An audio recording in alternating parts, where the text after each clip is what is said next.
Diffuser spotted. He's going to hold on to this from above. There's another kill very easily. Shotgun out, but what a shot! Incredible! Laxing clutching up big for reciprocity, and they will take the map. A round that call out nearly won. Pat gets one as well, and just like that, Wildcard now have the advantage, and Geo gets two. What a big round for him. He gets shot in the back of the head eventually by Mentalist. It's a 1-on-2. Emo, Rin, and Pat left with it all to do. Mentalist gets the triple for the round, and Pat once again needs to clutch it up. Mentalist basically forced to dedicate to the plant here. Will he stick it? It looks like he will. Pat unable to deny it. Mentalist, he can't move though. Pat will surely get the kill, but no! Mentalist swings wide. Fnatic get the round. Gonna try to get the plant off. It's right next to him. He doesn't know which way to look. What are you doing? Polar Ace, how has this all gone away from you? And it's a 1v3 clutch for Producer Boom. Preyed upon by Hyper, who's just waiting down below. One stun used from Hyper. Flash is coming up at the top of staircase. There's an easy kill for Hyper in a second and a third. The lineup from TSM. The final execution. Good angle here from Fofo, but he misses the shot. Grixer gets one on White Stairs. That's big. Could be more for Grixer as he positions himself in reading. A second onto Hyper, but can he stop the plant? It doesn't look like he will be able to. No, Mint starts it right now, but it's a little late. A triple for Grixer, and there's the quad! But there's already an attacker in sight, and that's actually going to be a caught C4 by Fofoson. Shot it as it hit the floor. Mint misses his shots, and he'll go down to Alfalma. A second for Alfalma, making his third and his fourth total for the round.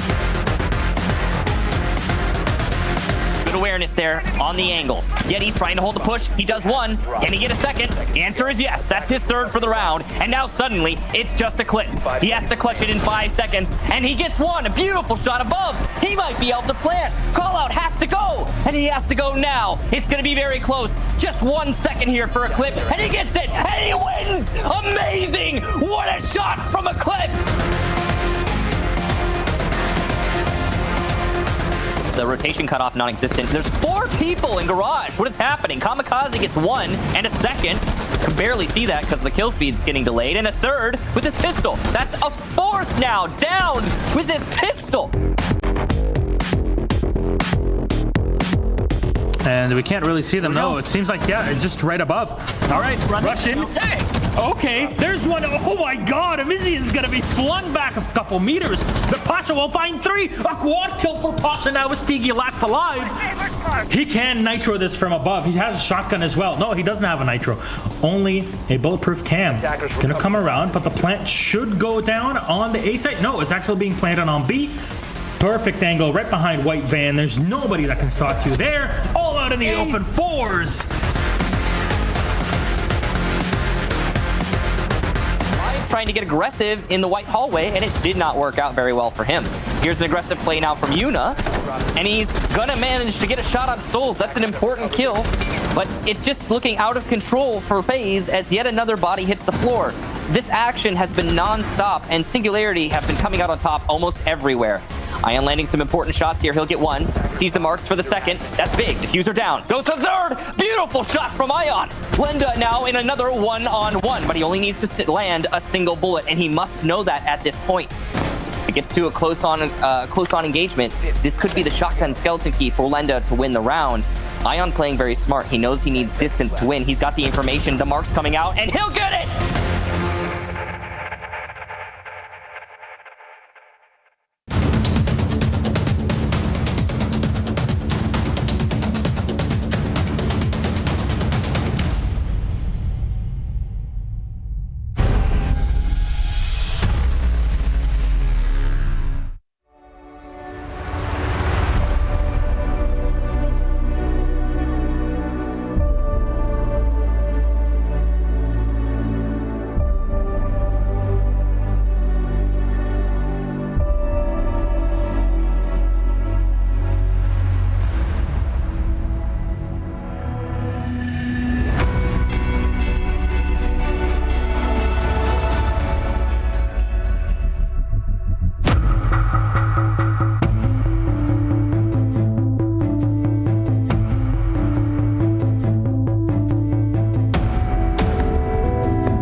everybody, and welcome to Playday number 11 here in Latin America. We're, of course, in season 11 still. My name's Intero. I'm joined by Kickstar, and it's our very final show of the week. We're actually getting very close to being done with this season. Yes, we are. Just after this, 3 more Playdays, 4 including this one. And, well, it's been a really good run so far, but this is what you get with those super weeks, right? It's just the constant go, go, go, non-stop gameplay. And the seasons are much shorter, but got a pretty exciting day lined up for you in Latin America, that's for sure. So we'll start off with the standings just in case you haven't been keeping track of what's been shaping up and how Latin America has been played out. Well, would you look at that? Ninjas in Pajamas, the runner-ups at the 6 Invitational, they're going to be first overall right now, but not too far behind is Team Liquid. MIBR have looked better in the second half. They've been able to climb up to draw even with FaZe Clan. Newer addition, Singularity, in 5th. INTZ, Black Dragons, and Team 1 make up the final 3 spots, though there is climbing potential for Ints. Black Dragons and Team 1 are a little bit farther off of the pace, and Team 1, well, they've just had a pretty lousy season overall, which is a bit of a surprise given the fact that they were not a bad team in Season 10. Yeah, it's been a really bad stint for Team 1, that's for sure. I mean, they're not the only team, of course, to be suffering right now. Black Dragons also having a rough go of it. We've been seeing a little bit of a better performance from teams like Ints and Singularity, at least in recent times. We'll bring up the schedule, and we'll go back to the standings. But we're going to bring up the schedule in just a second, though, and we're going to talk about the matches that are up and coming for today. Hopefully. No? Okay. All right, I guess not. Never mind. But It'll come up in just a moment, but our very first matchup of the day, when eventually we do get this up, and you'll see it in just a moment, is Ints versus Singularity. Now, Michael, Singularity's been a bit of a surprise this second half with how close they've kept it against a lot of teams, whereas Ints has been the inverse. They've underperformed, I think, a lot of people's expectations if you were to look at their start to Season 11. if you look at their start, yeah. But, I mean, honestly, it's I don't think it's necessarily been... It has been kind of a bad run for Ints. However, I don't know. Like, I think it's recoverable. Given the current situation, they are going to be playing against Singularity, who are also a team who has been having a pretty, a not great season. Like I said, Ints and Singularity, they both have been getting better, I would say. So this is definitely going to be a really big match for both of them. Team 1 versus Ninjas in Pajamas following that one up. Then BD versus FaZe, and MIBR versus Team Liquid, and that's your play day. So I am excited for a couple of these matches just to see where everybody stands right now. We always get something new from Latin America every day, something different. So I wouldn't be surprised if we were, surprised today. If you look at these two teams, as the rosters will be going up in just a moment, between these squads, Ints has not looked like a strong team one bit, whereas Singularity is the old Elevate roster for people that have been following at home. They came in as a Chico's team, and then they became Elevate, and now they are Singularity. Lenda, Hunter, KDS, Souls, and Rise have put up a more impressive run than I would expect of this team. There was very limited understanding and knowledge of them when they stepped in, and Singularity seems to have picked a winner in regards to this team. Of course, their record so far over the 3 play days of this split was a 7-4 victory over MIBR, a draw against FaZe, but then a draw against Team 1, which was rough because that game was very winnable for Singularity, and against the worst team in Latin America, you really ought to be performing better than that. Their opponent is Ints, and it's a very different story when you look at Ints. Not only did Ints come in with bigger expectations, making some changes, picking up VNX, who was a very highly sought after player that was on a lower team in the standings, but they've got a pilot program skin. This is a big organization. There's a lot of pressure on the shoulders of these players. And since the split came in, Michael, they've only won 2 rounds in every single one of their matchups. 2 rounds in a loss against FaZe, 2 rounds in a loss against MIBR, 2 rounds in a loss against Ninjas in Pajamas. Now, those are top 3 teams. They aren't bad teams or top 4 teams, don't get me wrong, but man, you're averaging only 2 rounds? That's dreadfully bad for Ints. Definitely a really bad record, that's for sure, and we'll see if they can, recover that in the Playday today. A Singularity could potentially be a lower hanging fruit than the ones that they've been trying to pick up till this point. They have had some pretty rough matches, I mean, in terms of the teams that they've had to play against, so that's worth keeping in mind with Ints. I mean, FaZe is not an easy one, neither is MIBR, and Team won the draw in the last half of the season. I mean, it was already looking pretty bad going into this second half. They just had a better record in the first. But we've got all that sorted away, so we should be able to go through the map ban phase now and find out where we're actually going to play this game. The last time these two teams played each other, it was in Playday number 3, and all of our matches are going to be a rematch of Playday number 3. So if anybody wants to look back at former matchups to see how a possible tiebreaker scenario would work out, then go to Playday number 3. It was a 7-3 victory for Singularity on Coastline, and we almost go back there, but Singularity bans Coastline out. They had an opportunity to have a rematch against Ints on the map that they humbled them on many weeks ago. They don't decide to do that. They go for Border instead. What do you think the theory behind that would be? Well, it is one of their best maps overall statistically, although one of their best maps. They've got 3 maps in the last few months that they've managed to win on one time each. Border is one of those maps. However, it is also a good map for Ints, so keep that in mind. In terms of actual win-loss ratio, this is Ints' best map. So having played it, it's the same thing for Ints as it is for Singularity. In the last few months or so, they both of these teams have managed to win on 3 different maps. Border is one for both of these squads, but Ints hasn't lost on Border. They've only played it the one time recently. Going into this, I'd say it's going to be a good map for both teams, and I expect them to bring their all to something like this. There's no excuses. I'm curious to see what the community has to say here with how Singularity has been seemingly on an upward trend, but despite that, despite the fact that Ints only have 6 rounds under their belt in the last 3 playdays, Ints is still going to come out ahead in terms of the community poll. 46% for Ints, 45% for Singularity.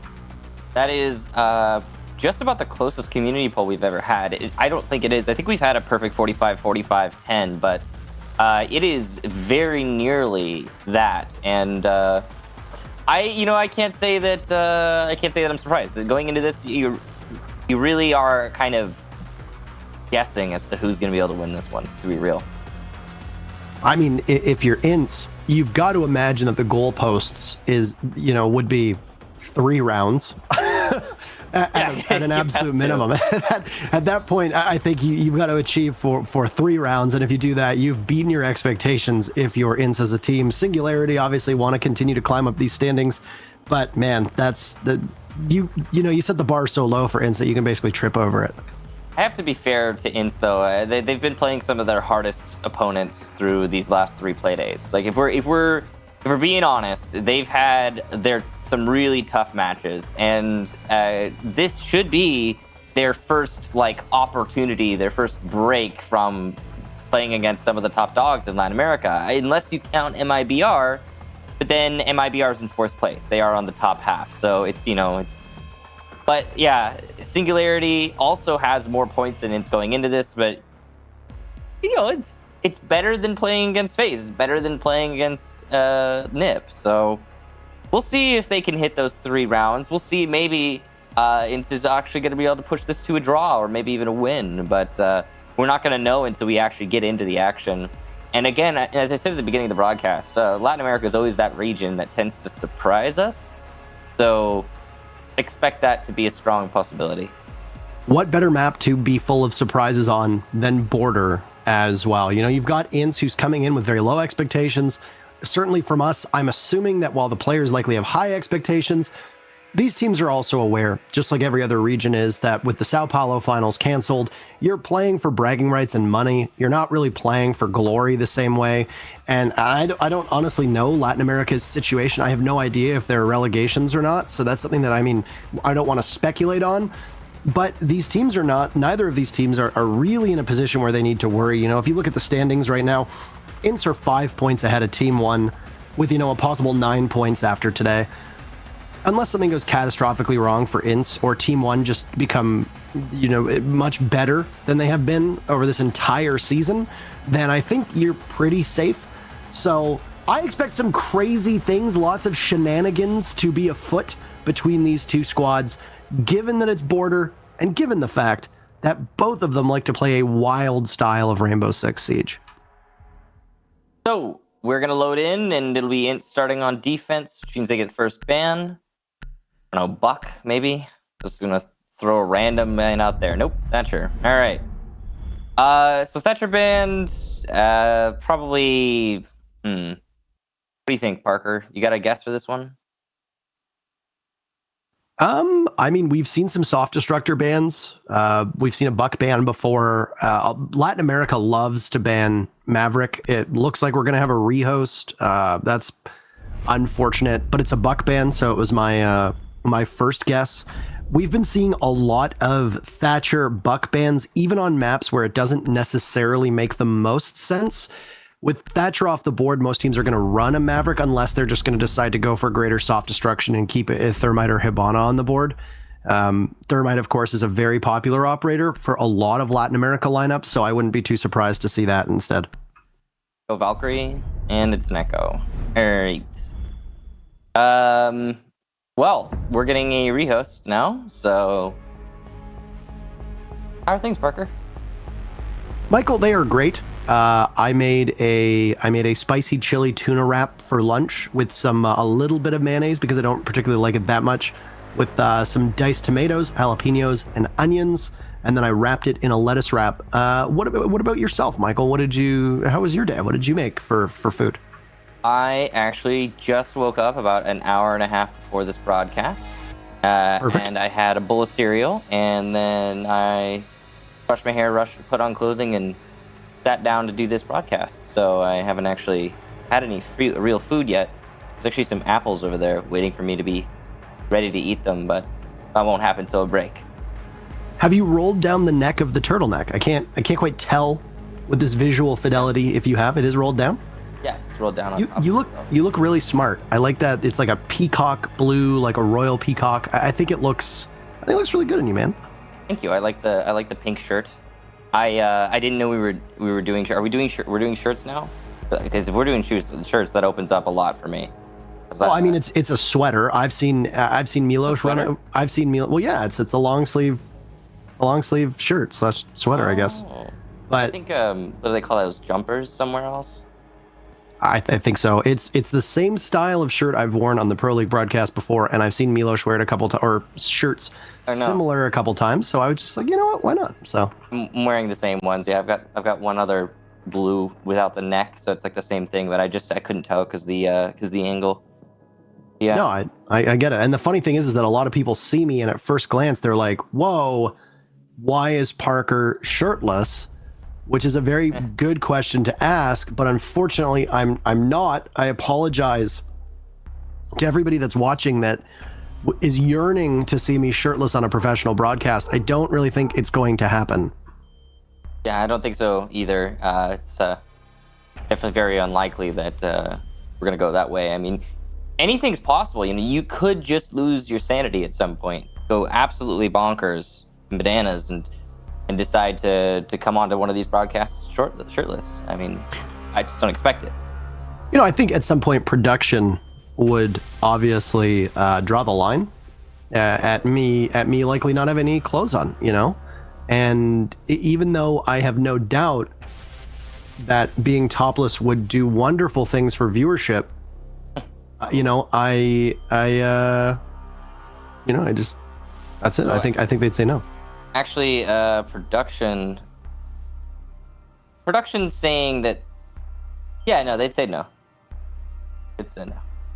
That's a no. Oh, well, you know what? We tried. Thanks, production, because, you know, I could very quickly change my getup for the next matchup. If we really wanted, I could very easily be shirtless if you so choose. I don't think we need to do that. We don't need to do that. I mean, I'm kind of warming up to the idea, if I'm being completely honest. You know what? Let's table that. I think we've got the match ready. We should be able to actually load into the game now, and hopefully, for all our sakes, we won't have to rehost it once more. We'll come back to that shirt conversation at a later date. I mean, it is a rite of passage that there be a rehost. So we've gotten it out of the way. I believe it was Milos and Emzo on the Tuesday broadcast who were very specifically saying, we've gotten the one rehost out of the way. It's our government mandated rehost, just as people have government mandated walks. It's nice to see that we've gotten what we have come to be known as our daily rehost or match rehost gone. It's no longer in question. We've done it. We've arrived. Yep. So all extra rehosts from this point on are going to be on a bonus kind of platform instead of the mandatory. You always get those little, it's like when you're eating through a bowl of like peanut butter chocolate ice cream and you get like that really big nugget. I cannot relate to eating chocolate ice cream, but thank you. Oh yeah, that's true. You can't do that anymore. That's fine. You've done that before, though. You did that before, right? In a previous life, I was capable of eating ice cream. You got that really late. Like, really late. Didn't you? It's like all type 1 diabetics say, better late than never. Well, yeah, of course. All right, so we've got Armory as the first bomb site here for Ints. Goyo being brought. Well, my Jaeger, Maestro. Oh boy, this is like the epitome of the current meta. You've got both of the anti-throwable, anti-nade operators. I'm gonna call them denial operators from here on out. You've got the Maestro and the Goyo to be protected by the Jaeger and the Womai, and then you've got the Mozzie for the anti-information. There's so many layers to Ints' setup, and luckily for Singularity, they have brought the required healers, so they're going to be able to work at that.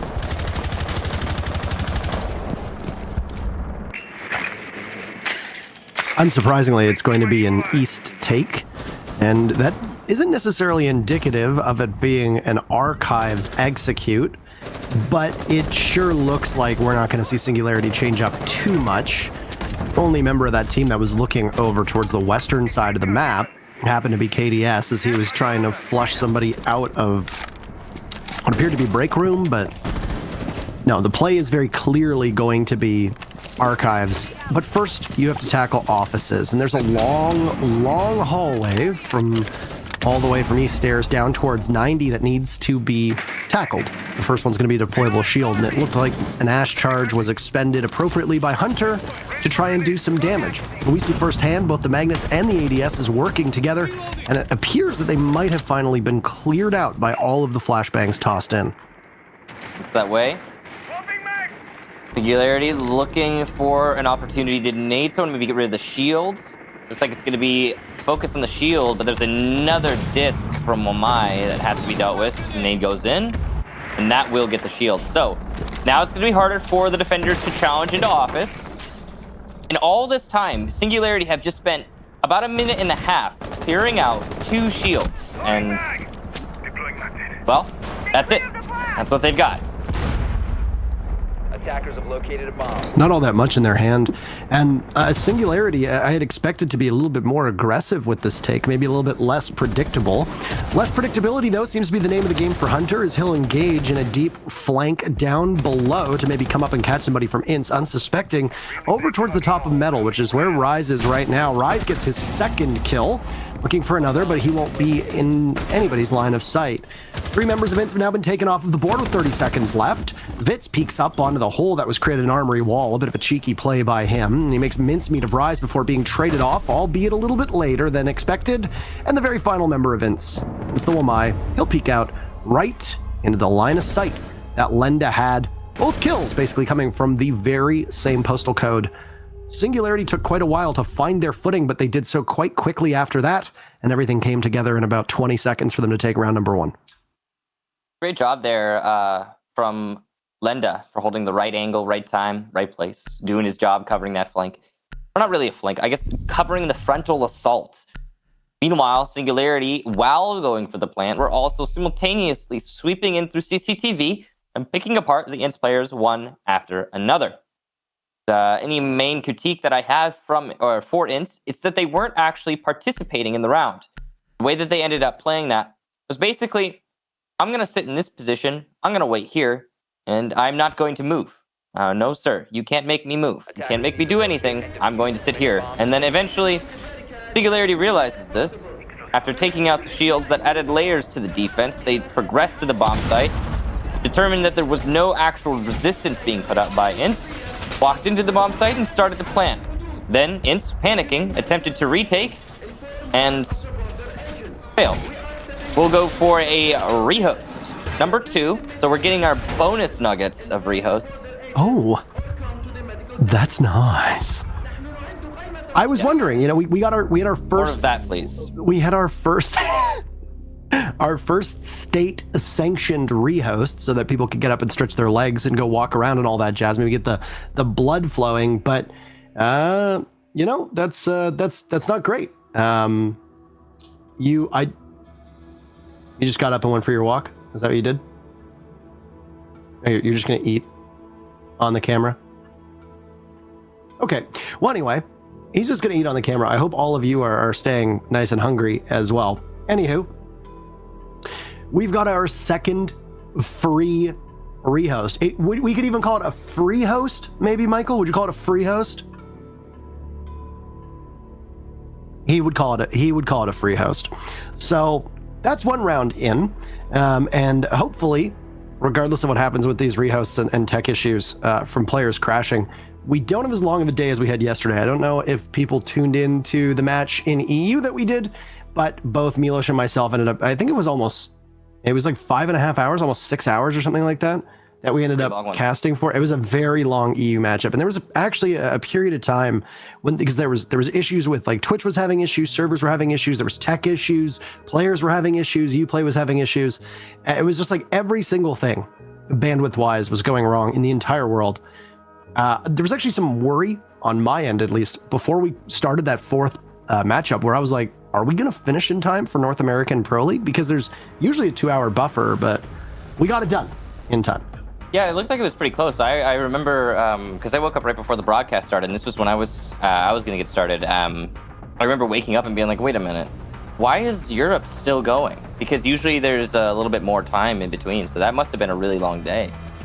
This one today, I mean, we've only just gotten started, so there's not much to talk about, but it's looking a lot like we're going to have a kind of a similar day here, where we get a lot of that, constant churning, just to make sure, you got to slow churn the ice cream. You got to make sure it's nice and rich. And looks like that's what we get here, is lots of suspense that's built up between the rounds rather than during the rounds. Yeah, we'll get everybody back in the lobby here, and suspense between the rounds. I am waiting on bated breath. Waiting on bated breath for this to get back underway. Hard to really analyze and break down what we saw on that very first round, because it was just such a small snapshot of this matchup. Singularity's control came out from Office. They just wore away at the utility that was presented from the defenders, which I think is obviously the main focus, the point, etc.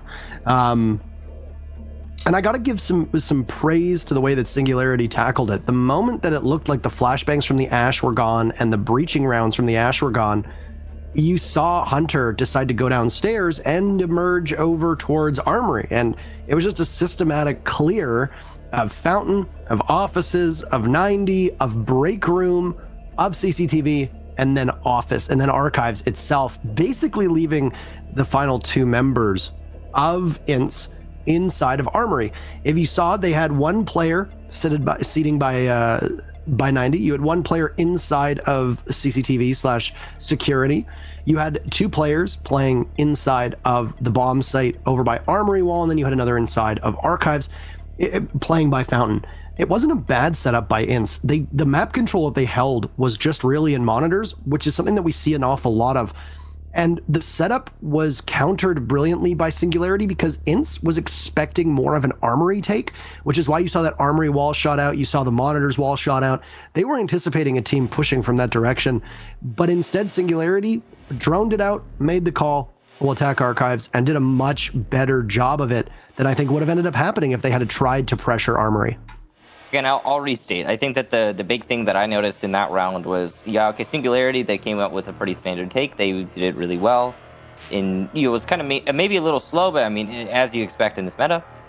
And then Ints didn't put up much of a fight at all. That's the main thing that I'm taking away from that last round, is that Ints did not try to take any fights. They they just waited. They played a position and they waited. And it wasn't necessarily like they were playing scared. It's, we're not to the point where I can say that they're going to play like that yet, because I don't have enough, to really talk about to say that definitively. But it was more like they weren't playing to control anything. They were just playing to hold a position. And instead of exerting their power over that position by their presence, they were just waiting in it. It's weird. I don't know how to explain it any better than that, but we've got the match loaded up. So assuming we don't have to do any more rehosts, assuming all the settings are correct, we should be able to actually just keep this ball rolling.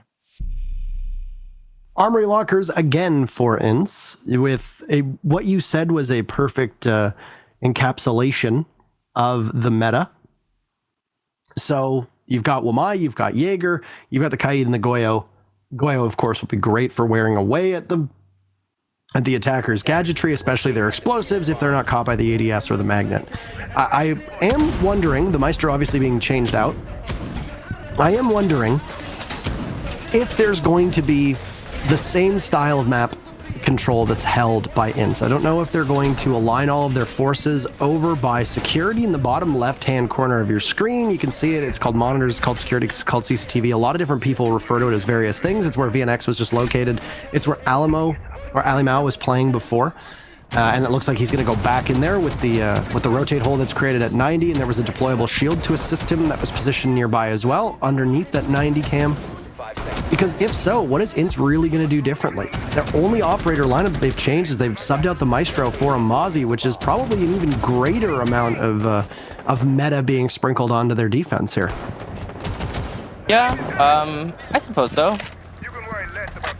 We've got an interesting lineup from both teams that are... thought that was like a... It looked like Souls was going to lose connection for a second there.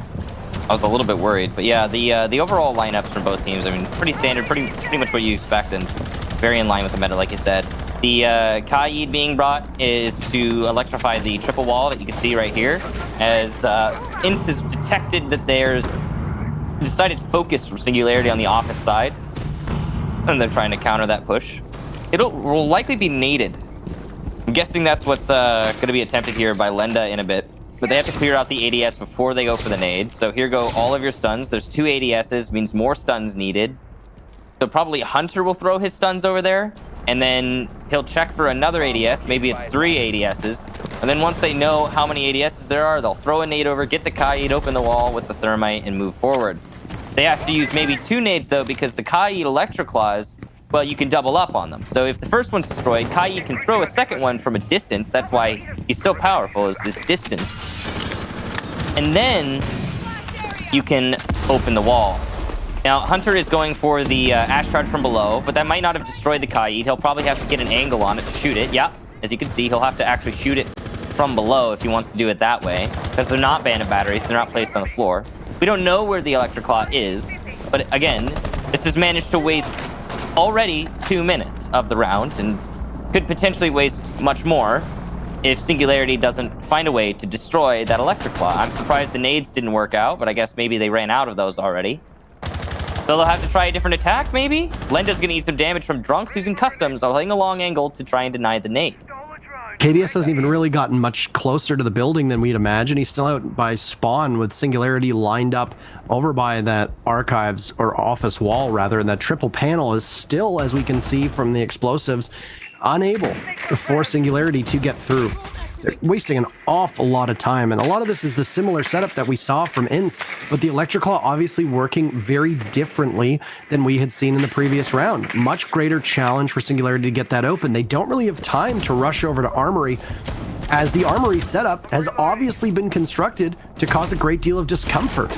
All that soft destruction that's been done by Ints is working well, but Singularity is winning its gunfights, as I'd imagine Ints is getting caught in this rotate. leaving just 2 members on site. And yet again, they're over an armory. They're isolated from where the execute is happening. Vitz and Drunks will need to push on up. The Mozzie is looking for a rotate. Huge C4 from Vitz to take out Souls and Rise. And it's a 2v1. Lenda going for the diffuser down. The Mozzie will have to rotate out. Can Drunk stop him? He will be caught in the cross, established at the top of metal. He snaps onto Lenda. Very limited HP. Both he and Hunter are so low. All the Ash needs to do is buy time, but Drunk's a massive clutch. He'll be able to get that diffuser as well with plenty of time. And round number 1 will go to Ince in the post plant. That round was all kinds of messy. It started off with Singularity not being able to find the Electric Claw that was hindering their advance. So they decided to try and do something different, try to attack from a different angle, just move around the rock in the stream. So they do. And they start picking up kill after kill after kill. And it looks like Singularity can't be stopped because, well, Ints are not putting up much of a fight in terms of the guns coming alive. And then suddenly a C4 double kill onto Singularity as they attempt to rush into Archives. A pre-placed C4. And, well, now Ints are back into the round. But still, Singularity managed to get it into a post plant. And I know you think to yourself, well, that's just dandy. You know what? Post plant 2v1. Singularity got this. This should be easy for them. But then, neither of the players from Singularity decide to play that in a way that is, I guess, adhesive to the post plant like thought process. I don't know. They didn't play it like a post plant. They played it like a 2v1 or like a team deathmatch. So instead of trying to play that from any angle that's safe, protected, and can still deny the disable of the diffuser, they decided to try and both of them take the fight. Obviously, as you guys saw, that was a mistake. Great job to Drunks for capitalizing upon that mistake, being in the right time at the right place and really seizing the opportunity. You know, again, that is not always the case. So you have to give accolades to Drunks here for his impressive performance in that round. Hunter just looked like he did not have the reaction time required either. He was just sitting at the top of metal detectors expecting somebody to peek over, but Hunter wasn't playing it that aggressively. He was far more passive in the way that he held that control, and he did miss the opportunity standing at metal detectors to take the Mozzie. He fell back right after Lenda got that diffuser down. Hunter peeled off rather than getting not more aggressive, but at least just holding the position that he was at.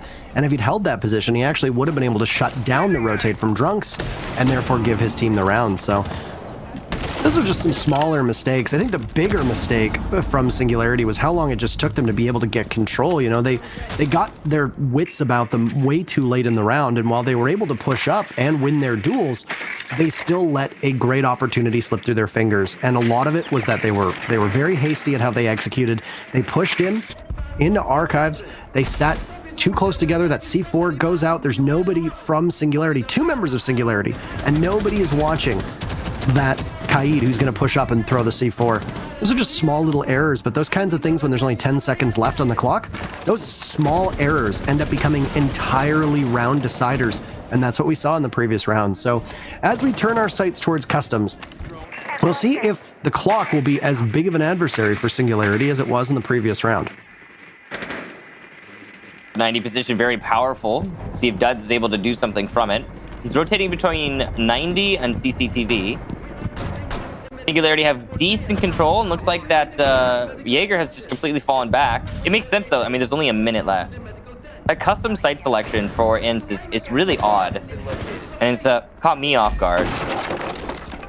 But who knows? Maybe it'll work for Ints. They did get the first kill. There you go. Rise gone, and with Lenda on low HP, it's looking pretty solid here, to be honest. Control is established for Singularity, but they've only got a little bit of time, and the sledge needs to do more work on the floor for that control to really mean something.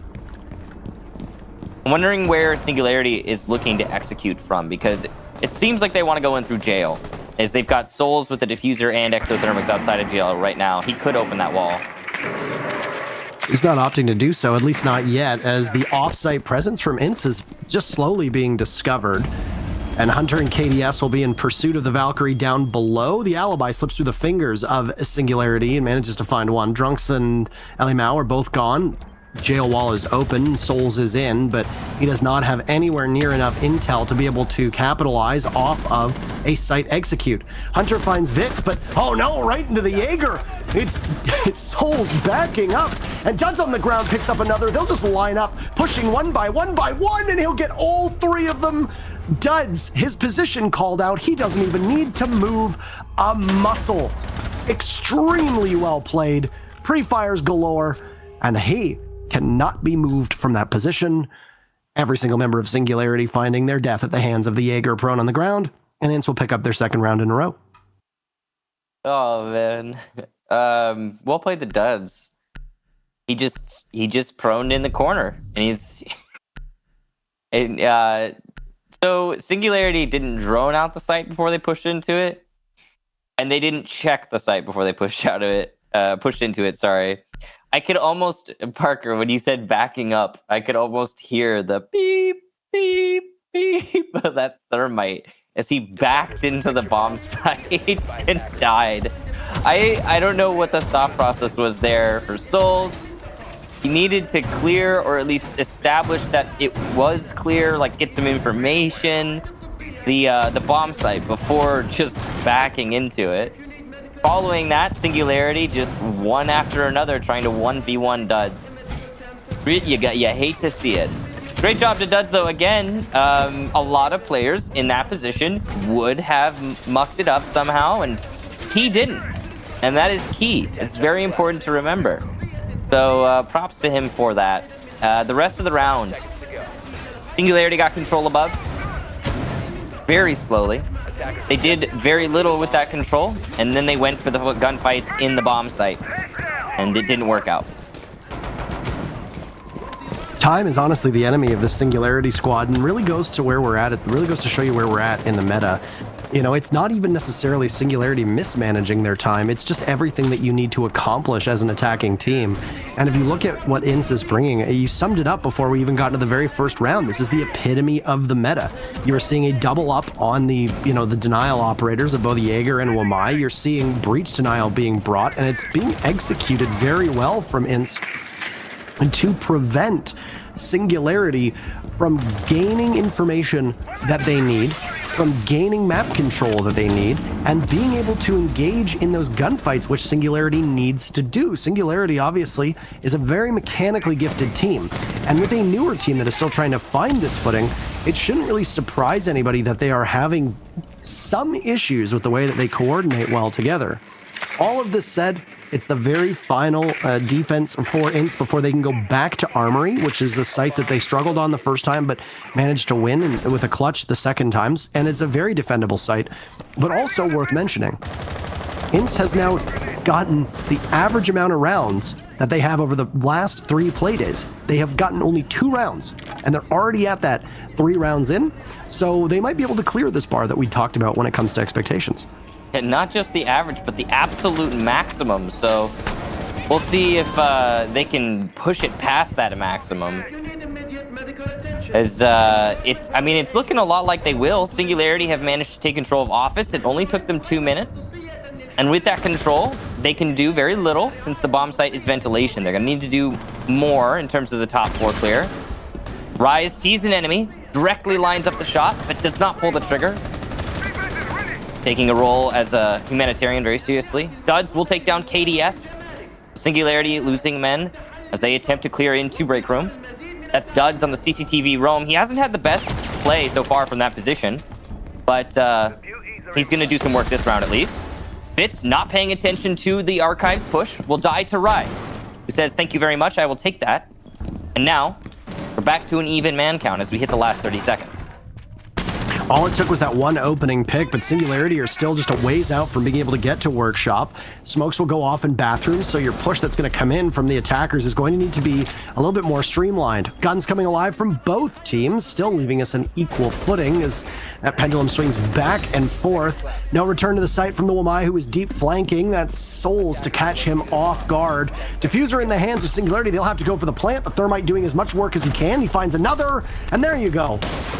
Questionable for Ince to peak every single remaining member of Singularity. Hubris, maybe, I'm not entirely sure, but Singularity just very happily takes the head off of every remaining member of INTS, and we are back tied up between these two teams through 4 rounds.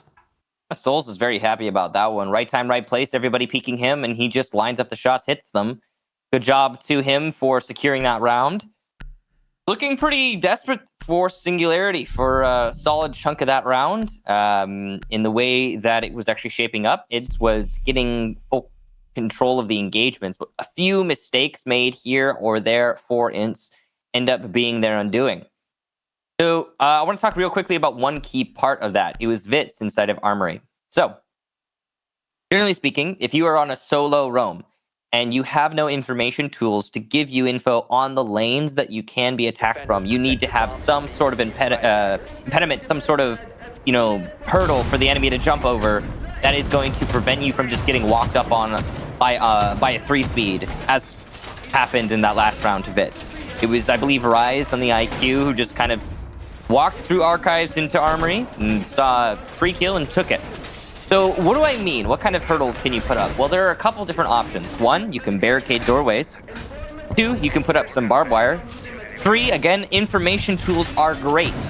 4, shields are a big option in this meta, whether they be regular shields or Goyo shields. At the very least, they will force a vault and give you a prompt to react to.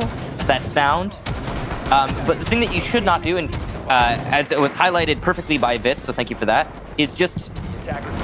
Oh, and I forgot this one. This is actually important. You can also just hold the door if you're not sure if you have control of it or not. Anyway, but what happened there, what shouldn't happen, and what happened there was he was holding a different angle because he had too many angles to account for, because he had too few layers of prompt to give him information on where he's being pushed from, and that caused quite a lot of problems. Adeptly said, my good friend. So, round number 5, and a slower play from Singularity over the previous 4 rounds has not netted them as bad of a result as you'd imagine. I do like that Singularity have made a change that I was going to comment on, given the lack of success that the Thermite was bringing, and that's over the last few border matches, regardless of region, a lot of teams are instead substituting a Hibana or a Thermite and just opting for Maverick on border. And, we've seen a couple teams just run a Maverick. It's because he's able to cut away at the panels. There's no way for you to pressure those panels other than just simply shooting through the openings that have been created by the Maverick. So once you get some of that metal wall off, as is shown on the screen right there, you can just soft destruct it. And Duds decides to linger a little bit longer than he needs to, and he gets removed from the server. 90 seconds in, and there you go. A little bit of space for Singularity to work with. The last member from INTS who is just waiting to hold off the play that's going to come out from Singularity is the Mozzie of Drunks, playing inside a fountain right now. I don't think he's been droned out, but Singularity's attacks on this site have been very, very similar, and they've been able to open that wall up with much greater success simply because of the Maverick play. Really well done from them when it comes to speed, and now you can begin to work a little bit faster with the rest of this round. Down goes VNX to a frag grenade. That's a Wamai. Always humorous when you see that happen. And now Drunks is the next in the line of sight. Wall not reinforced. 3 members within 40 seconds removed, and the counterpunch will have to come in from INTS. It's starting with Ali Mao. He's all the way over in break room.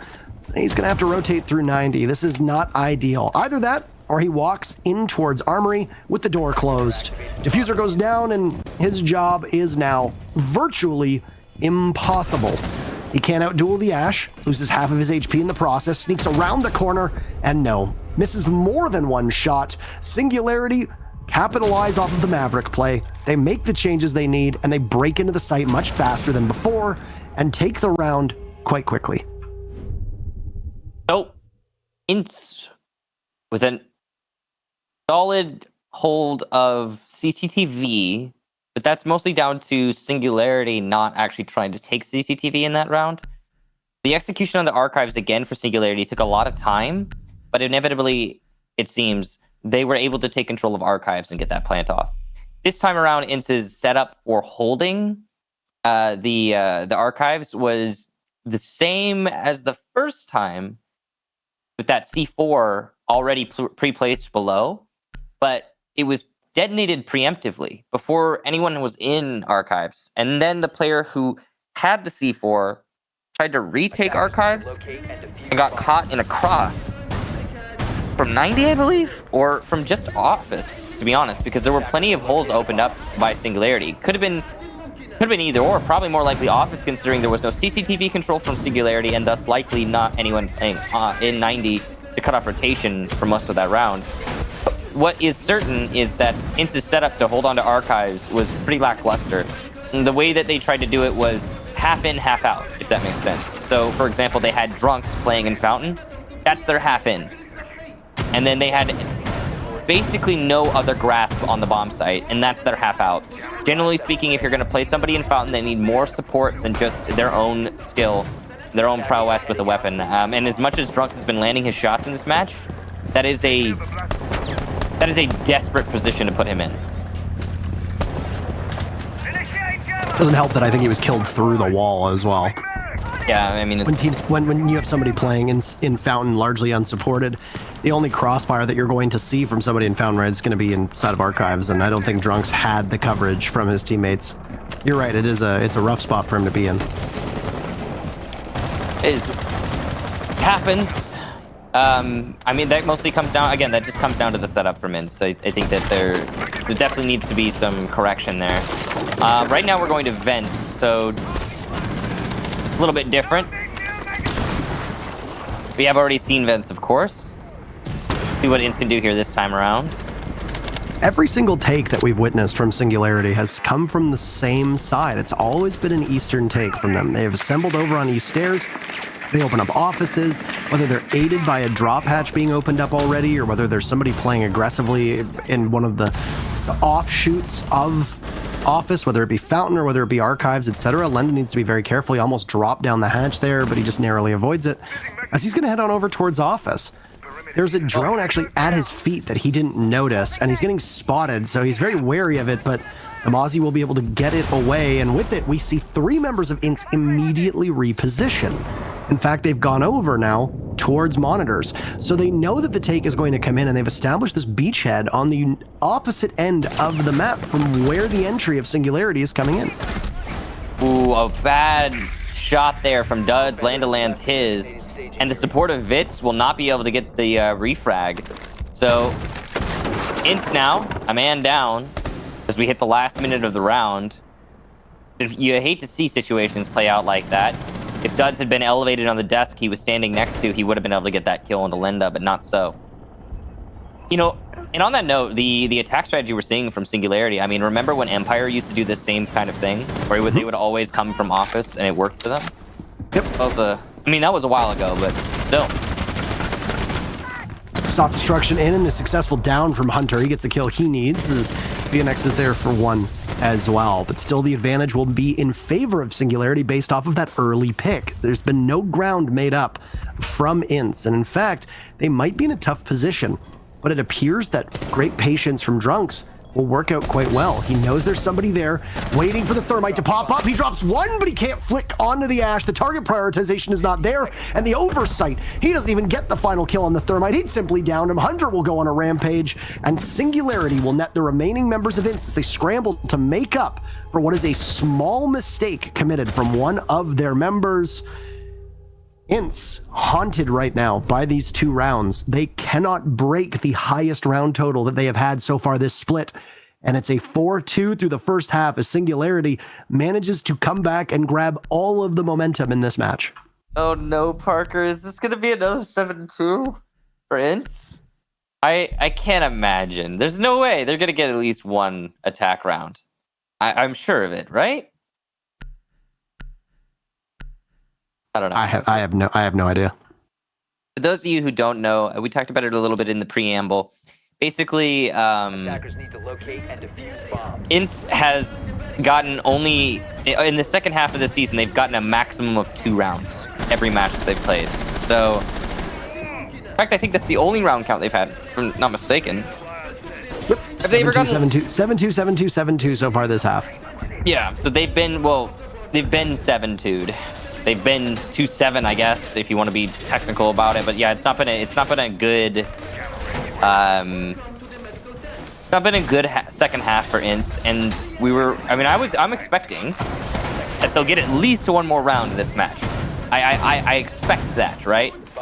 I mean, they've been very consistent. They have. But okay, no, but they're going on to attack a border. Border is a fairly attackable map, and you know, I'm sure they're driven to not have another 7-2. I mean, hell if I know, honestly.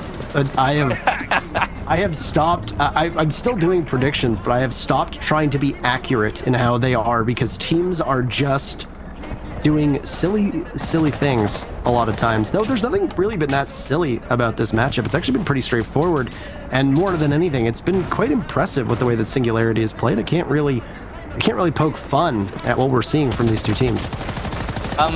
Singularity have been playing fairly well, yeah. There have been some moments from Ints as well that have, you know, they've done decently in certain moments, like I said, but it mostly comes down to individual players on Ints. That's what I'm noticing. Like, I'm seeing a lot of talent displayed on an individual scale, but I'm seeing next to no coordination, next to no team play from Ints, at least. They seem to like have a basic idea of what they want to accomplish, and they kind of haphazardly scramble to get that done. And it's definitely not as much of a team play sort of deal coming from Ints. On the side of Singularity, there's a little bit more teamwork, and I think that's probably why they found themselves in a 4-2 situation. But from both teams, it's definitely been very. There's been a lot of sloppiness, to be honest. I would agree that I think the teamwork has been definitely in Singularity's favor, and the sloppiness that you mentioned from Ints has just been more individual play. And I think that ties into the coordination aspect as well. Very little times did we see somebody playing supported by another on Ints' side. And even right now, look at the damage that's been done to both Vits and Drunks. This is done in a way where there's been nobody to try to inflict that same pain onto Singularity when those gunfights are going down. These skirmishes are occurring all over the map, and Singularity is not being punished for it. That is obviously not what you want to see. But there you go, finally, a bit of action as the Zofia is droned in and then held an angle to protect by Drunks, and well, Ints has control of security, but they've got 30 seconds remaining. That's it, not a lot of time to go. And with that, Singularity has now repositioned. A pre-fire, but a missed shot, or a perfect trade, rather. Wow, you don't see those all of the time. KDS exchanges his life for duds, but the advantage still in Ints' favor. They'd taken some damage to both the IQ and the Maverick earlier on, so they'll be weaker heading into the site. But Singularity down a man will have to just simply hang on. This is an armory take that will happen, and as the smoke turns his back, this will be rough.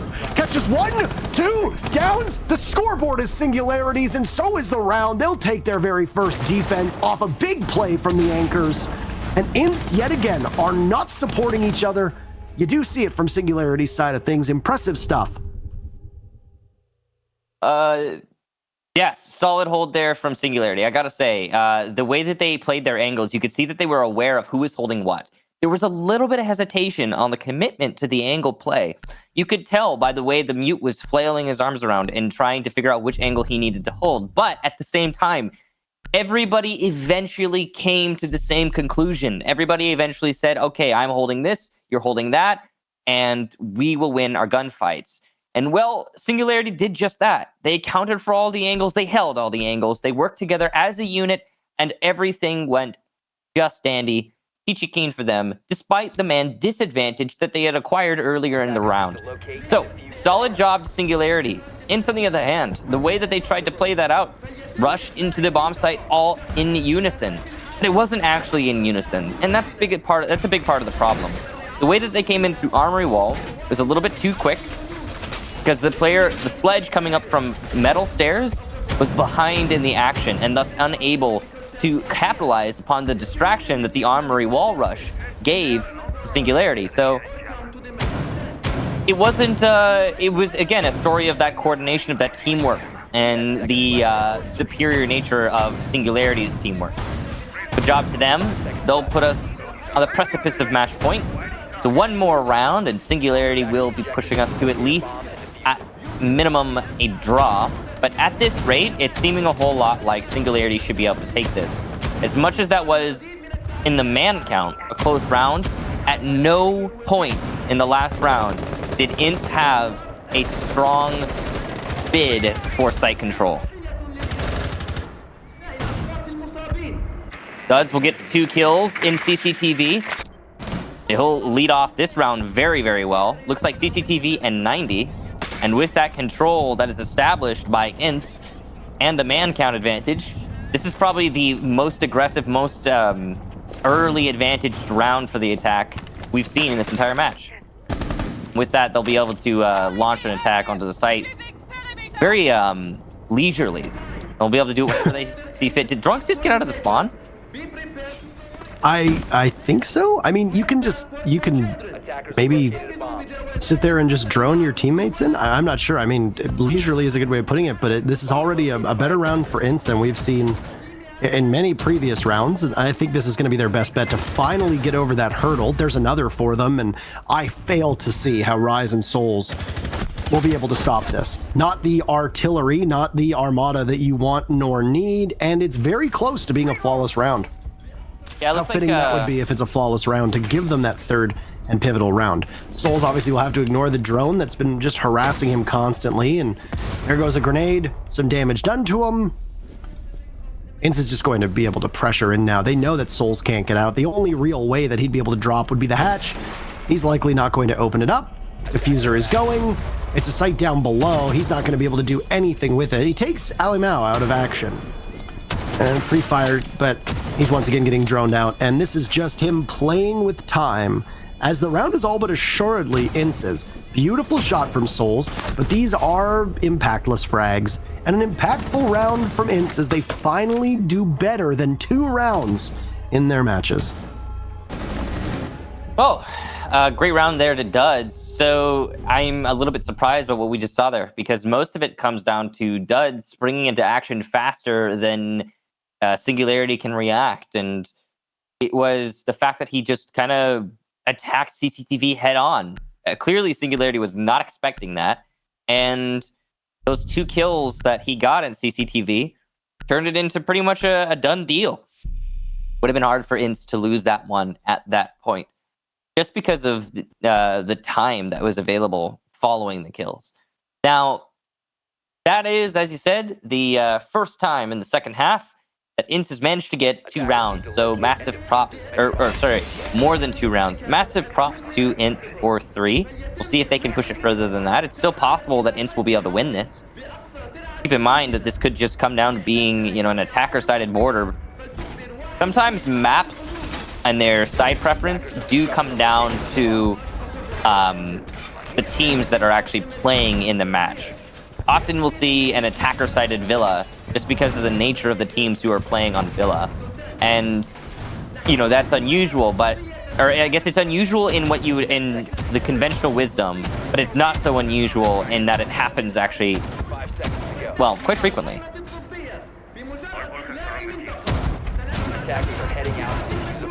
So this is a big ceremony and a good moment for Ince. A feel-good moment.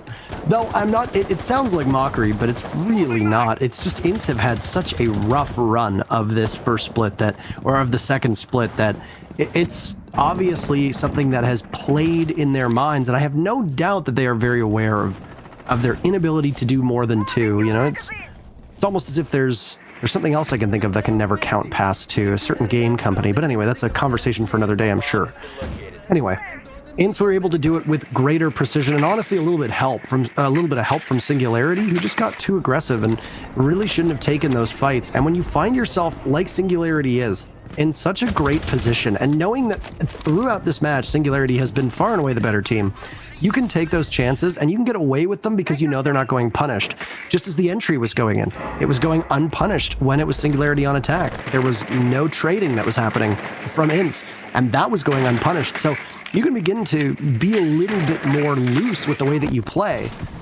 Who's going to get the opening pick here now? A utility from Ince is being used onto Lenda, and it's a full collapse. He gets downed and finished off by the Goyo shield, but the man responsible for his death technically is Souls. His utility comes into play in regards to him picking up the very next kill, and it's going to be back to a 4v4.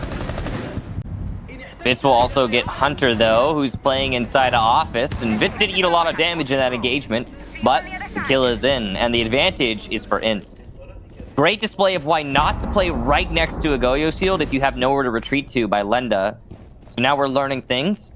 Enemy located. Singularity set up primarily on the bottom floor, but they still have one player upstairs. That's Souls. And he'll get one, do a lot of damage to VNX before being finished off by him.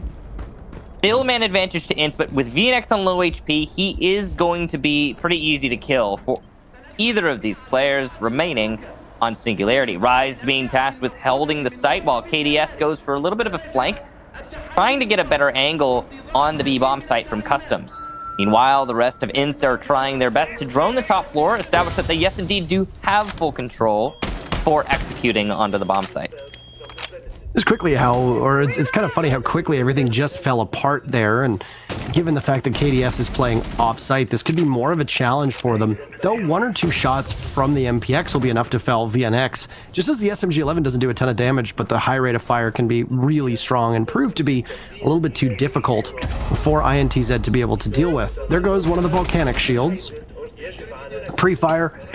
And, well, KDS is going to be going hunting, but there's nobody that's going to cross into his line of sight. Unfortunately, he's given his position away, and if he goes down, then Rise has an even greater difficulty. Plant from Drunks being attempted. Nobody's going to be able to stop it as the pings are continuously coming in. Avoiding the flash is the smoke. KDS finds one.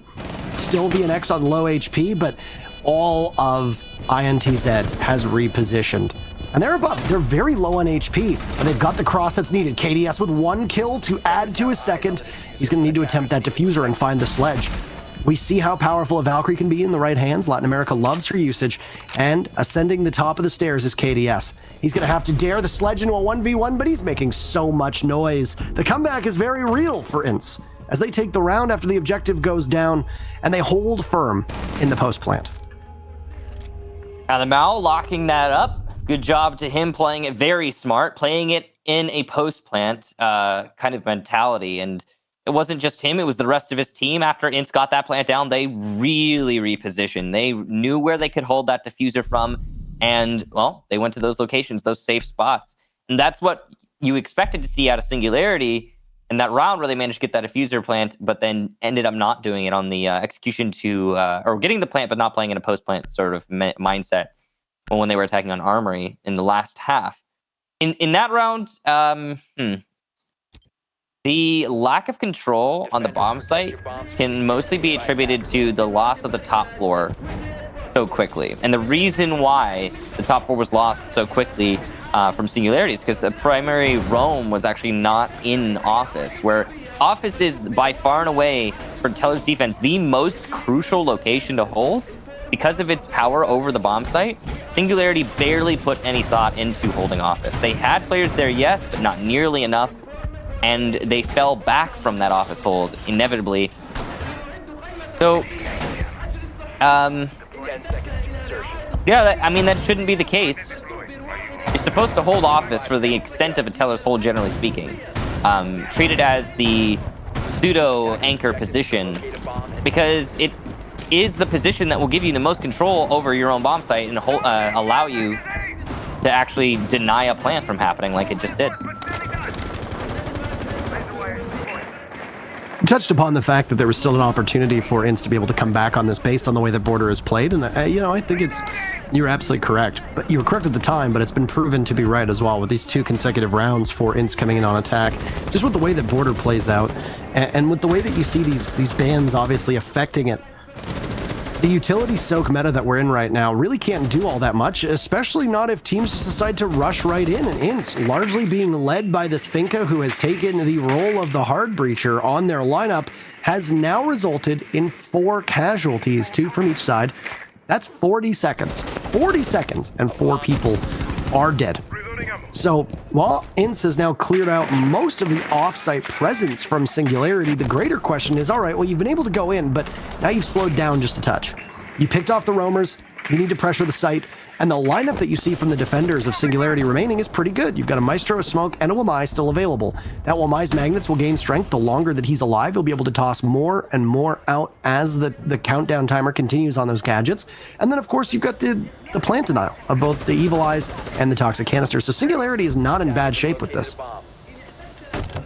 Singularity has the control that they need. They've got a decent array of anchors. and a nice set of utility. It's all on Ints to apply enough pressure in the limited time available. That seems like a misnade from the sledge. It detonated outside of Armory Wall. Yeah, that's definitely a nade. You can tell by the explosive residue. Alamal will hit the shot onto Souls, though, as Souls was attempting to haphazardly peek over half wall. KDS will get Vitz, who is trying to rappel up on Sandwich Rappel to cut off that rotation. That's a really important kill from KDS, and as he vaults into small, there could be another one right after, but no, he's down. It's all on Rise now to get 2. He's 1, knows another in-plant spot, can't land his shots. It's a really awkward engagement. The sledge will make a hole to rotate, and beautifully played from Alamau, getting the last kill and finishing the round for his team. Ints will take yet another attack, and that comeback is well in hand now. A lot of action happening at the start. Clear out the roamers, have the control that you need, and then the very rare armory take that we see, as both of these teams had originally wanted to pressure from over on East, and then you sub out the hard breach and you just simply rush into the site. Finca is an operator that sees seldom play outside of Latin America. I think it really fits the play style that a lot of these Brazilian teams have, which is extraordinarily aggressive, very well aimed, and just engaging in gun duels regardless of whatever utility is present. Now, one of the best counters to the meta that we're in from a lot of teams has simply been to just kind of ignore it, which is very strange. And we've seen it from many teams across many regions where, you know what? If we just take gunfights and we just push in, just drone out, if they're not using Mozzie correctly, if they're not using Mute correctly, just take as much ground as quickly as you can and just win your gunfights. 2 people burst on in and you're going to prevail in that fight. You've won your 50-50. You've now just picked up a massive amount of land on this map for yourself, and it's land for the taking a lot of times. That's exactly what we saw from Ints, and they traded out because Singularity are great aimers. They're able to rebuff attacks because they can land their shots. Once again, very much a hallmark of all these Brazilian teams. But after that, it was very likely that Ints could have stalled out.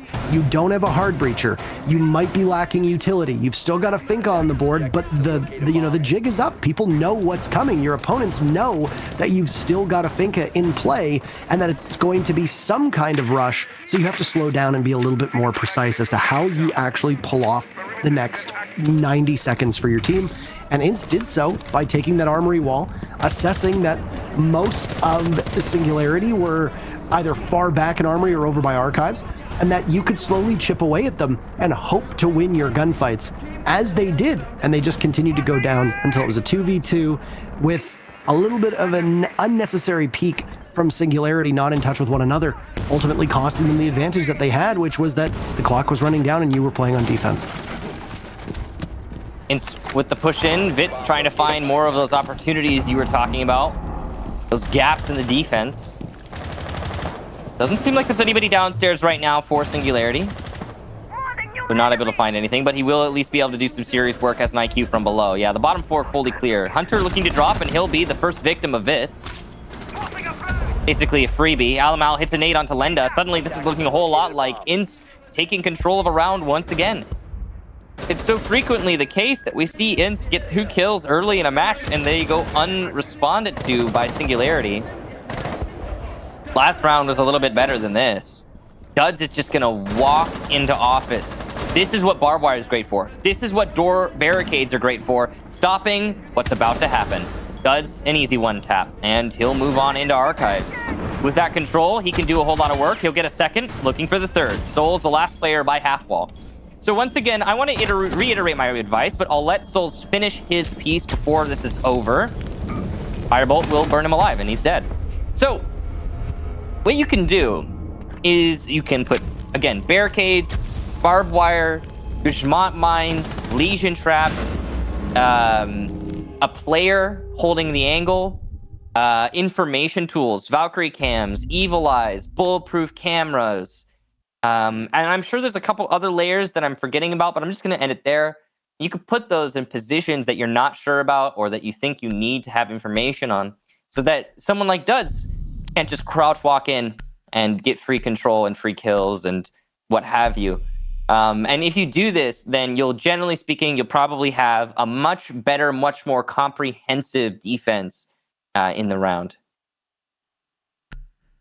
We were impressed by the run that Singularity went on through basically the first half of this matchup, picking up 4 rounds in a row and just simply outclassing Ints on attack, and then kind of continuing that on defense with the way that they were able to just give up control and then take it back. Singularity, when on that very first defense, kind of relinquished control earlier than you expected, and then just retook it very quickly, and were able to survive, and then went off of those gunfights. Ints changed up their strategy an awful lot. They decided to be far hungrier when it came to those entries and more daring. And I don't think Singularity was expecting that. The aggressiveness that you can see on attack usually outclasses that on defense, because the attackers know that they need to work with time, they need to work against the clock, and they need to be able to pick up parts of the map before they can pull off getting the diffuser down. And Ints have made a couple small changes, whether it be, attacking from different areas, whether it be just simply rushing in and pressuring the roamers, who now, in their best Ints impression, Singularity's roamers are not particularly well supported with one another. And Ints is now lined up to do this yet again. And oh my goodness, they are away to the races. They are just bursting right in. They've got match point. This is the very final round. Ints are in the site. 4 members. Down goes Rise. Ali Mao is watching from the front. Diffuser going down from Drunks. And Singularity have nothing to do. They'll drop through the hatches, but it's perfectly covered by Ints. Hunter's next up. He'll manage to drop duds. Finished off. Lendit taken out by VNX. And my oh my, Diffuser's still there. It's all on Souls, who from above is traded out, and not just breaking the 2 rounds that had been so commonplace for them this half, but additionally, they take the entire win. Impressive stuff from Ints as they grab 3 points, almost assuring that they won't be finishing dead last here in Latin America. A really admirable comeback, and they do it with no land left for them at all. That's the very final round, and they'll win 7-5 against Singularity. Great job to Ints clutching it up in the end, like a hot knife through butter. Defense was actually not... they were not holding anything. They weren't holding the teller's side. They didn't reinforce the wall.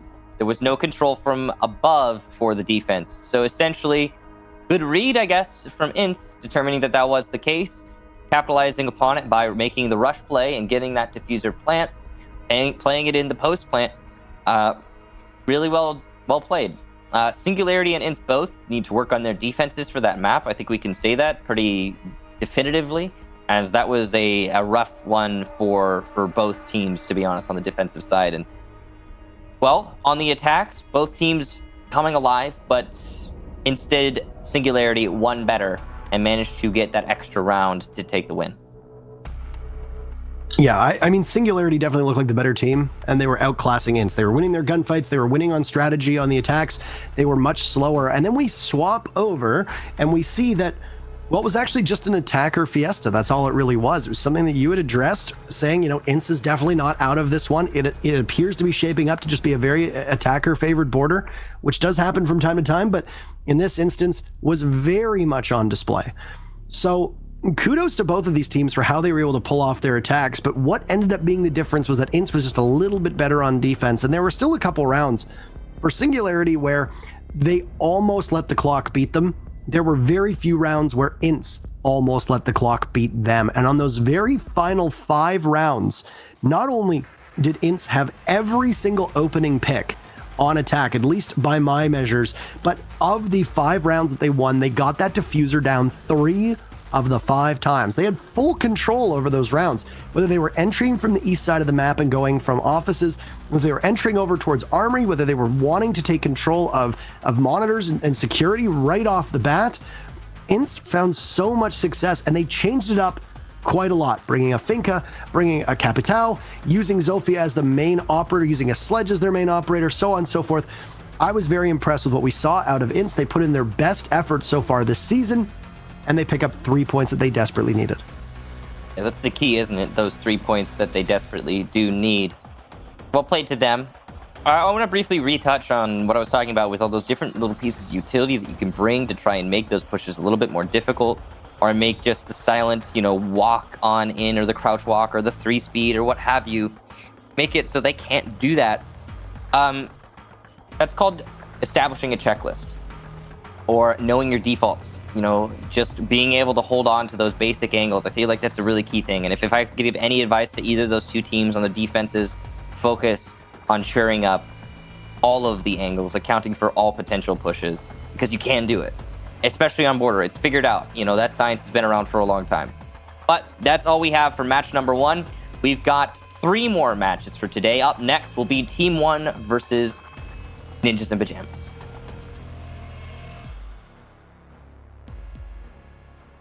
A really big fucking hole coming right up.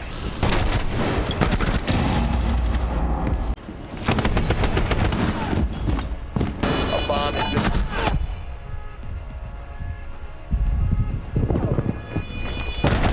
Defenders have eyes around. 5 seconds. The beauty...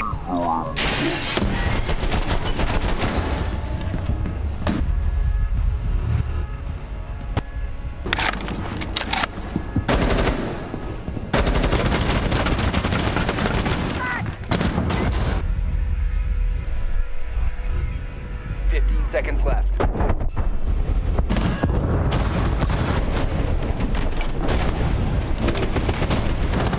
seconds.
Thank you so much, everybody, for what was a lengthier delay than I think most people were expecting. Welcome back to just our second match. Ninjas in Pajamas versus Team 1. And we've waited quite a while to get this underway, so we're going to breeze through these as quickly as possible to get you into the game to try and make up for some lost time here.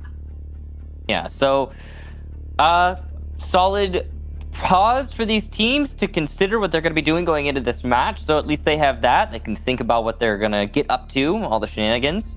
It'll be Ninjas in Pajamas. The first team that will display on your screen will go through their roster. Kamikaze, Psycho, Julio, Muzi, and Pino. So this roster has had an absolute banger of a time in recent history. They currently sit atop the Latin American standings with 7 wins, 1 draw, and 2 losses, 22 points in total, and a plus 17 to the round differential versus their opponents, Team 1 Esports. Team 1 haven't had the greatest success. They entered today in dead last. Reduct Falls, Lukid, Skadinia, and Philippox. And Skadinia has come back onto this roster, and he's been playing in a very aggressive role, but has not found much success at all. None of the team really has, other than Lukid being the main standout. Unfortunately, it has been a bit of a falter, or we've seen a bit of a falter from Team 1 here, and they haven't been able to keep up with the expectations that I think a lot of people had for them, just as we had seen from Ints as well. We'll very quickly get into the map ban phase to see where we're going to go. The last time these teams played each other, it was a 7-5 victory for Ninjas in Pajamas on Clubhouse. So where are we going to go? Don't be fooled. There are 2 teams banning, even though their logos are the same color. We're going to go to Consulate. So there is our match and our map for these 2 teams. So, taking a look at Consulate here, it appears to be a better map for Ninjas in Pajamas, but we haven't seen Team 1 play Consulate in a good long time. It's typically a map that is banned quite frequently by Team 1. The fact that it made it through is somewhat surprising. I think it's worth noting that you can see there, Team 1's last ban was Cafe. Cafe is the only map Team 1 have won on in the last few months. So, I guess it was probably that they just figured Ninjas in Pajamas was better on it, which is fair because Ninjas in Pajamas have a decent record there. About 90% of you guys think that NIP are going to take this match, and I can't say that I am surprised by that community vote. By the current standings for these teams, we're talking about the first place team in the head of the pack against the dead last team in 8th. But all that preamble done, we'll go ahead and launch into the game. It's long-awaited appearance, finally here. And, well, Consulate, I think, is going to be a good map for Ninjas in Pajamas. We don't have much to say about Team 1 since they haven't really played it recently. No, NIP have played it. We saw them play it a few times throughout the course of the 6 Invitational. So there's obviously a lot of information that Team 1 have, and they could have very easily counter-stratted. I don't know how much they have, or if they have at all here. We'll get to the map ban phase, and the first ban is going to come out from Team 1, and it's a Capitao. You have to assume that the next one is probably going to be Thatcher from the way that things typically work. It'll probably be a Thatcher, yeah. And I'm guessing Ninjas in Pajamas will also ban an Echo, but it's likely, if not NIP, one of these teams will ban an Echo. We could also see a Valkyrie ban on this map as opposed to a Mira ban, but, you know, it can go any which way. One big thing that is worth noting is that we've got a Nomad in play, which is very different. Nomad is typically banned on Consulate. And instead, so something very, very different here, actually. Also, in the last ban, Clash done away with. So that is quite interesting. Very, very strange. It means Mira's in play, Valkyrie's in play, Maestro's in play. These are your typical, those 3 operators are your typical bans in this kind of situation. But not so for this match, it seems, as Clash is the option opted in by Team 1. But we've got our bans done, and we'll load into the match. It seems like it's going to be a basement defense first with a Kaid and no Bandit. Maestro 6-picked into. They 6-pick into the Maestro to try and make it not obvious that they're playing in the bottom floor. Maestro is super effective everywhere, sure, but he's very, very effective on the Consulate basement. In fact, it is probably one of his best bomb sites, period, in this game. There are some locations you can put Evil Eyes on this site that are just so powerful for controlling the whole garage area. Additionally, with the Maestro in play on Garage, An EMP is one of the best ways to take out those Evil Eye cams. You throw an EMP deep into the site, the Evil Eye opens up, you shoot it, it's gone, totally removed. But now, without it, if you're placing an Evil Eye cam by the white van, if you're placing one by the black car, you need some form of explosive to take care of it. If you look at NIP's lineup, the only two operators that have the ability to do that are Pino and Muzi, unless they shoot the Evil Eye while it is open. And from the looks of the composition of Team 1, the Jaeger might prove to be a little bit difficult for NIP to get around, though there hasn't really been that much that NIP has struggled with in regards to playing against so far this season at all. So you've got time for, if you're NIP, and you've got experience to be able to dance around the operators that are brought from Team 1. But Team 1 are opting for this half measure of gadget denial as well as info denial, not really investing with a Mozzie, not really investing with a Wamai either, as both of them are available. So a little bit of both, I guess half and half, and we'll see how they assemble it on site and where NIP chooses to attack from. So, nothing too crazy happening just yet. Ninjas in Pajamas, I think, just going through the motions, standard stuff. It's what you expect from them. They're getting a little aggro with some of the ways they're taking control. As you can see, they've skipped over the whole take control of admin office sort of take that we're used to seeing for top floor control. And instead, they'll just rappel in through yellow stairs, rappel on the CEO windows, you know, like a more, like I said, aggressive and less time-consuming method to getting the control that they know they want. Ninjas in Pajamas also need to take control of the middle floor. That's the big step, though, because that's where Team 1 are actually holding. You have somebody playing inside of the bathroom. It might have fallen back after Pino pushed himself into piano. No, he's still there. Falls, the mute, attempting to hold to this position. Pino setting up for the nade, and he lands the shot. That's the angle over the stall. It's a well-known angle now, and because it's well-known, well, you're not going to get any good kills from there. So, Team 1 with the first casualty. And this top floor control that we see, or rather the floor above the bomb site control that we see right now from NIP, is where you put the defenders in a chokehold. And that's what the Buck is going to continue to do. He will likely go unpunished from his position, as he's got Psycho nearby and Julio as well. So the spread on that first floor is really strong. The only thing you might have to be a little bit wary of is if you didn't drone out that second floor and somebody went for a deeper lurk. That won't be the case, though, as an Electric Claw works. Pino's a little bit too slow, and down goes an exothermic charge. 40 seconds left. If Kamikaze doesn't still have any available, then it's going to get challenging. But no, there goes the exothermic charge. The Electric Claw is removed as well, and at least a portion of that garage panel is open for NIP to be able to walk in. The problem is they haven't really cleared out or pressured the rest of the site. Rayduck taking a bit of damage. He'll have to scoot off over to Pipes, and he gets finished off by Julio.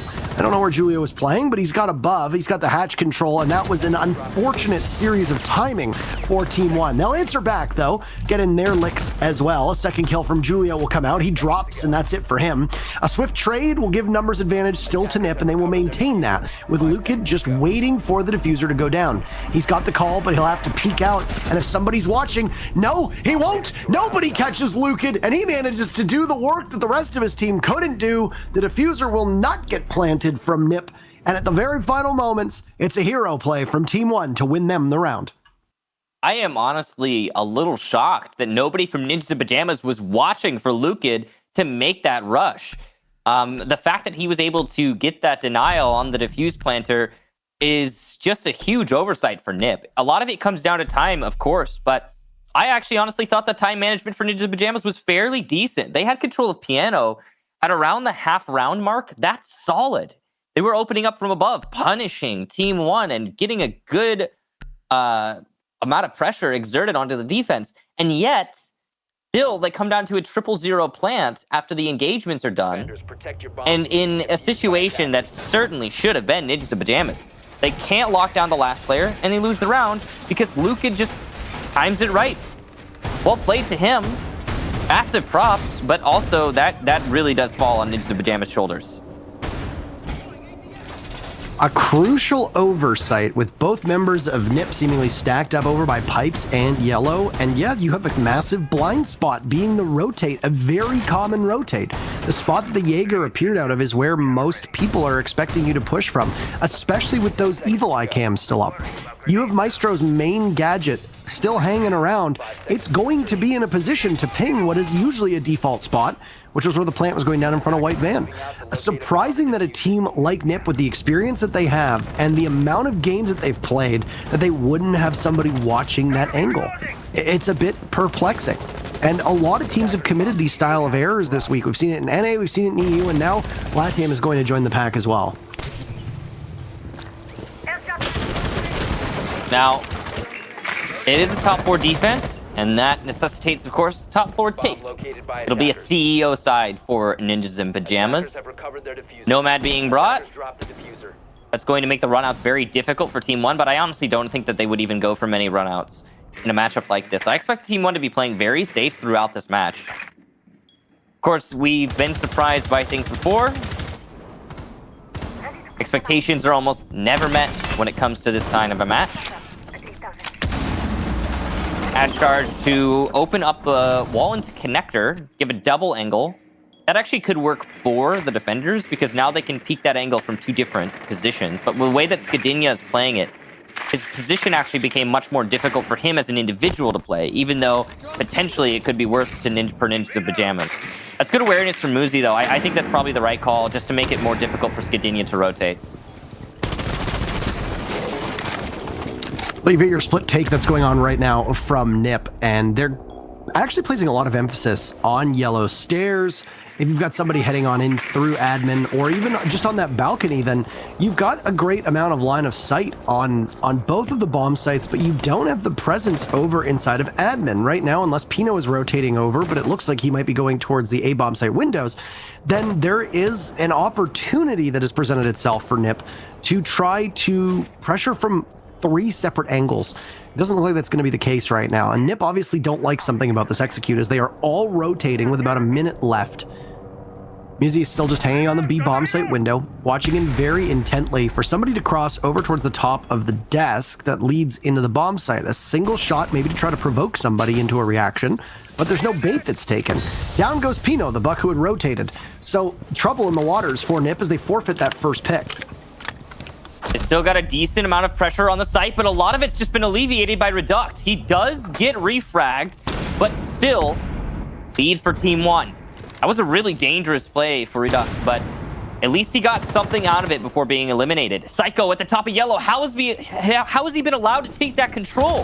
He's going to apply a lot of pressure and get falls. Skadinia will shut him down, though, from his position near Big Desk. Team 1 still have control of CEO. The repel, though, does get Skadinia down at least, and he'll be finished off. The plant could happen, but there might be a C4 for Pelipox. No, he's used it already. That's dangerous. It's going to need to be a guns-out retake here for the defense, but it won't happen. Post-plant now in a 1v1. Julio on repel. This should be an easy win for Julio, but he has to play it smart. Probably going to be a run out from Lukid. He's looking for the option. Checking to see that the barricade's broken. That's smart, given the bugs we've had lately. Going for a fake out. No stick. Julio playing exceptionally smart. Here's the run out, and it's shut down by Julio.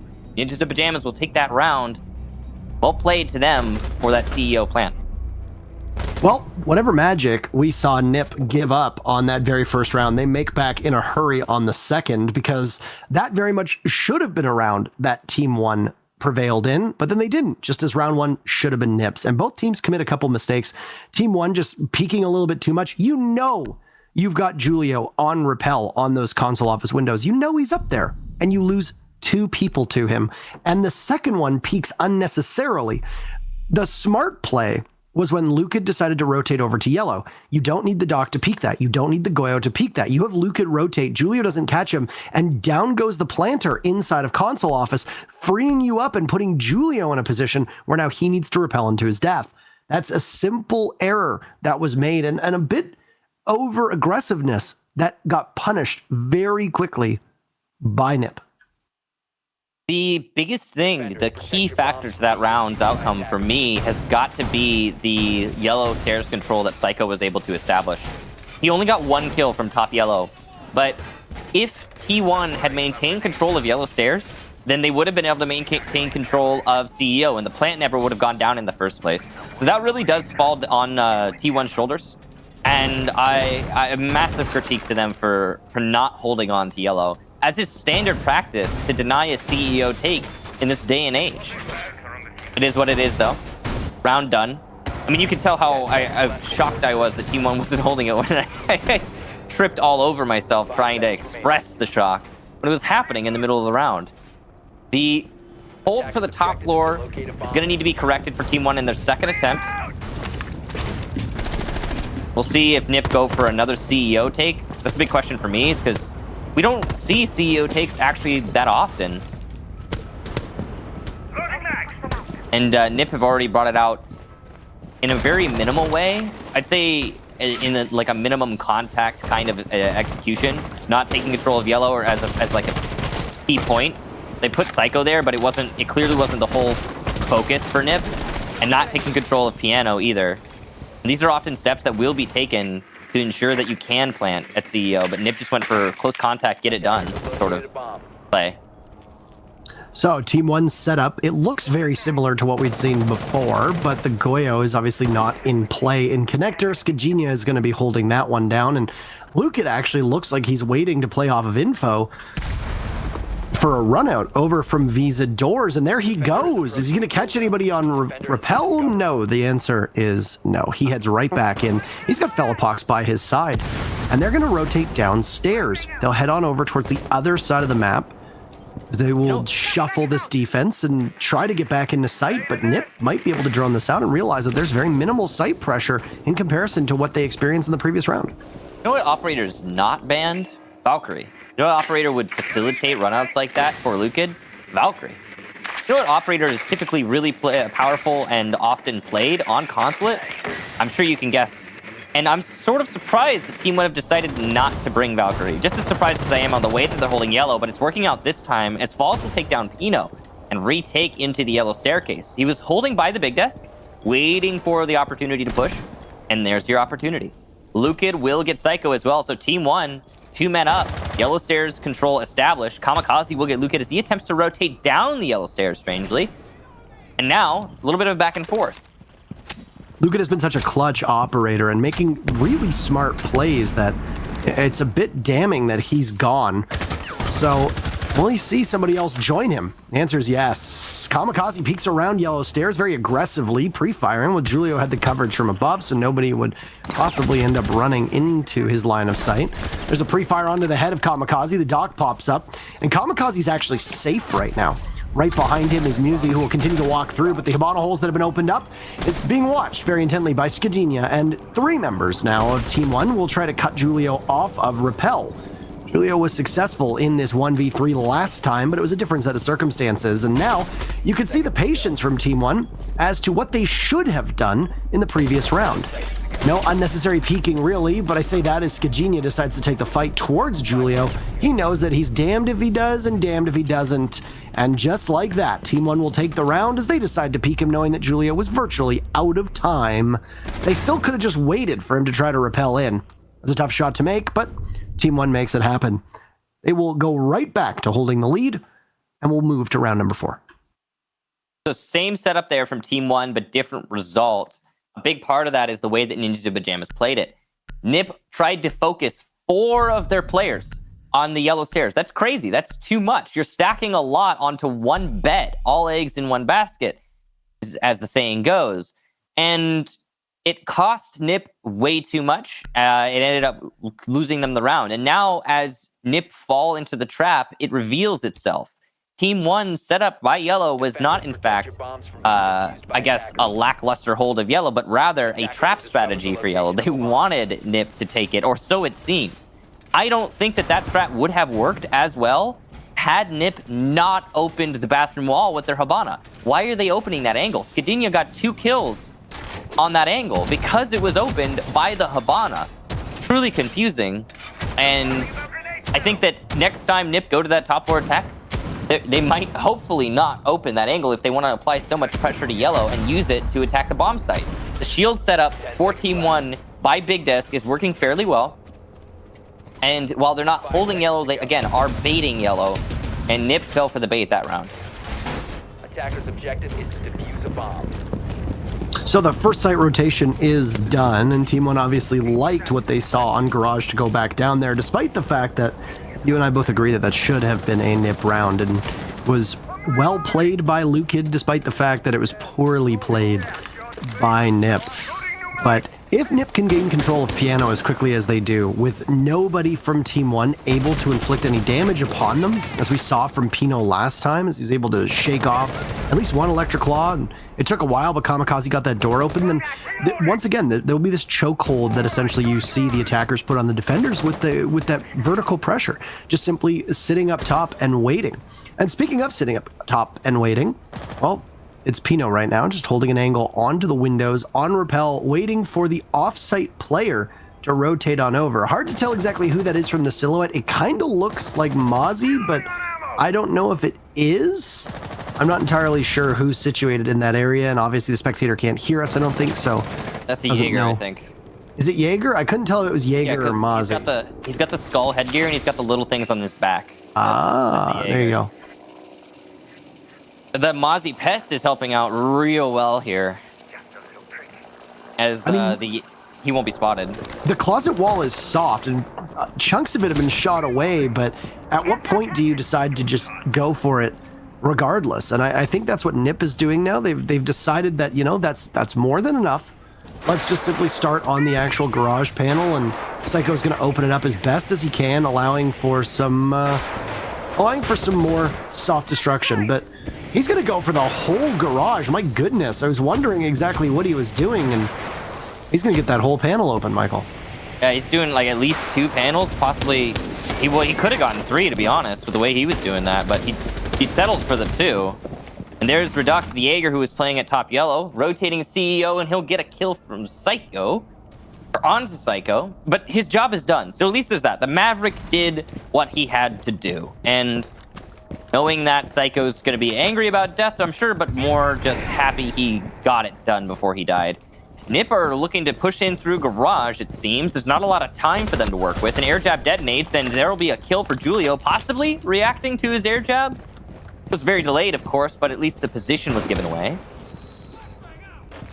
20 seconds left here. Well, 25, really. Nice angle there from the Mozzie of Lukid, holding on to yellow stairs. Falls gets a C4 on the Muzi, who is trying to push in garage, but there's 2 more responding from Nip. And there it is, Team 1 cleaning up with the last 2. Constant flurry of action in that engagement.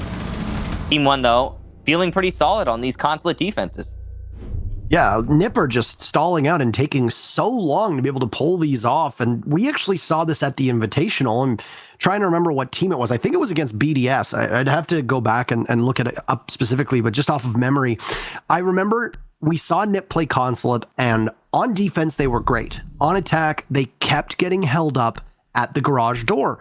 And that is a massive disadvantage. You need to be able to take that control quickly.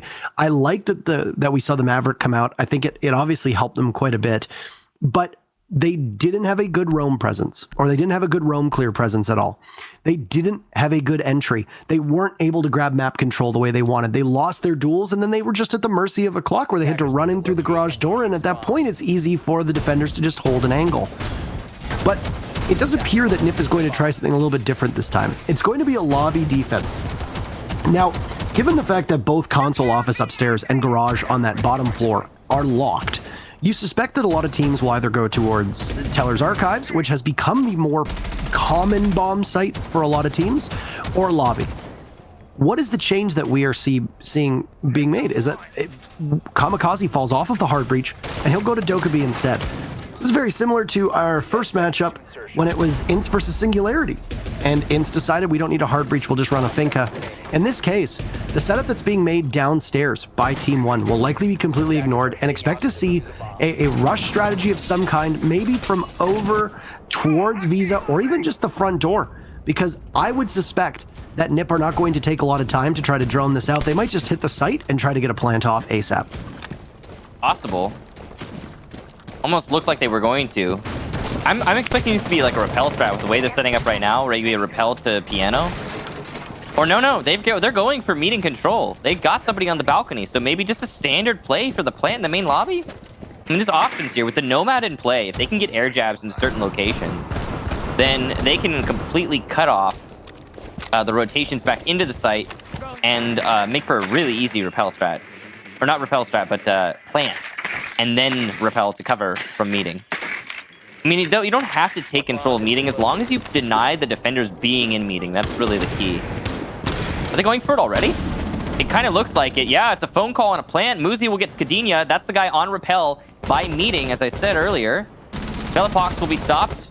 The C4, though, was called, and Kamikaze fell off as a result. Falls peeking will deny the planter. Lukid also, from above, doing some work, as Muzi, who is on rappel for meeting, is eliminated. So Team 1 have reestablished control of their own bomb site, but look at the HP on these last two defenders. It's not looking very likely that they're going to be able to clutch this out. Not at all, but Velopox has the diffuser in his grasp. He gets droned out. They know that he's down below in the antechamber, and he'll likely play over closer and safer to the bathroom with Lukid above. You have a numbers advantage if you're Nip, and you've got so much time left. The beauty of an attack being that quick means that you can get somebody upstairs and establish a bit of a vertical play of your own kind. Lukid obviously knows this. He's suspecting that he's going to get a push from over on Visa stairs, which is where his aim is trained. Velopox has a major blind spot, and if Lukid isn't watching, somebody could conceivably just walk through the main lobby, challenge Velopox, and win that gunfight quite easily, especially since Lukid is preoccupied with Visa. That's your plan if you're Nip. Send somebody upstairs, distract the Mozzie, collapse on Velopox, and even if somebody loses that fight to Lukid, you have to put another person back up top to watch while the plant goes down. The problem is that Nip are not using their time very effectively. They've wasted about 40 seconds, and Velopox knows he's going to get pushed. Down goes Pino. Nip are blind right now. They're being thwarted by the Mute and Mozzie's working together, and what is still a very winnable round from Nip is proving to be quite challenging. Nobody's been able to grab the diffuser until I say that. Julio gets it. He gets gunned down from Lukid, and Nip are just letting this, not just round, but this match slip through their fingers. Entering through bathroom, it's the Zofia, but it's perfect in the stretch for Team 1. They take down every member of Nip, and nobody can shut them down. Both Velopox and you saw the Mozzie playing above, both of them so low on HP, yet it didn't really matter.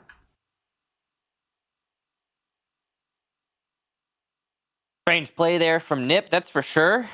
Well done to Team 1, clutching out another round that they really shouldn't have been able to clutch. I say poor play. I think you really summed it up well when you said that Ninjas and Pajamas were using their time extremely poorly. When it came down to that 3v2, there was about just a little bit more than half the round left, and then it ended up going to the dying seconds after the clutch finished out, because Nip just kind of spread out and did their own thing. One person by the main door to try and get diffuser. One person rappel into piano while the other one stays on piano rappel. Then when the first person dies, the second person comes in, and someone's dying by the main door after they try to get the diffuser. I don't know. That was a mess. An absolute mess. Ninjas and Pajamas needed to decide on a play, commit to it as a team, and get that diffuser, get that plant, or maybe just get the kills, whichever one. They had time to actually make that happen. They could have done anything. And instead, for a solid minute, they did nothing. And then their backs are up against a wall. 10 seconds. And then round over, when they failed to win their 1v1s. It's a really disheartening kind of round to watch. But, we saw this earlier today in our first match. Where it turned out it was just a attacker-sided match. Maybe this will be just a defender-sided match. Who knows? I mean, you get that kind of thing regardless of map, sometimes just based on the teams and how they match up with each other.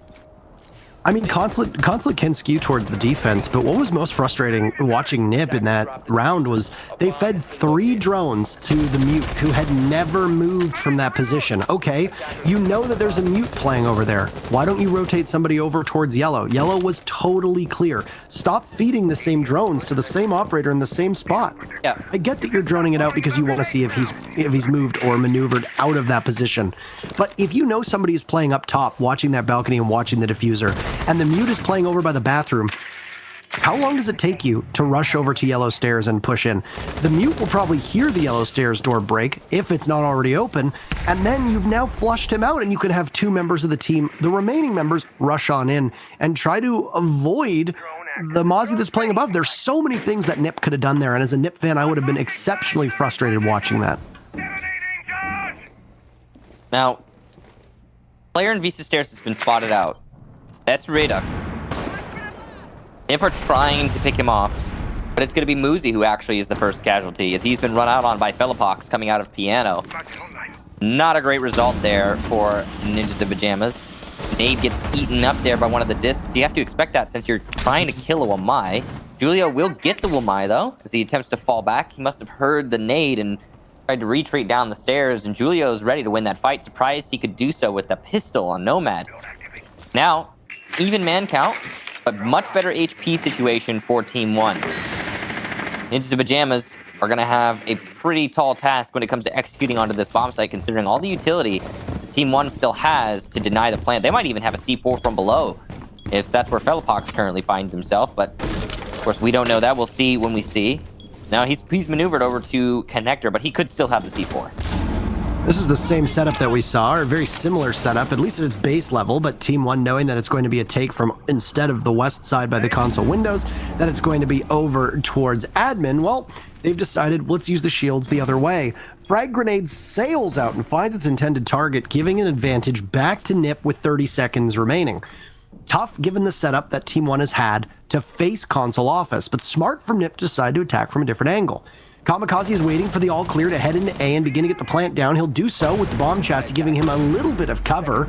Lucan finds one kill for his team to keep it even, and Kamikaze will need some extra strong protection. He gets that diffuser down, and Nip will find that plant quite easily. But Skagenia with 2 big kills, leaving Psycho now in a 1v3. His position known and spotted. The Type 89 will chew through the Jaeger, and positioned. It will be the only hope now for Nip. He's vulnerable from multiple angles, gets a good call, but doesn't see the dock of Skagenia push up towards the top of Visa Stairs, and it's yet another clutch from the member of Team 1 returning to this roster, and Team 1 will go up 5-1 at the first half here against Nip. Well,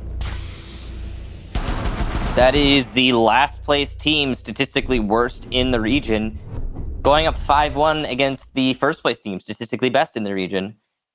And, you know, you don't expect to see it. But again, this could just be a defender-sided situation. As we switch to halves, we're going to find out, is Nip just better on defense for Consulate?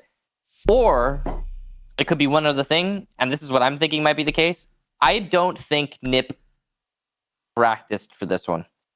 I'm watching the way that they're playing right now, and it definitely seems like Nip kind of glided into this match because they're very slow on the droning. They seem borderline blind on a lot of these rounds. And granted, there's been a lot of Mutant Mozzie, so that in their defense, play devil's advocate for Nip. That is a factor that needs to be considered. But these are the sort of hurdles that they've already been, had to get used to from past matches. So I am a little surprised that they're struggling with stuff like that so much in this one. It either Nip didn't practice going into this, or they aren't taking it seriously, or something. But they're not really playing like the Nip that we've seen in other Pro League matches, or in at the Invitational. That they took second at the Invitational. That's a crazy result. They tore through absolute titans to get to that position, by the way. It was a long road. So the way that we're seeing them play right now is definitely below expectations. I would say so, and I'd be absolutely in agreement with that one. And Team 1 have already assembled very closely at this wall to try and shake off the Electric Claw from Julio that's been positioned, and I don't think they can hit it, but they drone effectively, and it looks like they actually might have just gotten it. Now, there will likely be another Electric Claw tossed on down, but Julio wasn't really in a position to do much with it. The garage wall gets opened up by Team 1 very, very quickly. Still over 2 minutes left in this round, and Falls is just in. All right, Team 1 decides to just rush in.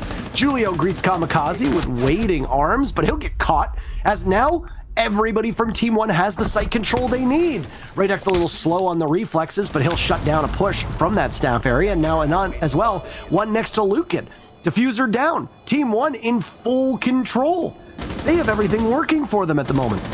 There's another from Reduct, and they will just thin the herd as the retake from Muzi on the stairs will make an ungodly racket over all those track stingers. A beating happens right in front of our eyes. And Musi, above, will now need to try to find somebody through the very limited destruction that's been done. This should be match point for Team 1. A big 1 point for them. As Musi is essentially hopeless. Lost upstairs. I think he knows that you're going to have to mentally reset if you're Nip. You have lost the absolute plot of this matchup.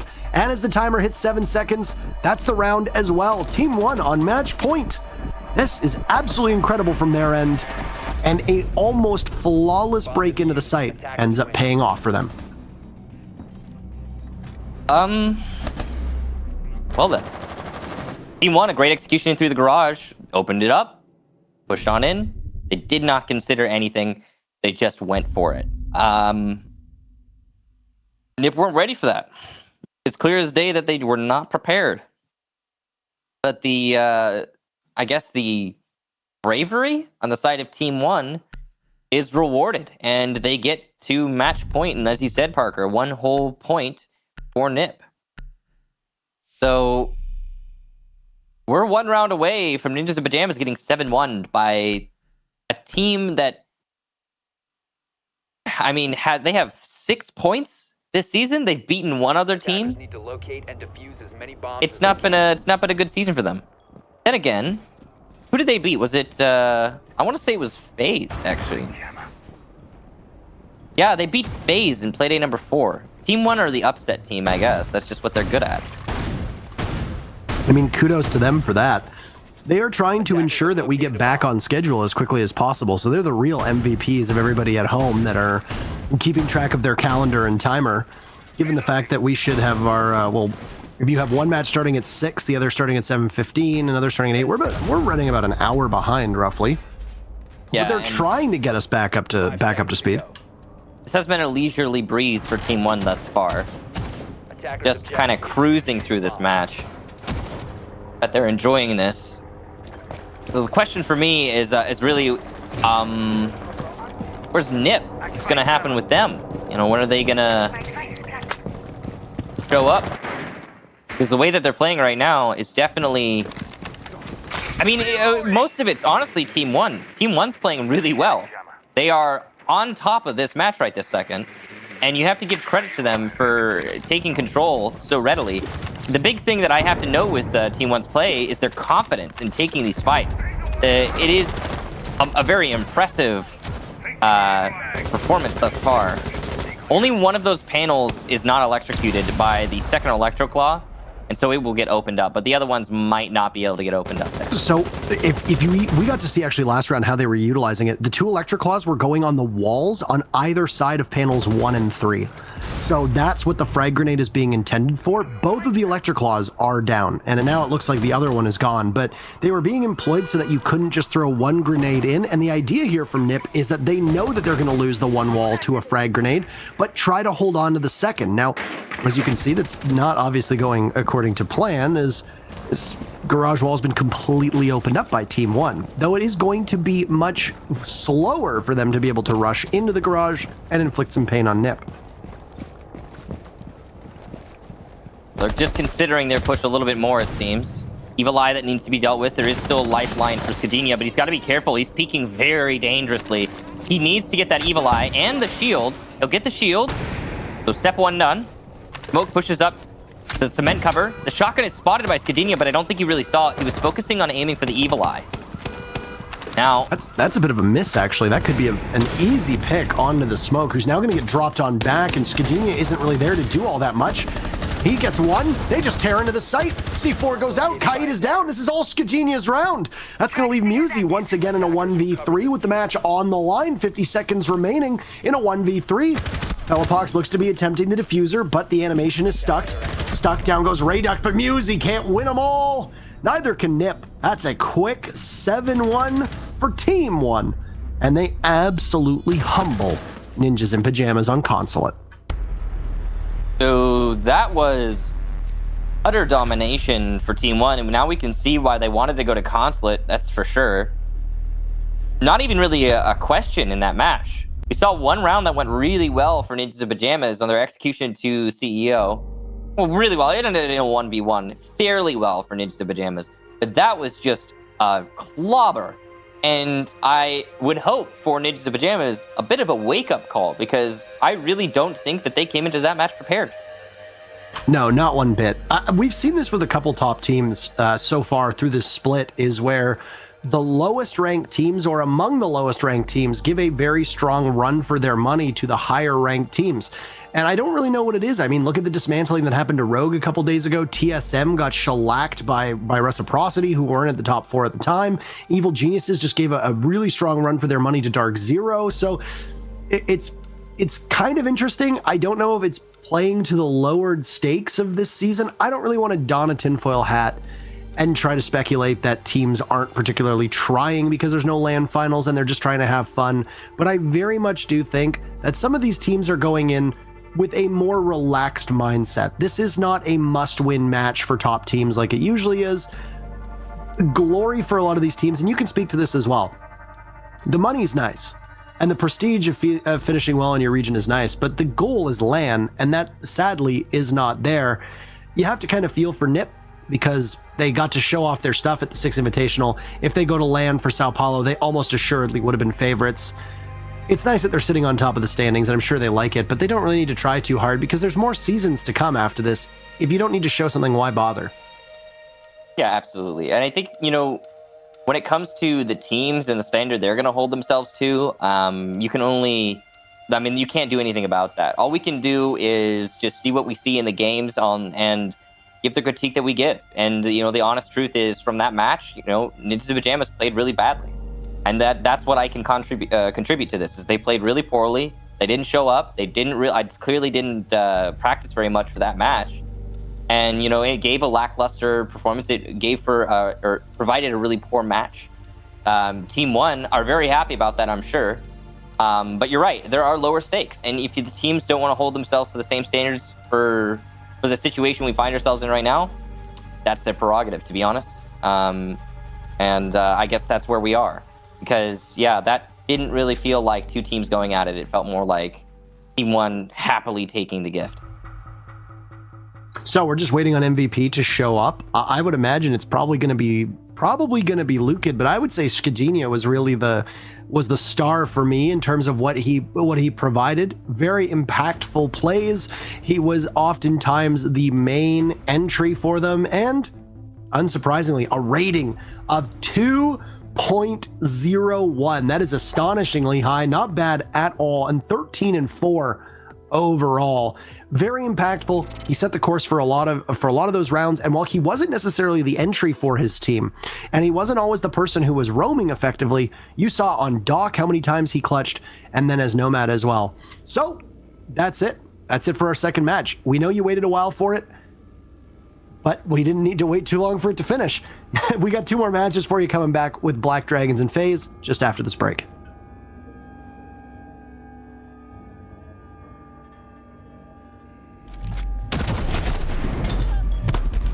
Seconds to go.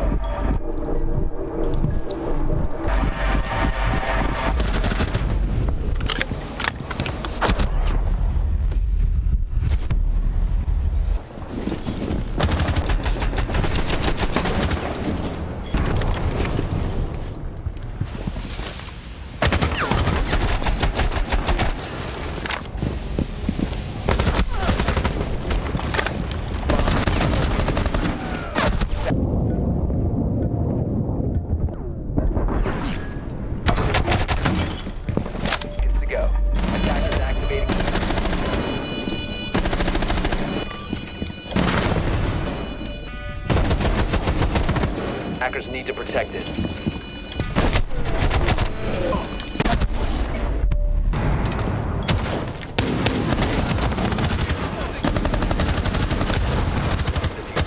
Bomb located. Attackers are active. Bomb defused.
Welcome back, everybody, to the second half of our 11th Playday here in Pro League Season 11. My name is Intero. I'm joined by Kickstar. And if you haven't tuned in, there was a bit of a lengthy delay, but Team 1 tried to make up for that by destroying Ninjas in Pajamas 7-1. A very quick match, and all of the rounds ended up being quite quick, too. Now we've got Black Dragons versus FaZe Clan up as our third match today. So BD FaZe, this is going to be an interesting one, that's for sure. A lot of people wondering where everyone stands in terms of each other as is standard. I mean, we've had a couple upset results today. As Parker just told you, the last match was pretty crazy. Did not see Team 1's dominating Ninjas in Pajamas. We go into this match right now. The new lowest ranked team in the region, Black Dragons, after Team 1's victory just now. They will be PZD, Hugzord, Wag, Hornatow, and Lagonis. They'll be attempting to acquire some points and try to jump back over Team 1. But considering the recent record, it doesn't seem very likely. No, their record has not been superb. They drew against Team 1, who at the time were the worst team in this region, but then surprisingly kept pace with NIP. Still losing, but coming much closer with a 4-7. That favored NIP, of course. And then a 1-7 against Liquid on Tuesday. So not exactly what you want from a team like Black Dragons with the pedigree that they have and this roster that they have. But the same thing can be said for FaZe Clan. They haven't exactly had the greatest half either. This split so far has been marked by a victory over Ints, which isn't too surprising as Ints picked up their very first victory today, but then a draw against Singularity and a loss to MIBR. And despite the changes for FaZe, they look like they're adapting decently well with Live on the team in place of Cameraman, but still not quite living up to the expectations that the FaZe Clan name brings to this team, given all that this roster has seen through the history of Latin America. Yeah, and I mean, granted, that's just in the recent result. I mean, that draw and that loss to MIBR, I mean, it's not fantastic. It isn't the best, but they did at least manage to get the win off of Ints. So it's not the end of the world for FaZe, and considering their current position of third, they've still got a decent spot to, maintain that or even possibly do a little bit better. So, don't count them out just yet. If anything, I'd say that FaZe's position and, as you said, the pressure that the FaZe name puts on them as a team is going to compel them to possibly try a little bit harder than, for example, maybe Ninjas in Pajamas. Yeah, that was a bit of a shocking matchup with NIP, but yeah, I would imagine that FaZe Clan are probably going to take this one as seriously as you can imagine. Now, the players in the lobby right now, which you at home can't see, but we can, are having a very wonderful conversation about certain types of very expensive footwear. I don't speak Portuguese, but I can understand Yeezys in both language. So yeah, I didn't see that. Yes, I can.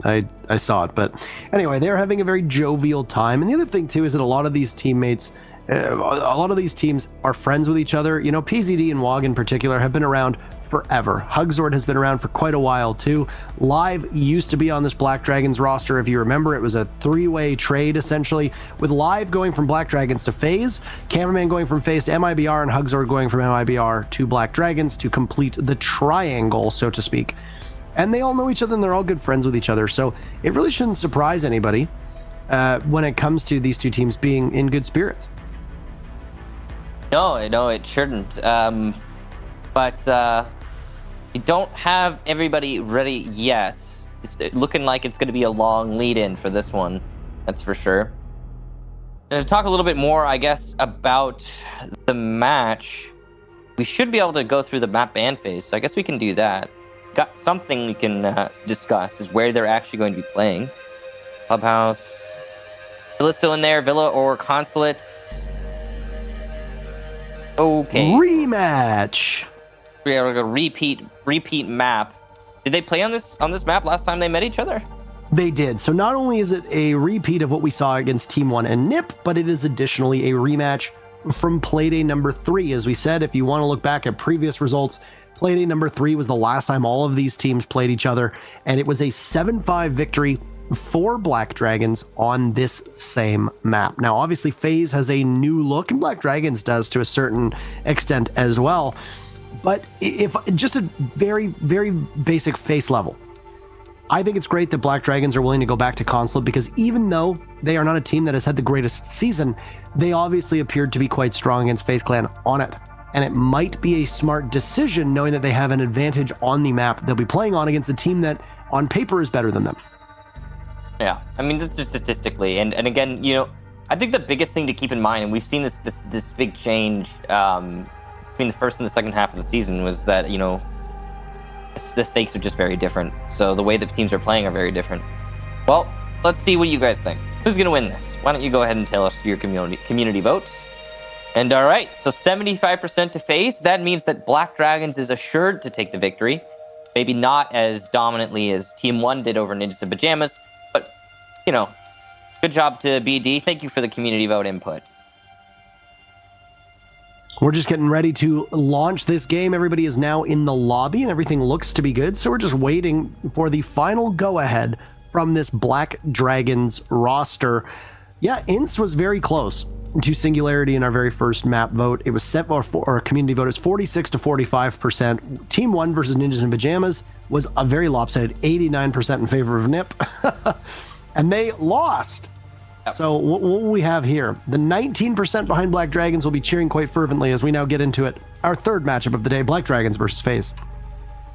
Today is the day of the underdogs, it seems, so let's see what BD's got for us. And FaZe starts off. See here. Nothing crazy so far. I mean, FaZe are really deliberating over their decision here. Strongly considering, well, who they want to ban out before they fully commit. And it'll be a Thatcher. Okay. I mean, Nomad wouldn't surprise me here. IQ wouldn't surprise me. Capitao. You got a lot of real, like, you got a lot of good options, to be honest, right now on this map. There's the Capitao. Probably a Valkyrie and an Echo. That'd be my guess. Valkyrie Echo. Something like that. Maybe a Mira thrown in there. Maestro, possibly. I did see a clash in the last match, and that was on the same map, but I'd guess probably, again, the Valkyrie, and then probably for FaZe, the Echo. But they could do it. They could do anything. They could do anything. There's like a small pool of operators that frequently are banned. And so far over the last few matches, we haven't had many surprises other than the clash. So, yeah. All in line with the standard here for Latin America and for these teams specifically. Mira always escapes the ban when it comes to Consulate, or at least usually does, because there's far more viable operators that you see get trotted out, one of which being Valkyrie. And we were actually a little surprised that Valkyrie wasn't banned in our previous matchup. Of course, it was Clash who took her role. Additionally, Nomad will be unbanned as well, so she's going to be free to be played. I'm expecting what you usually see from the defense, but it's going to obviously be a little bit hindered by the fact that you don't have two of the most crucial info operators, being Valkyrie and Echo. Obviously, you can reposition yokais and you can put those Valkyrie cameras in very specific spots that allow you to play off of that.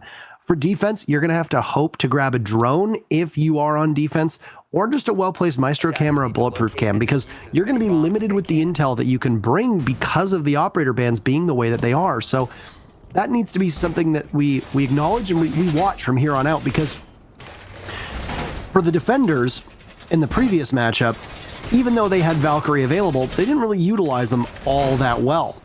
This time around, there's no Valkyrie available. Will we see a bit more of a reckless roam from FaZe Clan that is not necessarily helped or aided by Black Eye cams or yokais? That's going to have to be the question that needs to be answered. And as you pointed out in the matchup between Nip and Team 1, Garage is usually your safest bet for a site to defend, so that's where FaZe is going to start. Attackers are moving out to locate a bomb. See if that one works out for FaZe. Yeah, it's definitely the main bomb site for a lot of teams these days. And with the IQ in play, Valkyrie wouldn't have been... I mean, the Valkyrie and the Echo wouldn't have been as good as they could have been anyway, I guess.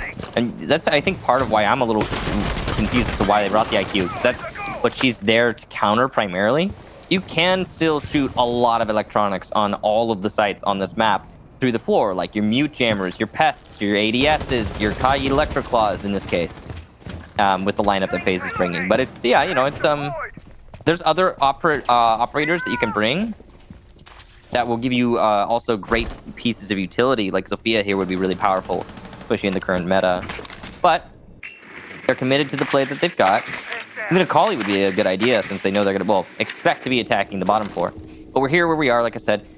BD focusing on top 4 control. They're going to be able to open up from above, so they don't need a Kali. As long as they get the control that they want. Oh my. 1 C4 gone and 1 kill for FaZe. That's a pre-place for Mav. And a good call on the default camp. Man, you do not have a buck now. So, as an attacking team, look at Piano. That 4 is pristine. Absolutely pristine. You don't need to worry too much about that upstairs control being had for the defenders. I mean, there's likely going to be some done by PZD, but ultimately, this is going to restrict the way that Black Dragons can put pressure on that site. Ion, who was guarding Piano, well, he falls off. He's removed by Hugzord, who's playing on yellow stairs, and I don't know if Ion just didn't know or not, but usually you don't lose those style of fights, especially if you're somebody like Ion. We saw him pull out some absolutely incredible and jaw-dropping plays the last couple play days. They still haven't gotten control of the middle floor. We do have a roamer from FaZe on that middle floor. I believe it's Yuna. It's either Yuna or Live. Playing inside the bathroom. He'll get PZD, and it is indeed Yuna. He goes for a second and dies to Hugzord, who gets his second. Still even man count here.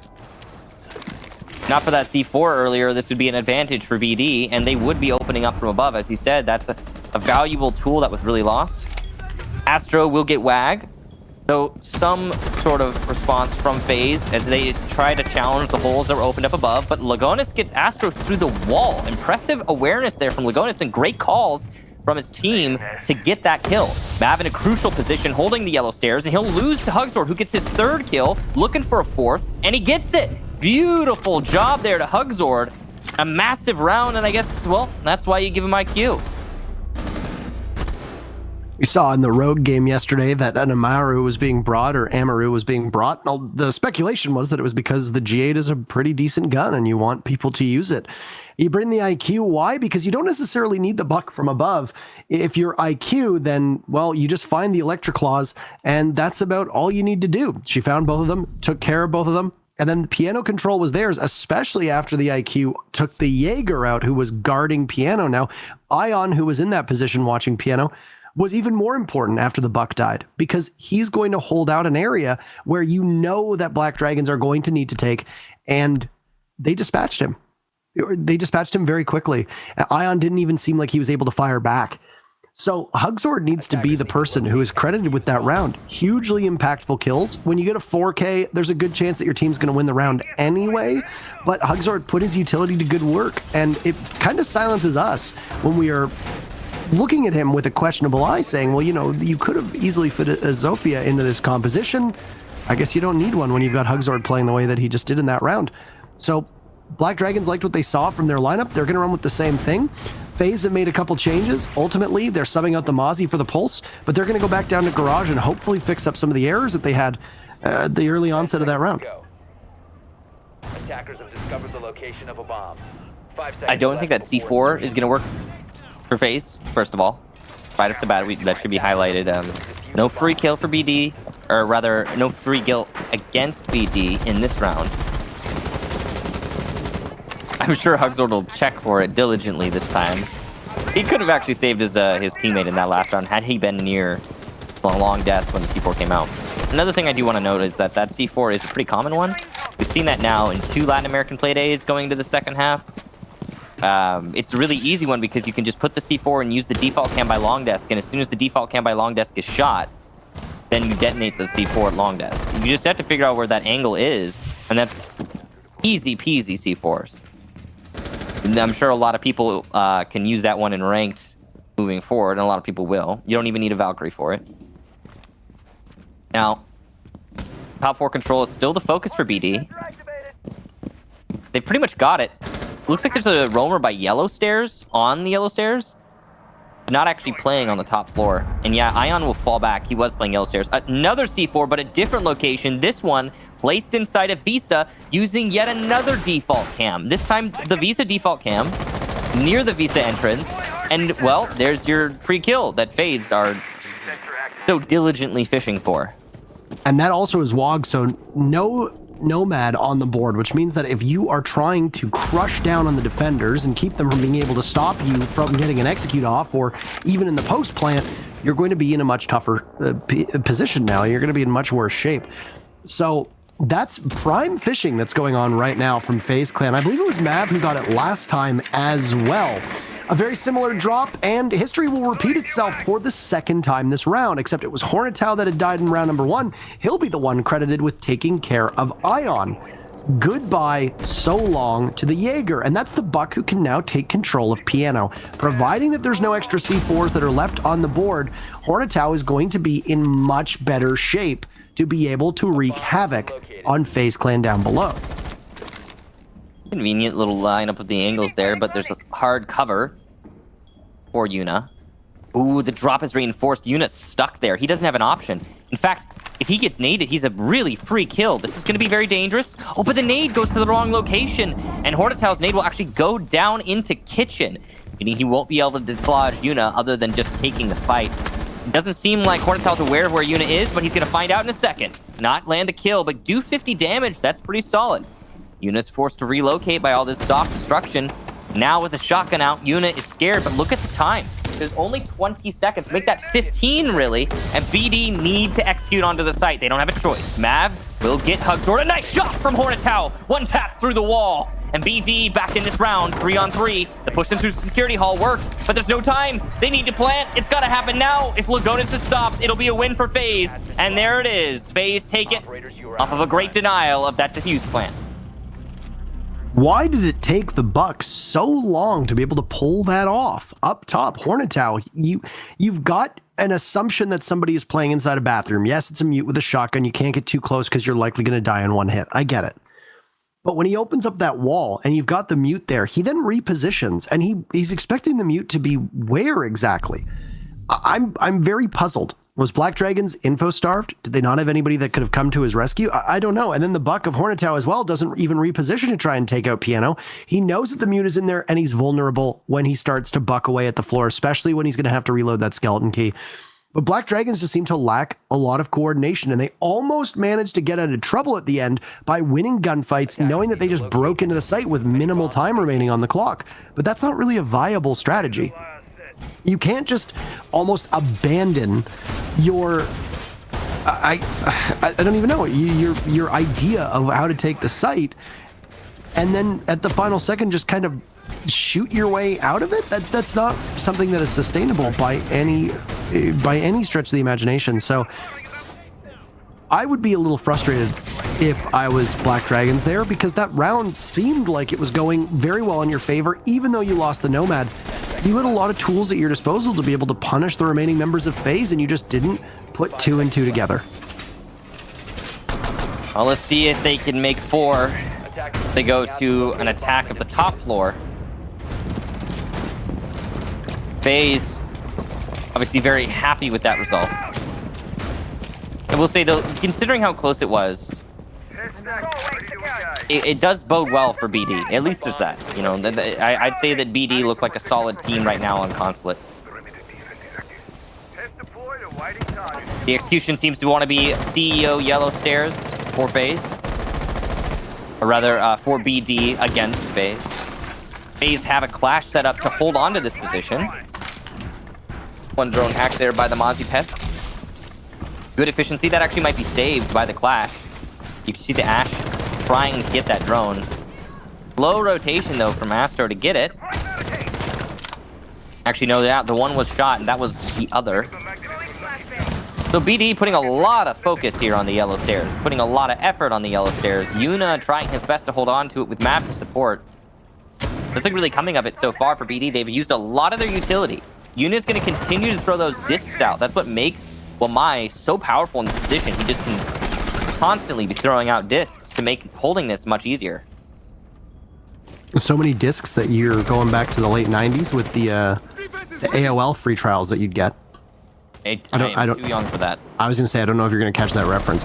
One of the best tools for FaZe on this defense has just been removed, and now another falls as well, as both Mav and Yuna are dragged out of action, kicking and screaming, and that's the Clash and the Wamai.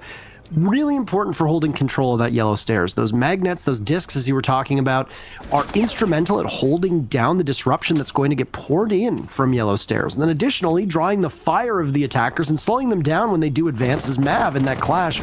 And he was the very first casualty.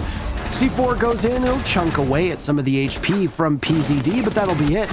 And now the Mozzie doesn't look to his right. Astro too distracted by yellow. He gets gunned down by PZD as the Ash almost taken out by the toxic canisters of Live inside of Connector. The two newest members of this FaZe roster are the remaining support beams to prop up this defense for them.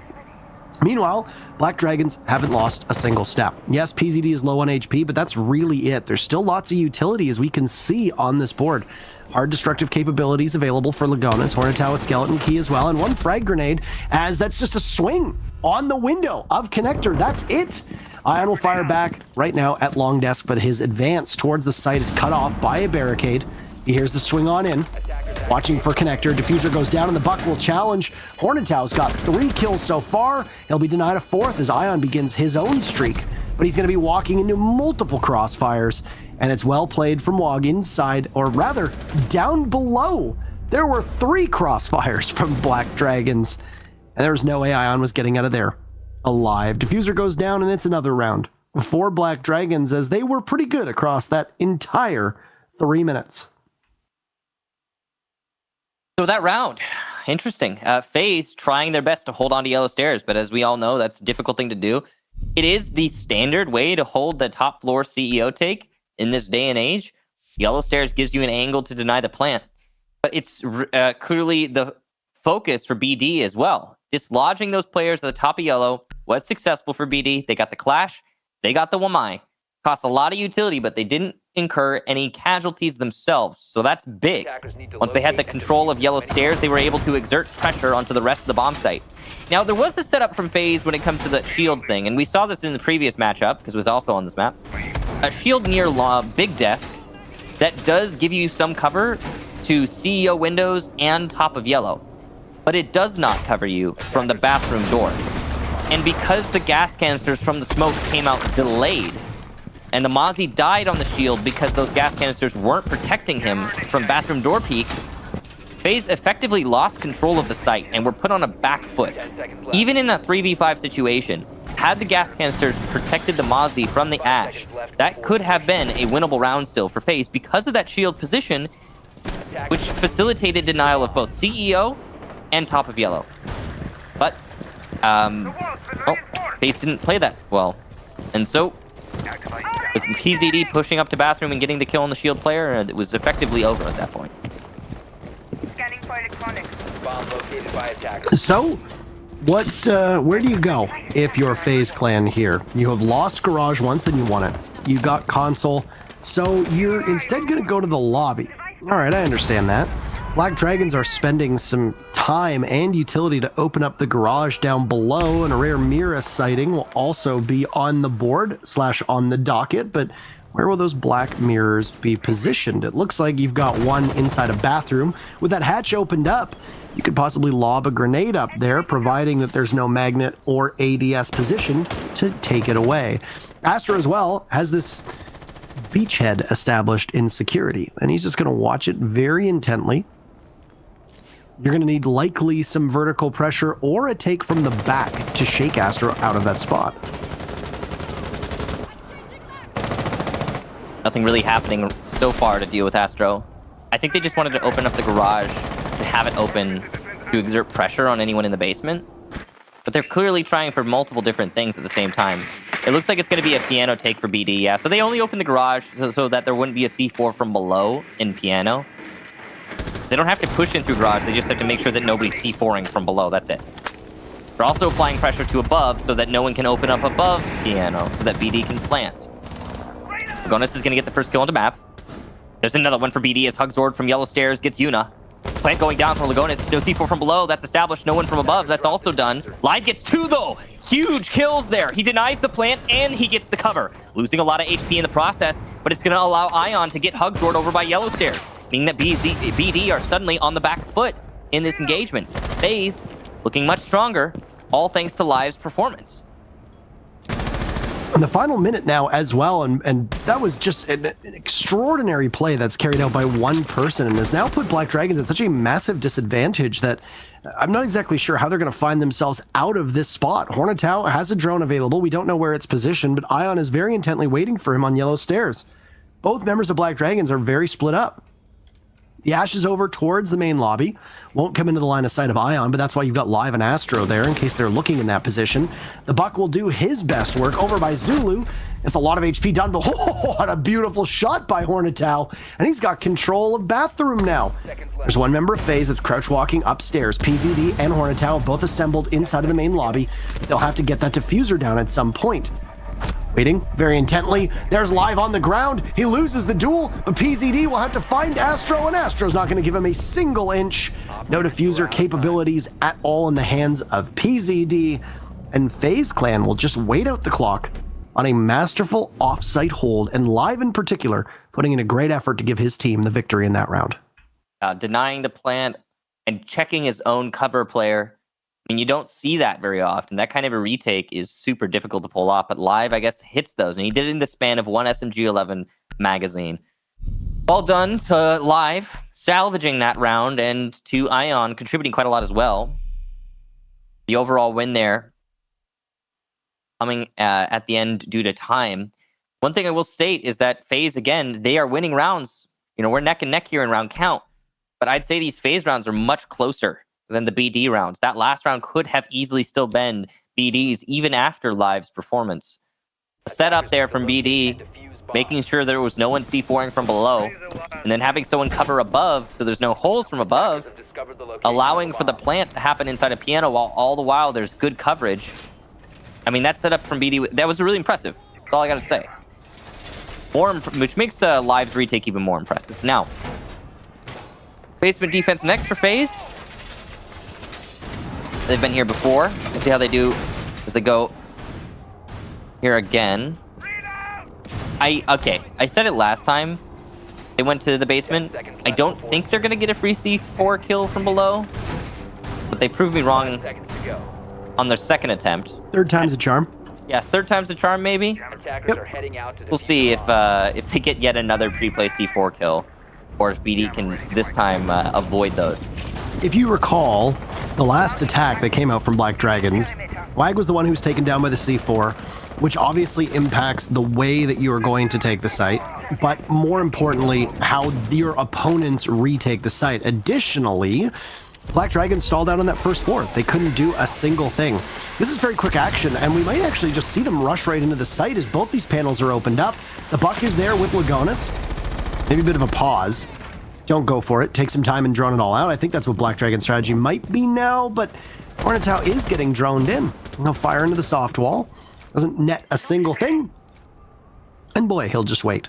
So no, it won't be a rush strat from Black Dragons, though they do need to be very mindful of the clock. That opening pick that comes from FaZe was huge, and it was an explosive end to Black Dragons. This time, it's going to be to FaZe on this defense, with Mav, who was credited with both of those C4 kills, blowing up in front of our very eyes. Great tossed grenade that goes in after the utility is cleared out from Ion, and you've lost the Mozzie. That's a challenge for FaZe, who will now need to rebound from that loss. Those ADSs being cleared open up a lot of opportunities for BD to land those nades. Player at pipe spotted, that might be the next victim. Stun goes in to assure that the flash is there, and there you go. Yuna full blind will be eliminated by PZD, who gets out barely scathed. Lagonis on the entry also gets one, but Astro is responding. Live and Astro in a 2 versus 4, though. It's not going to be an easy retake. These are not being planted right now by BD as it's down. A lot of it picked up. Lagonis was the carrier, and now it's on someone else. Hornatow will get Live, but Astro gets his second kill. Can't retake it, though, and BD will get another successful execution into the bottom floor. There's still a fair bit of time left on the clock with that one as well, so it was really a rush strat from Black Dragons. They just had to do some homework before they could go out to play. That's at least what it looked like, as they opened up those panels in a hurry and just simply ran over and trampled the FaZe members that were on site. Frustration, obviously, from FaZe as they'd lost the Mozzie and then just didn't have the intel that they needed. And this once again plays to the lack of Valkyrie and Echo in this game. They are two of the most crucial intel operators. Valkyrie is a staple on Consulate when she doesn't get banned, and that's because she allows you to rotate on what is a very linear and oftentimes claustrophobic map. Ditto with Echo, and those yokai drones, providing there's no IQ on the board, can cause major heartache to the attackers as they're repositioned or even just played off site. FaZe right now, in terms of visibility, are only bringing the Maestro cams. That's it. Now, they are again going to be bringing a Mira. This is the second time that FaZe is trotting one out.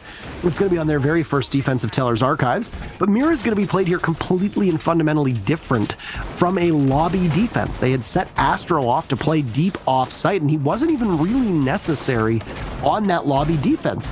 He dissuaded the attackers from taking full garage control because of the way the Black Mirror was played.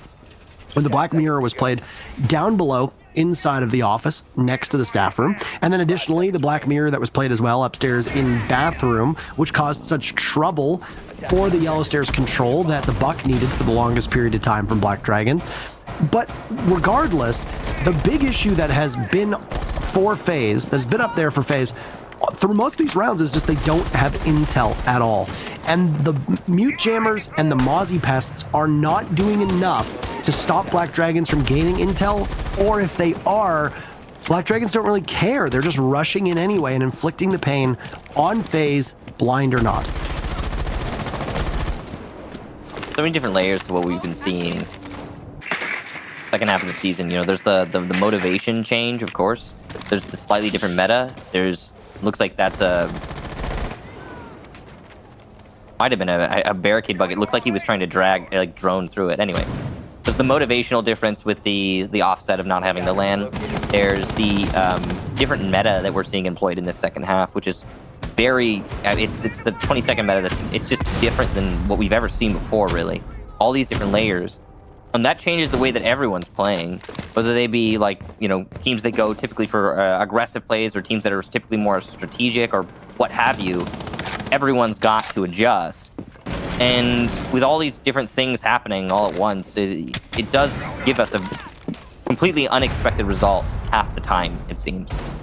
So, and it opens up the gates for a lot of teams who otherwise might struggle in situations or in matches like this. Changes the whole dynamic that we experience in terms of who's winning what and how. It's all less standard than expected. I don't know. This is the change that's coming in now. It's been FaZe turning their attention over towards Visa as they break that castle barricade down, and the Ash will just continue to go up, and Mav was in a rock and a hard place, and he will find himself ground to dust as PCD loses the fight to Ion. It's not an altercation that you usually see the UMP come away with a victory in, yet it will anyway. There's another for Black Dragons as they've got control of the first floor, and they're going to try to sequester the members of FaZe remaining downstairs, but FaZe are answering back. Mozzie spotted, taken out by Lagonis. That's a bit of a scare for him. Still time to go for the plant. There is 2 C4s on the board from both Live and Una, providing that they brought the C4s at least. That is the likely loadout for them. Lagonis knows that he's going to likely have to find one frag and put it into a 1v1 with that diffuser down, and he's going to plant under the Evil Eye. But this information is going to continue to go to FaZe. Una down below, Live pushing up. He's going to get hit by an air jab. Lagonis knows this, and he manages to survive a C4. He could get out. This is being really well played by Lagonis. He just needs to watch for Mute to push from a certain position. He knows he's at the door, finds the Mute, but somehow loses that fight. My goodness, it looked like he should have come away with a victory, but Live with 1 HP in a dream is more than enough. It's going to be a tie game between these two teams through the first 6 rounds. Sides will swap. What?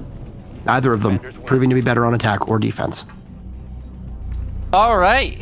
Yeah, definitely an interesting result for the first half. We get that switch over. So BD, I'd say really solid half.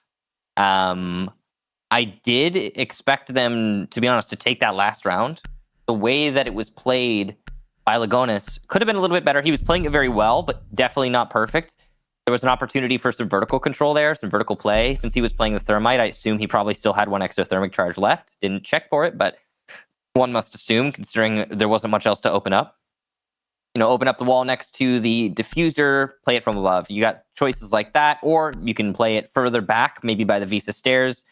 Try and maintain control of that, because you can get the lower Visa stairs on a long angle. You shouldn't expect anyone to be above you at that point, since that was cleared out.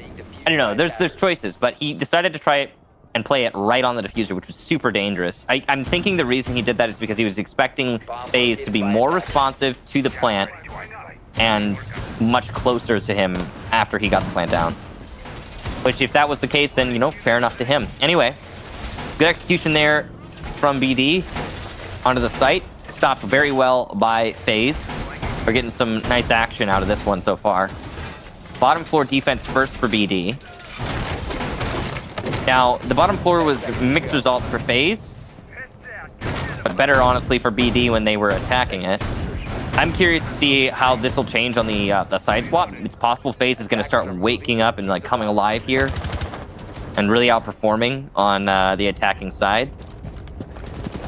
Sometimes we'd see it be the case that... See what? There's a no. I was just mesmerized for a second. Is that that's the green version of the blue skin that they used to have, right? Yeah, no, that's the that's the Christmas skin. There were two of them. There was the blue snowflakes one, and then there was the green like snowflake Christmas tree one. Yeah, but the blue one got yoinked out of my inventory. It's not there anymore, and I was like wondering what happened to it. And I was like, wait, was it green? Did I misremember it? No, so Slash actually from Rec tweeted about this a while ago, being like, the Christmas skin just disappeared from my inventory. Has anybody else noticed this? Yeah. And I mean, I guess it did for yours as well. I wasn't around when those Christmas skins were in, so I never had access to them. Well, that blue one that everyone had was actually, I think it was a mistake, because this is way back when something else was happening. I can't really talk about it, but I don't think it was supposed to be in our inventory in the first place. Like, it wasn't an actual Christmas skin. It was gotten through a different means. Totally, like, and I think they just ended up, like, they finally decided to remove it, was what happened. Oh, yes, you hacksored the Matrix, Michael. No, it was actually something that was done for Ubisoft. But it was a joke. It was a joke. Anyway. Yeah. But it was like one of the OG skins or whatever, and it just disappeared. Yeah. Anyway, this round, Yuna's going to get the... Yeah, it is a nice skin.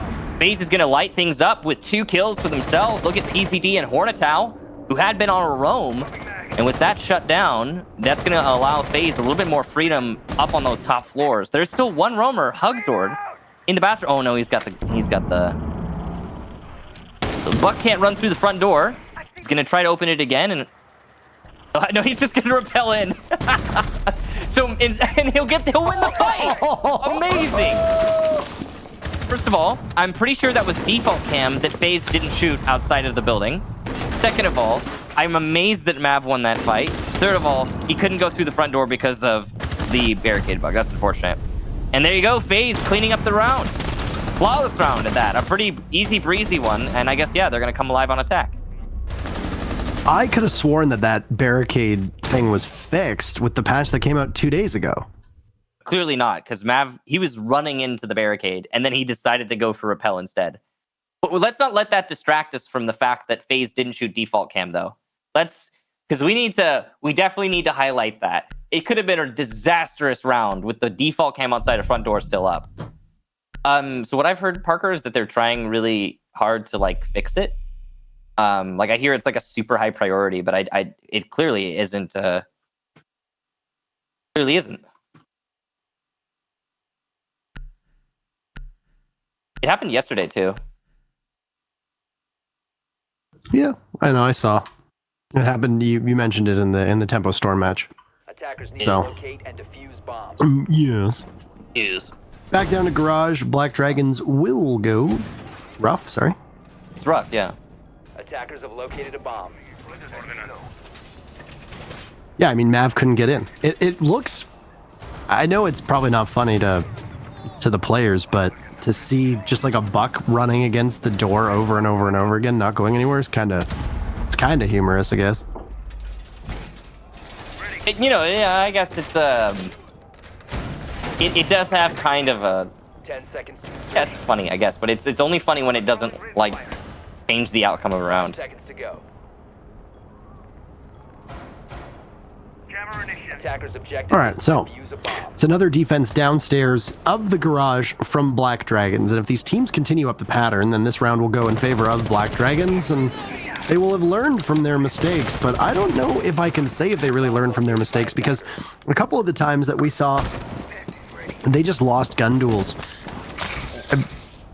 The utility that came out from FaZe was largely upstairs, and then they just swamped the site. As we've seen with every single garage take so far from both of these teams, it's that, well, you pressure as best as you can towards the garage, then you just trample them underfoot as you run into the site. So, Astro was looking to possibly go into admin. As you mentioned, well, your pressure is going to come on over from the garage, and Astro just comes right back and must have seen something on cam, but there's nobody from Black Dragons that's nearby. That's very confusing. I'm not sure what the play is right now from FaZe. It looks like they want to rush in through yellow or something like that. Maybe just do a basic garage take and then have Astro late flank. Looks like, yeah, I think Astro's supposed to late flank, and this is just a basic garage take. So nothing. Oh, nice shot from Ion. That's beautiful. A retake from upstairs on yellow. Now goes live, but Astro with the late flank gets Hornetau, and then BD start coming alive, and the site push comes out. By the side of White, Mav will take down Lagonis. Ion and Mav now have to hold on to the diffuser and the site, but from above, PZD will shut down Ion, putting all the pressure on Mav, who has to get diffuser and plant it. Got a lot of time to do it, but not a lot of places. He's probably going to need to relocate here to the kitchen, and he'll do just that. Here comes the plant attempt. Gonna be yellow, really, the main pivot point here for FaZe. Mav will have to hold on to that, and he's got very little HP to do so. Ooh, bad timing on the angle, but he gets out. He can play this a little bit safer now, but it means he's lost control of his bottleneck, which is huge. He'll have to take 1v1s to have any chance of winning this, and it's really not easy with this low HP. He should have shot the shield, he didn't, and now he pays the consequences. BD will take another round and even this out onto a 4-on-4. This match is just destined to go back and forth consistently until the end of time, and yeah, it shouldn't really surprise you. What happened there was after FaZe had assessed that they had control of the front of garage, they rushed on in, and they still had Astro upstairs. He was a little bit too far off of the beat. By the time he was able to get in action, almost all of that round occurred over by yellow stairs, and then the remaining members of Black Dragons who were playing by that staff area decided to peek out, and they took out the members of FaZe that were trying to get into that particular area. I think that left just the nomad of Ion and Mav inside of the site, and then they cleaned up. And Mav realized that he couldn't really do all that much, so he had to go for a plant. I mean, that's the smart move to make, and a lot of teams aren't accounting for you to plant in the second bomb site. They're expecting you to plant in the first bomb site that you're going to encounter, which is on that garage wall / in the middle of garage. So Mav played it well, but there was just a lot of little mistakes, and these teams have made an abundance of little and semi-large mistakes there. Mav, as you said, he gave up control of the bottleneck onto yellow stairs. He wasn't playing an ACOG, so maybe he wouldn't be able to hit the shots. I don't know. Mav usually hits those shots. It's just a chaotic round altogether, and one in favor of Black Dragons. Yep. Here we are. 4-4. Said that back and forth. Unsurprising, I suppose. Be a main lobby defense here for BD. Reinforcements by the garage. Attackers are heading C4 from below is going to be the main focus, as you can see. Got at least 2 C4s, possibly 4 on the board for BD, and a pulse to boot. So the setup is pretty clear and obvious. FaZe look like they want to take top floor. They'll start with admin office. They'll clear up to the CEO, probably. Maybe just a meeting. They could do just meeting. They don't have to go the whole distance. have located a bomb. Once they have at least a meeting, they can go for a main lobby take. If that is their plan, you could also do a piano take if you've got full top floor. Attackers recovered the diffuser. But establishing that upstairs control is the main priority, clearly. It's going to take some time since there's these pests on the windows.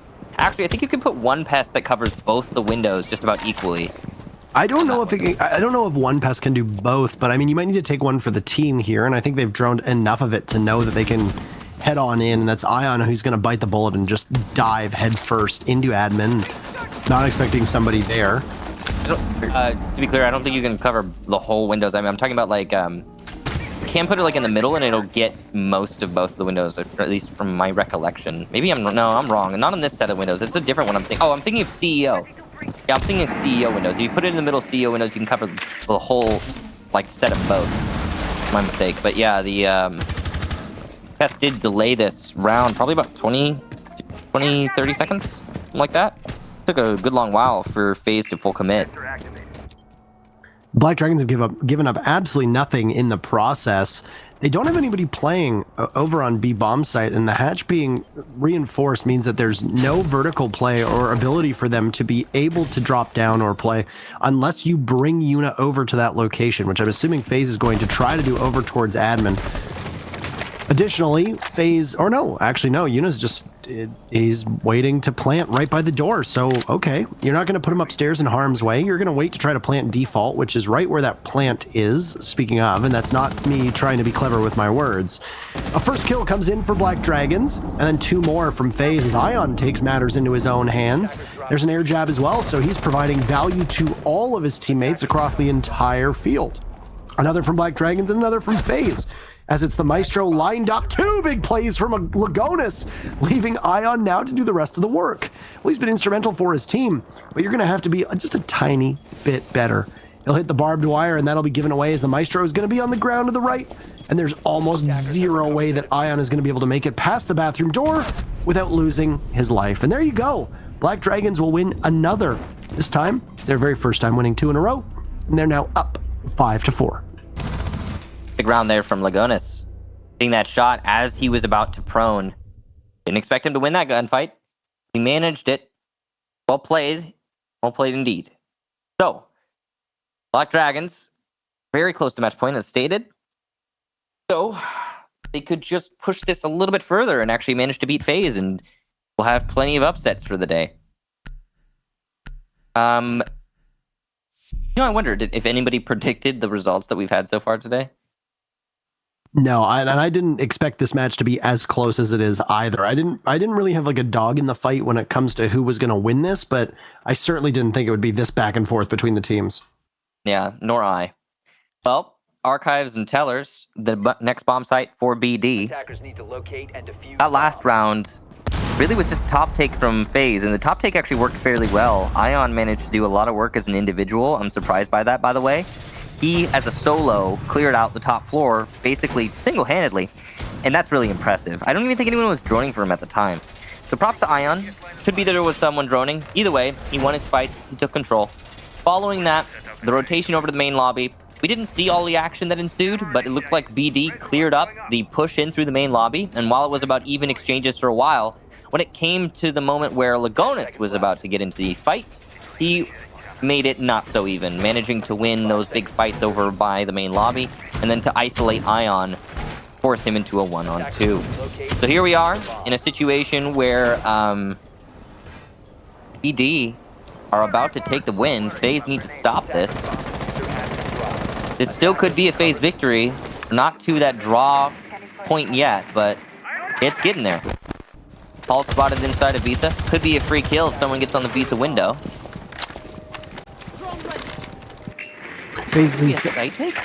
It looks like it. They're wasting no time at all. They're ready to drop down and just go for it.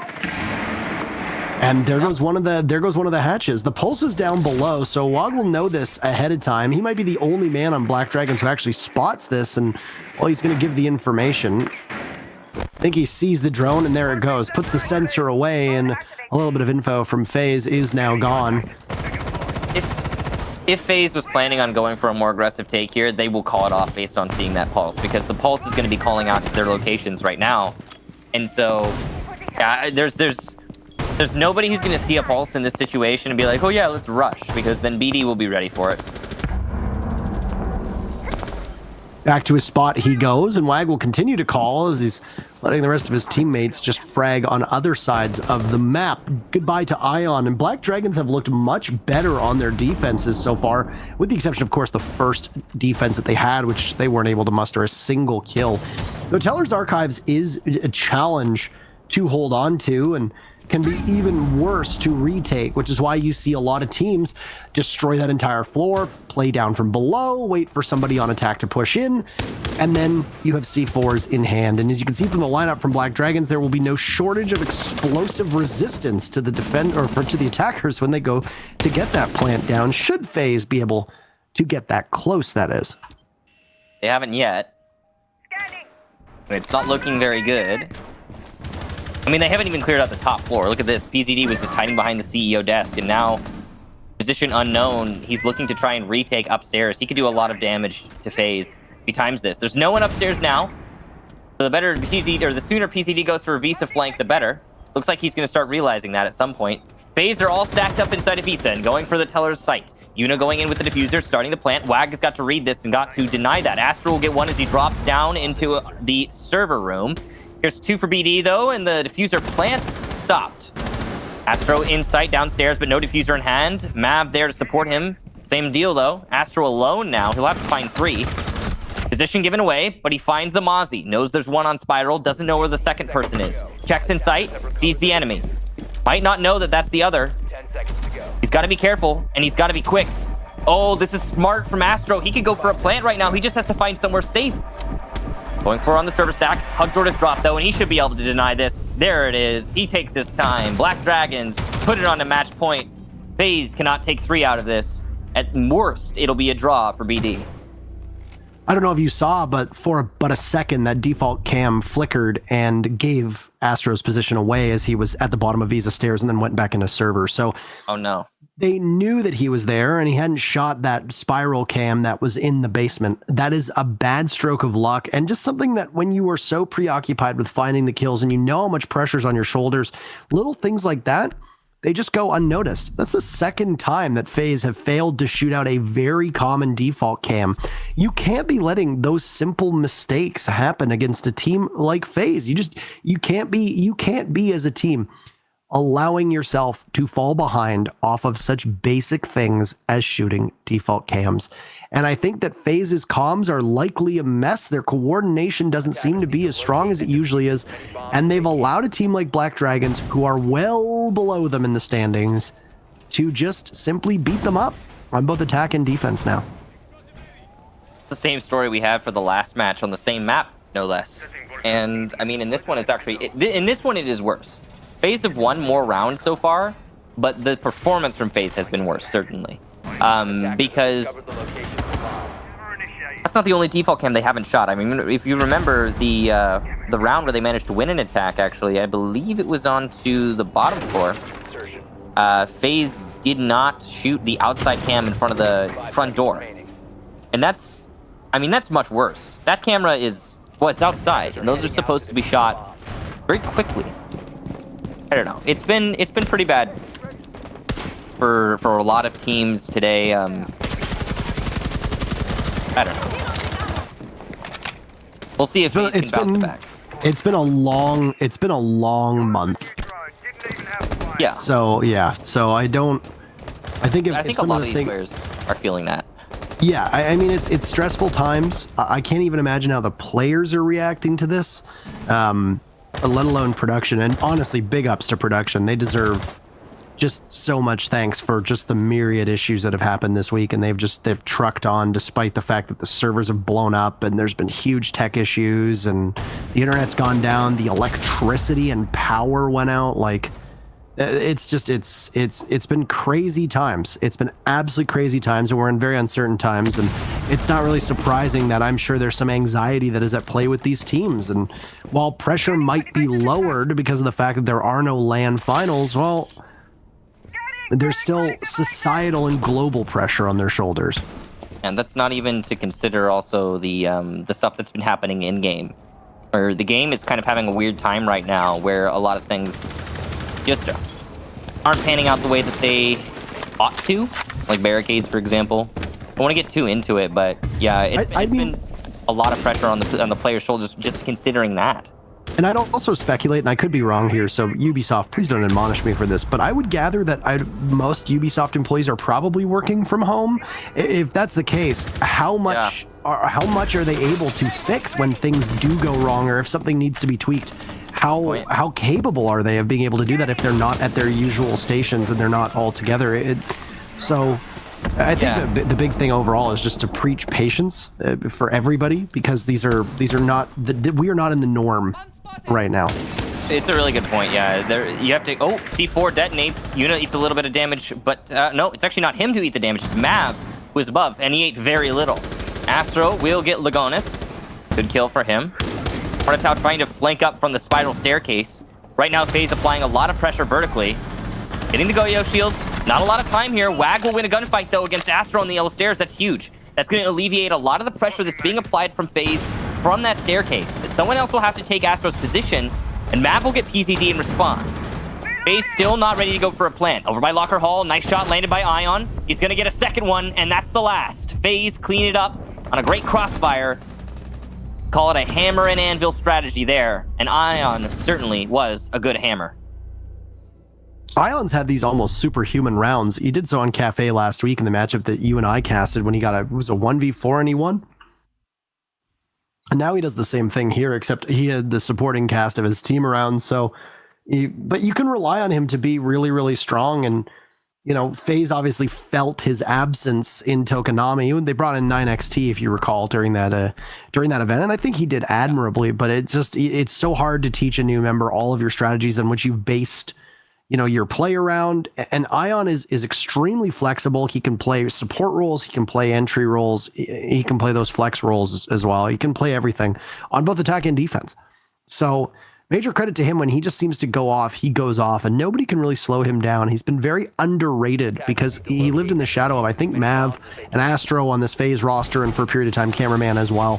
Relying on them is you know, the old familiar names that you see in Latin America, but Ion has definitely made a name for himself. So regardless, that round from FaZe, it was really a backtake that worked out miraculously.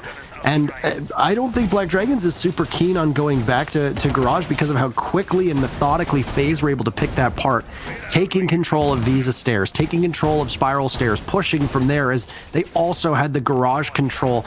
It was a slow and suffocating end for Black Dragons, or rather a slow and suffocating start for Black Dragons, and then a very quick end as the life was just snuffed out of them in the dying 5 seconds of action, where FaZe just decided to rush in and took the heads off of all of them, and Ion in particular proved his worth in that round. So it's going to be a very first defense of console office. This is the first time that Black Dragons has gone here. We haven't been given an opportunity to see how they defend this site. And if I'm FaZe, are you starting over by admin, or are you just going like Nip did? Are you going to attack the console windows? It definitely appears for FaZe it's going to be on that west side of the map.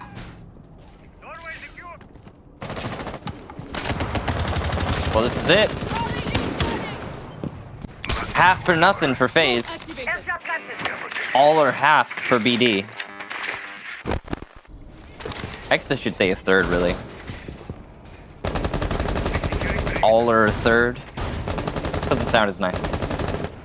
FaZe trying to take onto the yellow staircase here, as they're still focused for now.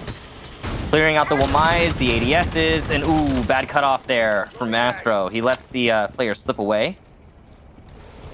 Using too tight of an angle. That does mean that at least yellow stairs is cleared out. A reminder that that's a spectator bug, so that one in particular at least does not affect the gameplay. So it's not... Don't need to worry about it for the integrity of the competitiveness of this match or anything along those lines. BD know the drone is just thrown into the universe, into the ether, or ether, I guess technically. Yeah, and how you pronounce it. It's not how they see it though, so that's all right. Yeah. No, you can even hear the drone sounds too. Yeah. Ion trying to hold on to yellow, but he'll lose. Hornetau, a very aggressive play, and he might get two, but no, he misses his shot onto Astro, who gets his second kill onto Hugzord. C4, a little preemptive there, and it will miss. Possibly an impact also. Could have been either one. But FaZe have gained control of bathroom and top yellow, and that is the key part of this. I would have to imagine that was a C4 tossed out. He just dances around it. FaZe have total control now, and it's Lagonis in a 1v4 as he gets knocked down. C4 goes, and no, FaZe will deny Black Dragons the full 3 points, and they will draw. 1 point for each, and it was as close as it is at the top of the standings here for Latin America. Well, FaZe Clan are coming out a winner, even though they technically drew. Still, it was a very sloppy effort from both teams. You expect to see a higher caliber of play from FaZe just because of the pedigree, like I've said around that team many, many times. But they put in a good effort at the end, and both teams end up going 3-3. Not attacker-sided, not defender-sided. Perfectly balanced, Michael. Certainly a very sloppy match, like you said. I think that's the best word to use to describe it. A lot of the best moments actually came from players just haphazardly throwing themselves into the action and reacting faster than somebody else. In terms of the coordination, in terms of the strategy, in terms of the actual, like, you know, the typical play that we expect to see at this level, not a whole lot of that. Most of it just a little bit, again, more angled towards the chaos and towards the free-form play. And that's, you know, that's, I guess, where we are right now and what we can expect, as we've been seeing that for many of our matches today. Now, the question is, how much chaos are we going to see unfold in our MIBR Liquid matchup up next? Because that one's going to be very spicy. Yeah. When we eventually get to that one, I'm sure that one will, as MIBR, our team, of course, they just brought on cameraman. We'll talk about the rosters later when we get to them, but they just brought on cameraman, and that's going to change a lot of their lineup and a lot of how they play. Of course, a very knowledgeable player. I'm sure he's going to be changing the way they actually operate in game over a longer period of time. And maybe they've had a long enough time to stew, you know, on the slow cook. Maybe they are where they need to be in a position where they are good enough to beat a team like Liquid. We'll see when we actually get to that match. Before we toss the break, we should have an MVP, but we just got to wait until that's ready. Once we know who that MVP is, we will go to a break, and then we'll get on to that last match right after. I don't know. It was a tie game. Who do you put as your MVP there? For me, I mean, Ion jumps to the top of my mind. I don't know if you'd agree with that. Lagonis, Ion, got a lot of good options, to be honest. Yeah, give it to one of the supports. Yeah, Ion's kind of he's a malleable player. He can do a lot of different things. The thing that I'm most impressed about with Ion is his ability to frag with that AK on Nomad. The key thing is he's landing the headshots, but it's like an ump with a lot of bullets and higher damage, less damage drop off.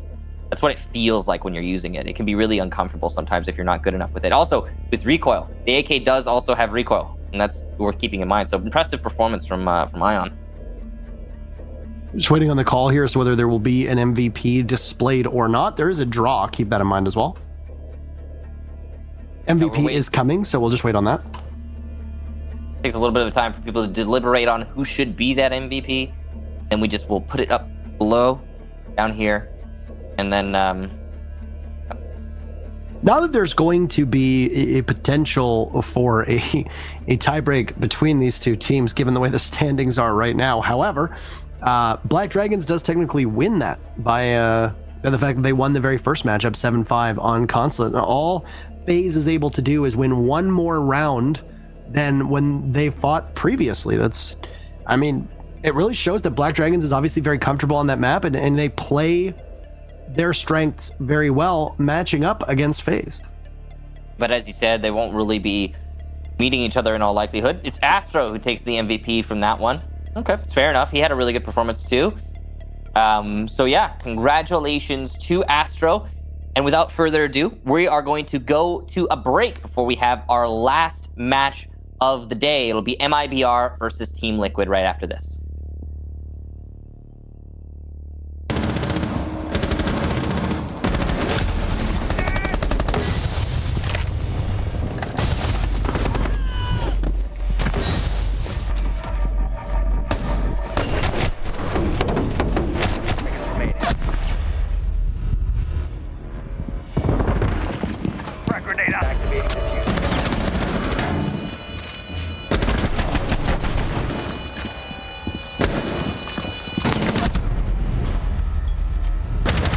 Bomb diffuser.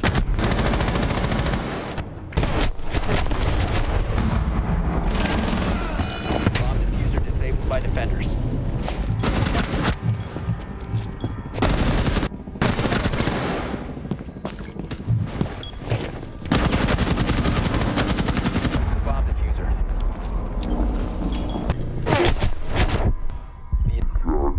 diffuser has been dropped. Max.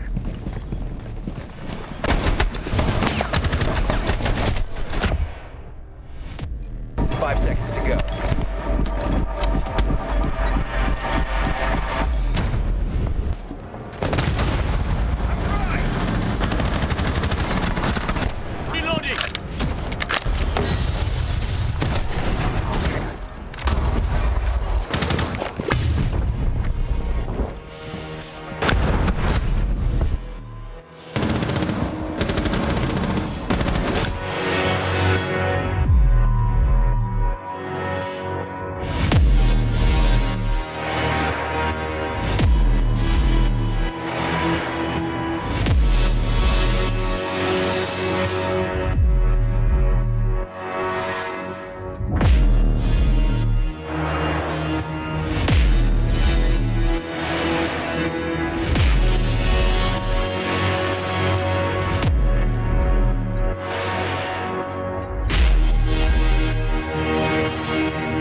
Welcome back, everybody, to our very final matchup of our long 11th play day, Pro League Season 11 as well. Kind of weird to wrap your head around that one. Anyway, my name's Intero. I'm joined by Kickstar. Thank you so much for hanging out with us. And it's Team Liquid versus. I meant the people, not you. Aw, But thanks for hanging out with me, man. no problem. Gotta get in all the social time at the appropriate distance as possible. But Michael, Team Liquid versus MIBR, it's on the docket. It is indeed, and this should be a pretty exciting one. We've had some weird matches to date. Hopefully this one shapes up to be a little bit more standard, a little bit more what we expect, but who knows? We'll see when we see.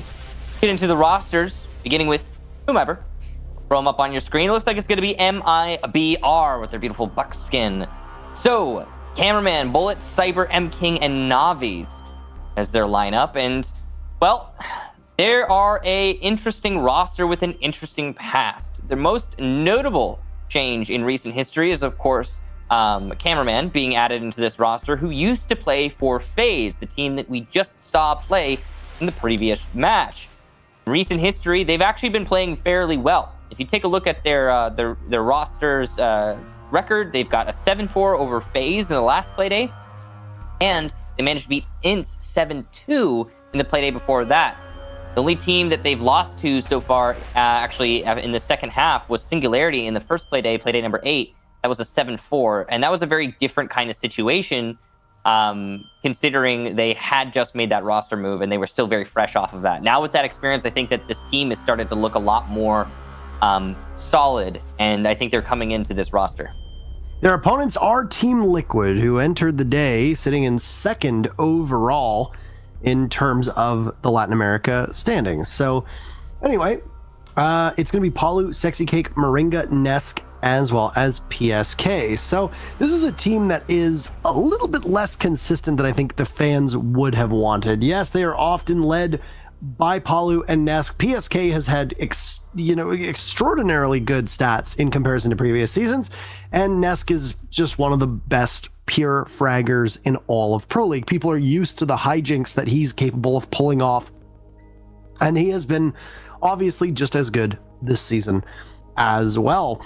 Both of these teams inhabit, or rather are in an orbit where you expect them to be closely matched. Yet the very first matchup between these two teams wasn't. Earlier in the season, back in Playday number 3, it was a 7-2 for Team Liquid against MIBR. And if you remember that match, that was when Liquid wasn't running a hard breach most rounds and was simply just running into the site and just pummeling MIBR without really being too concerned with the utility. Now, as the map veto is going to be up in just a couple of minutes, we'll get to see where they play, but obviously the map that we play on is going to be a major factor here, because a utility-less team doesn't often win on attack anywhere, let alone on Villa. Yeah, no, you definitely are going to need to bring it, and I expect that Liquid will, but we'll go through that ban phase as you talked about before we actually determine what's going to be happening in the match. As it falls out, we've got a few choices here. We're not going to see a repeat, so that's nice. Clubhouse is the map of choice, and that is actually a pretty good map for MIBR. Not like their best map. It's a okay map for Liquid. Both of these teams play Clubhouse quite a lot. I will say that both of them have frequently played on this map. But if you actually look at these teams' history with the maps, I'd say that MIBR's record's a little bit better. In fact, they beat Liquid on this map not too long ago in February 10th. Yeah, I was kind of hoping for Theme Park, because I would have loved to have seen Liquid, how they tackle Theme Park against MIBR, but it was not to be. It was not to be. We did not have it, unfortunately. Now, we should have up for you in just a moment or two. We should have up for you the community vote as well, to see exactly what you think. Team Liquid tends to win every single community vote that they're in, and I would imagine that they're probably not going to lose to MIBR. They are the most popular team in Latin America. Team Liquid is. They have some of the most passionate fans in all of the world. They consistently draw high viewership whenever they play. I wouldn't be too surprised. And there you go, 66% to 27%. My, that is quite high.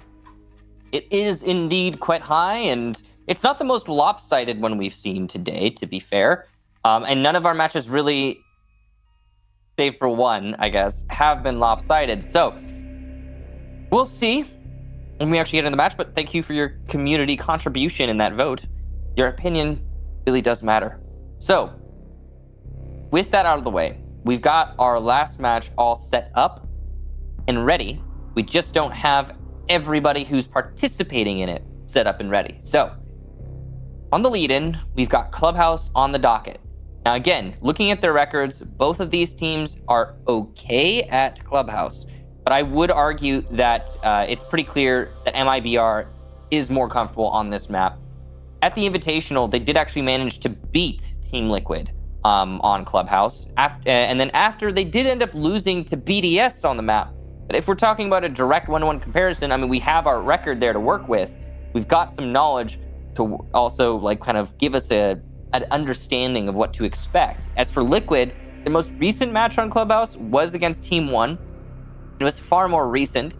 It did beat Team 1 7-3 in that match, which was on March 27th.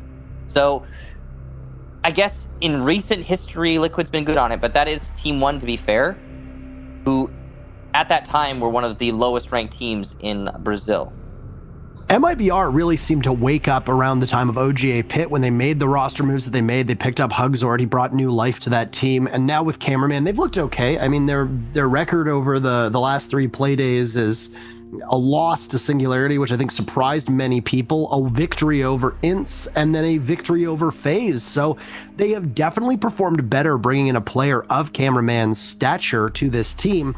But Liquid also, when you look at the 6th Invitational, had a bit of a weird, I think, placing, and a lot of people anticipated that Liquid were going to make it out of the group. If not make it out of the group, they would make it out first overall. It ended up being MIBR and Ninjas in Pajamas in that group that had 3 Latin America teams in it, which guaranteed at least one LATAM team would be in the playoffs, and it ended up being NIP on their run all the way to the finals.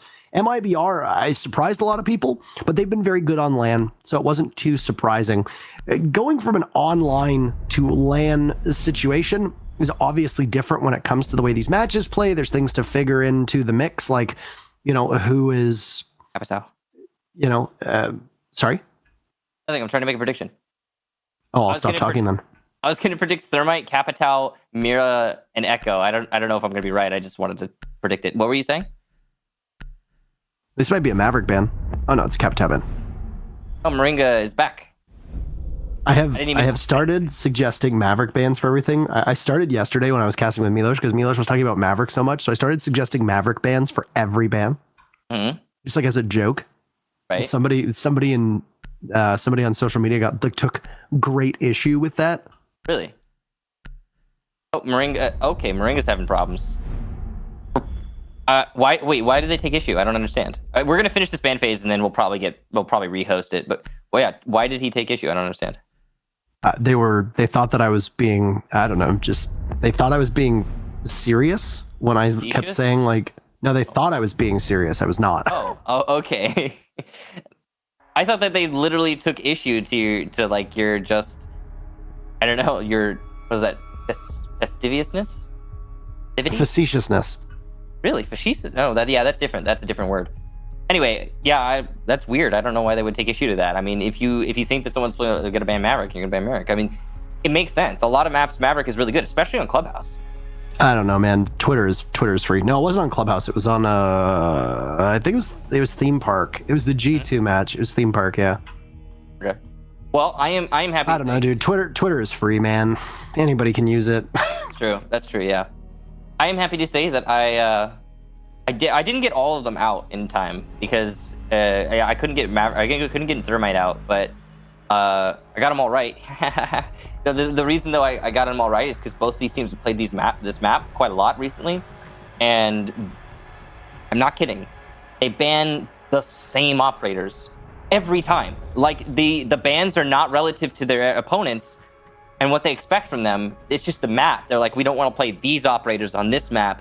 Done. So I just looked at the record and I'm like, it's obvious what they're going to ban. And they did exactly what you would expect. They have not changed a bit on this map in terms of their operator bans over the last 3 to 4 months.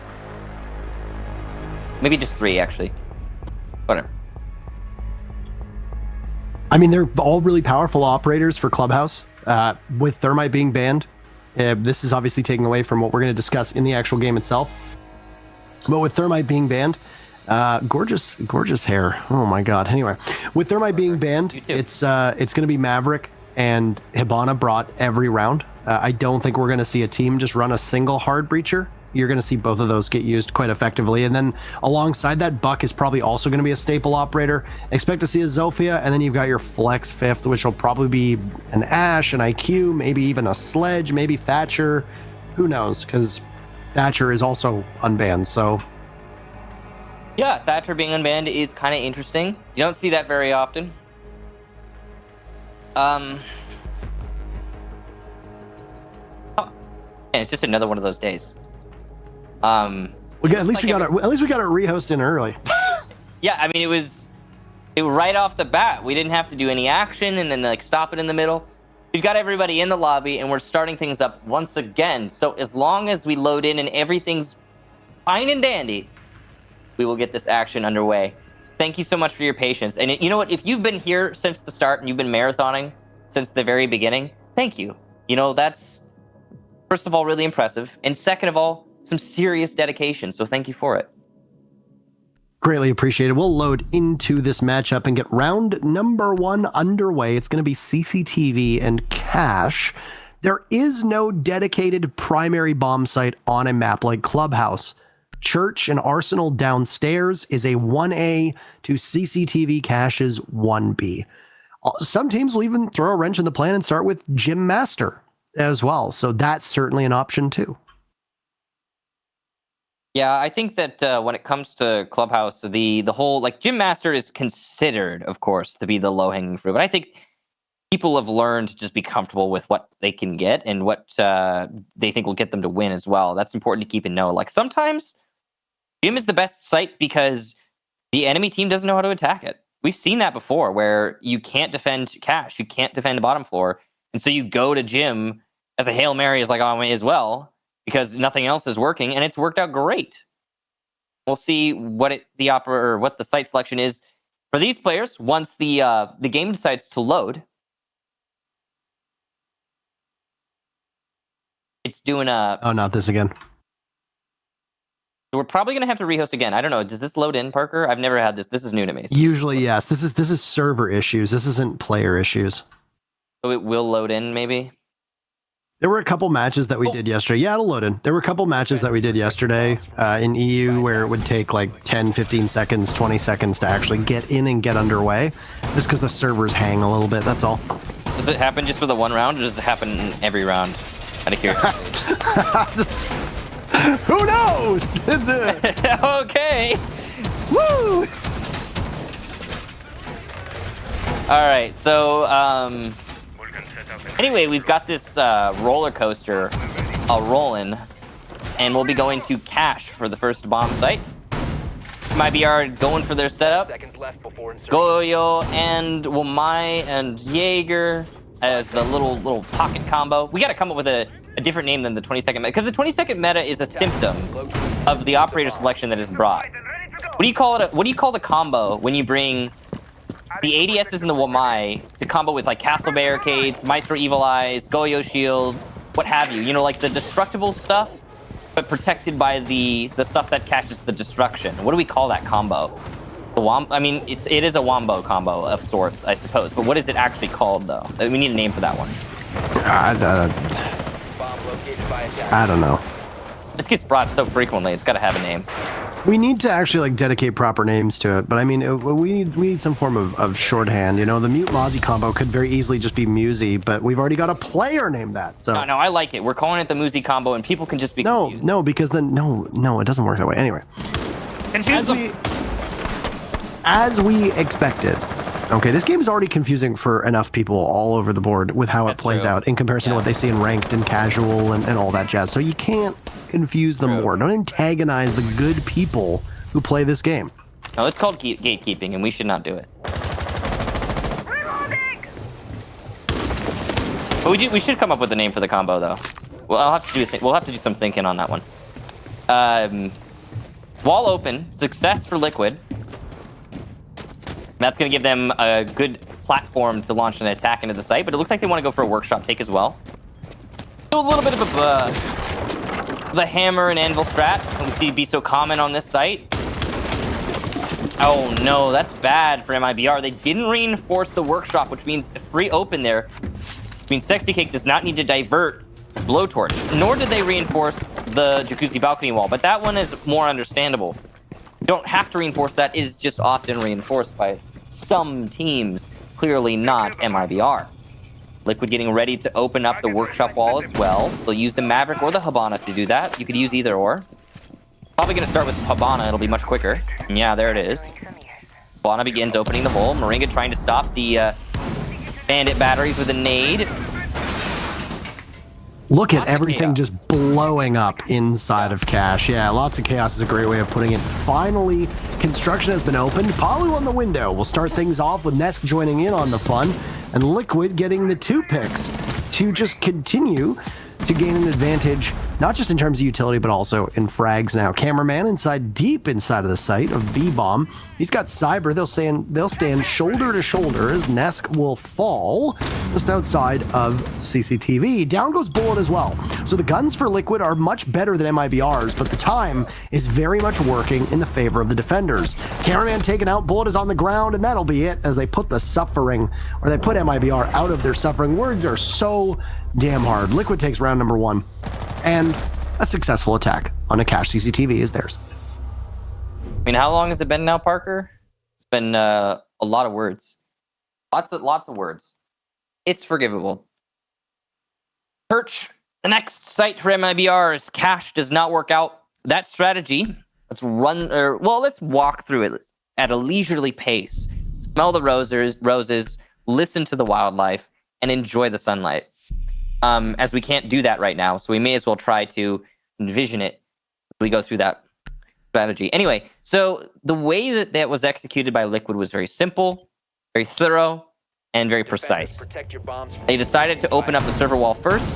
That done, they went on to try and open up the workshop wall.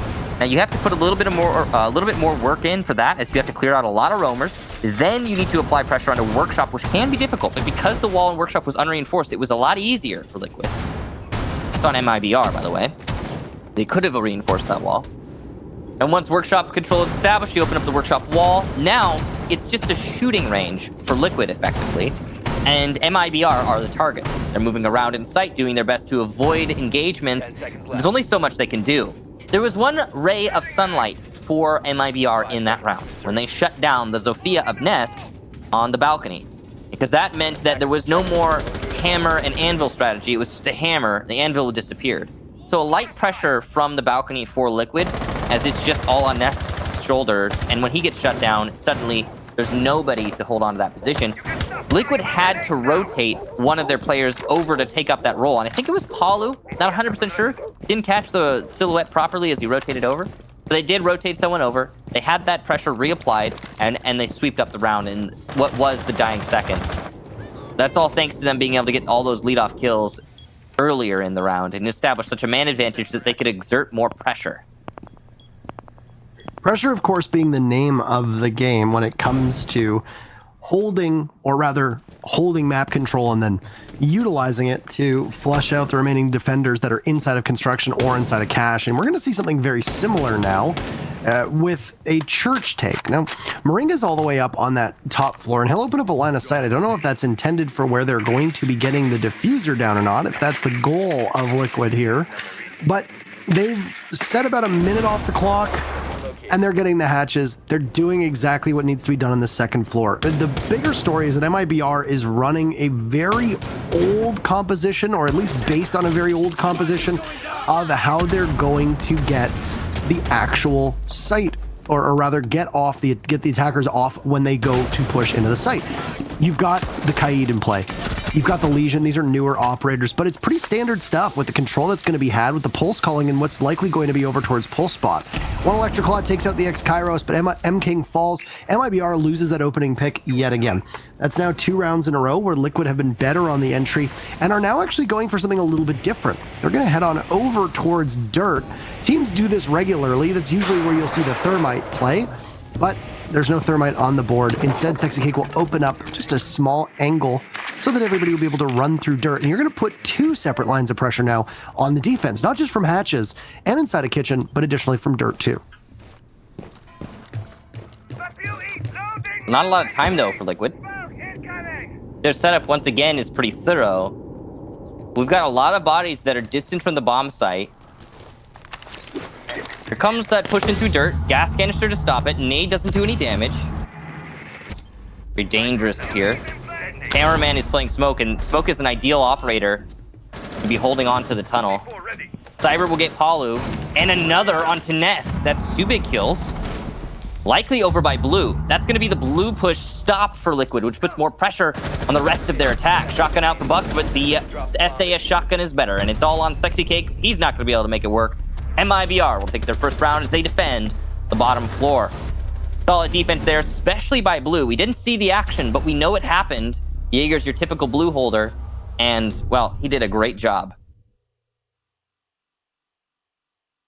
Kind of surprised how quickly things fell apart for Liquid there, but that's why this site ends up being so deceiving for people who are not the most, I suppose, long-term viewers, because when you try to push into church or you try to take parts of Arsenal, if you don't have people in sync with each other up top watching the hatches, in dirt pushing at the same time, exerting influence on Blue, be it through gadgets or drones or whatnot, it's very easy for the defenders to get a pick and then either move from their spot and immediately be ready for where the next push is going to happen, or just simply pivot from where they are.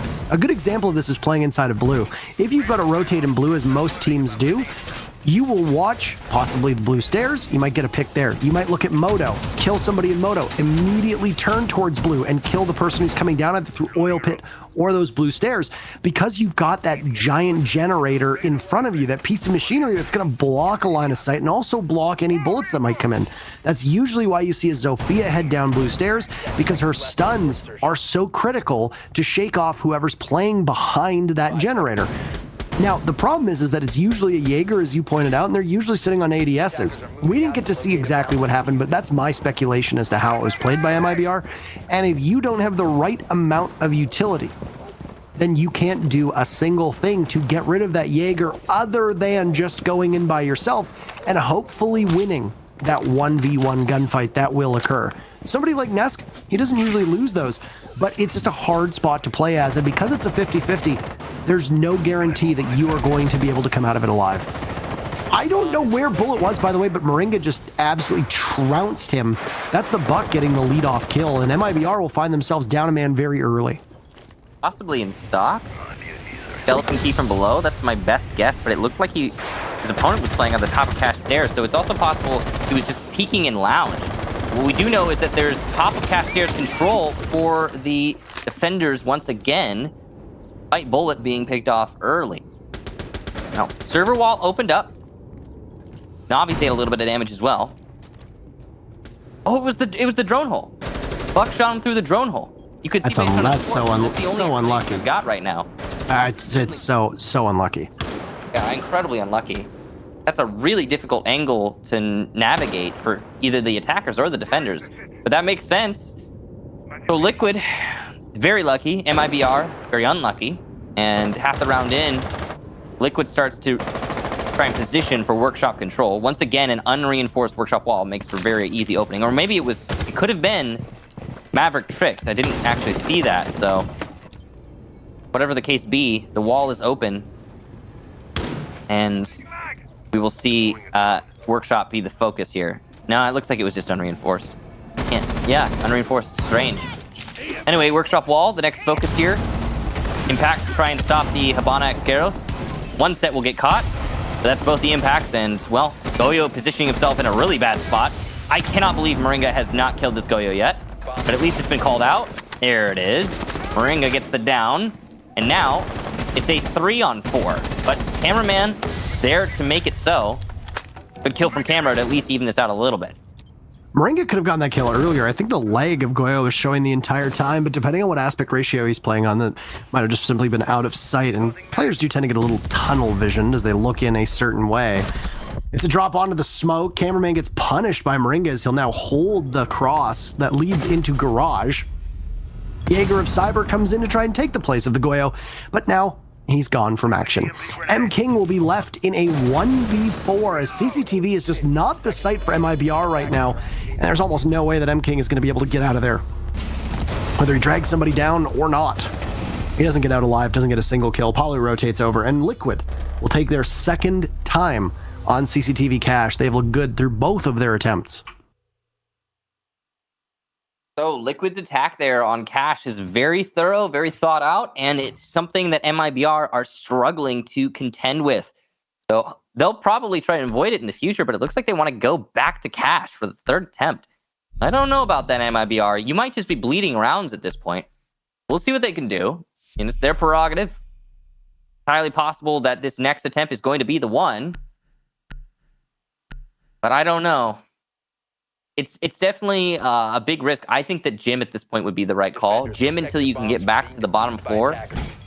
The MIBR are sticking to their guns. Words are hard indeed, Parker. I'm on the same boat right now.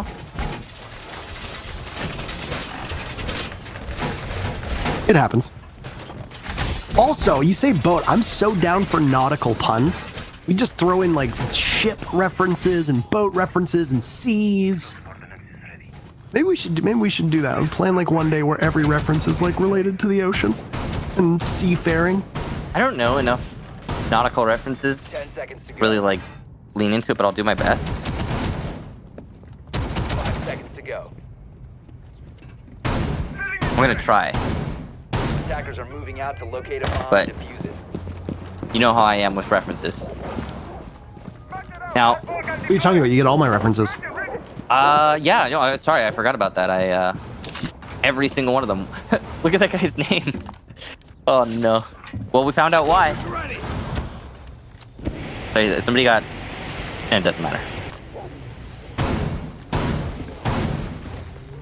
Oh, look, a shield. Is that a shield to protect from the drone hole? That's smart. That's a very smart play. Good adaptation. He doesn't want to there. die from. Yeah, he doesn't want to die from there again. Okay. Yeah. So. Done with that. not particularly interested in. Yeah, well, we learned from our mistakes here, so. Yeah, good job to MIBR for adapting. Now, here's something that MIBR have done a couple times, and this is Cameraman who's been the one quarterbacking this. When the Maverick has started to work on this wall, it's been smoked out a bit prematurely every single time, and it's just taken a little bit of life away from Sexy Cake, but hasn't really done too much. But that is enough to do one less bullet, two less bullets, depending on where you're shooting them, worth of damage, and get the kill.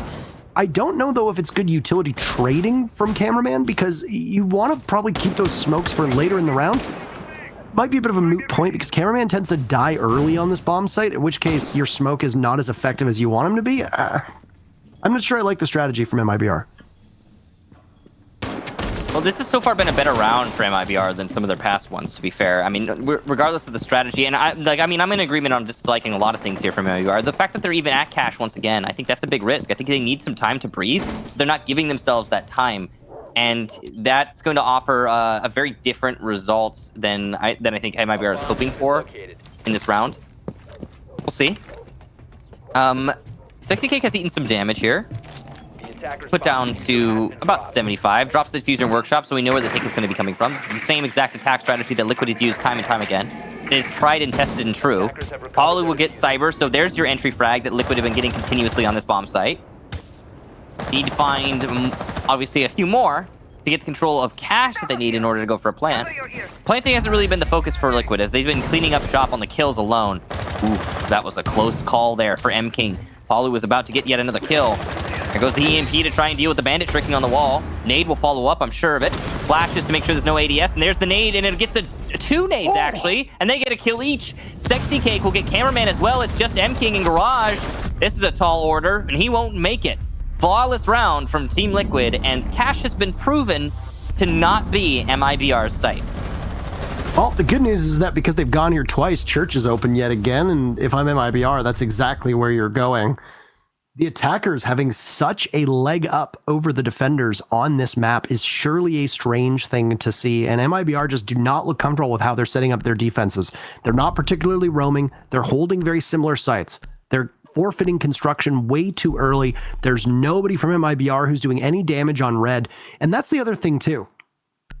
You as an attacker are very cautious when pushing in through the breach because there's usually strong presence in garage and or strong presence at the top of red. That hasn't happened from MIBR. They've got M King playing in garage, but he's been totally, I want to say, useless in his role of cutting down on the angle. He's playing with the magnets. He's not particularly stopping any projectiles. He's not stopping any pressure, and he's certainly not returning fire. You know, he has 0 kills. He has been on utility operators, and which M King is usually the hardest support of this team. He has unfortunately been way too ineffective, and it has been costing his team. And it's not his fault. It's the setups that have been created. Liquid don't have to fear the garage presence. They're not sending anybody to deal with it. They are completely ignoring garage. There's nobody from Liquid who's attacking the bottom of it. They're not even putting pressure on the back of garage wall and trying to isolate the person playing on rafters. There's just no presence from Liquid. And that should be very easy for MIBR to take advantage of. Yet there just isn't. And this is great drone work. Navi's confronts the window, and Moringa had seen it earlier on, had been called out by his team. And now, on a church roam of Pulse playing upstairs, Liquid have not just alleviated tons of pressure from that bottom floor, because you know how good Pulse is at calling when the execute comes out, but you've also dwindled the numbers for MIBR too.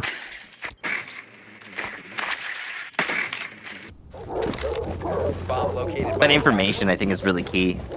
I'm curious as to why the Pulse of all operators would be the ones roaming by strip. That is a big risk. Nesk going to be placing down a Claymore over by the garage to try and cut off the rotation on the ladder.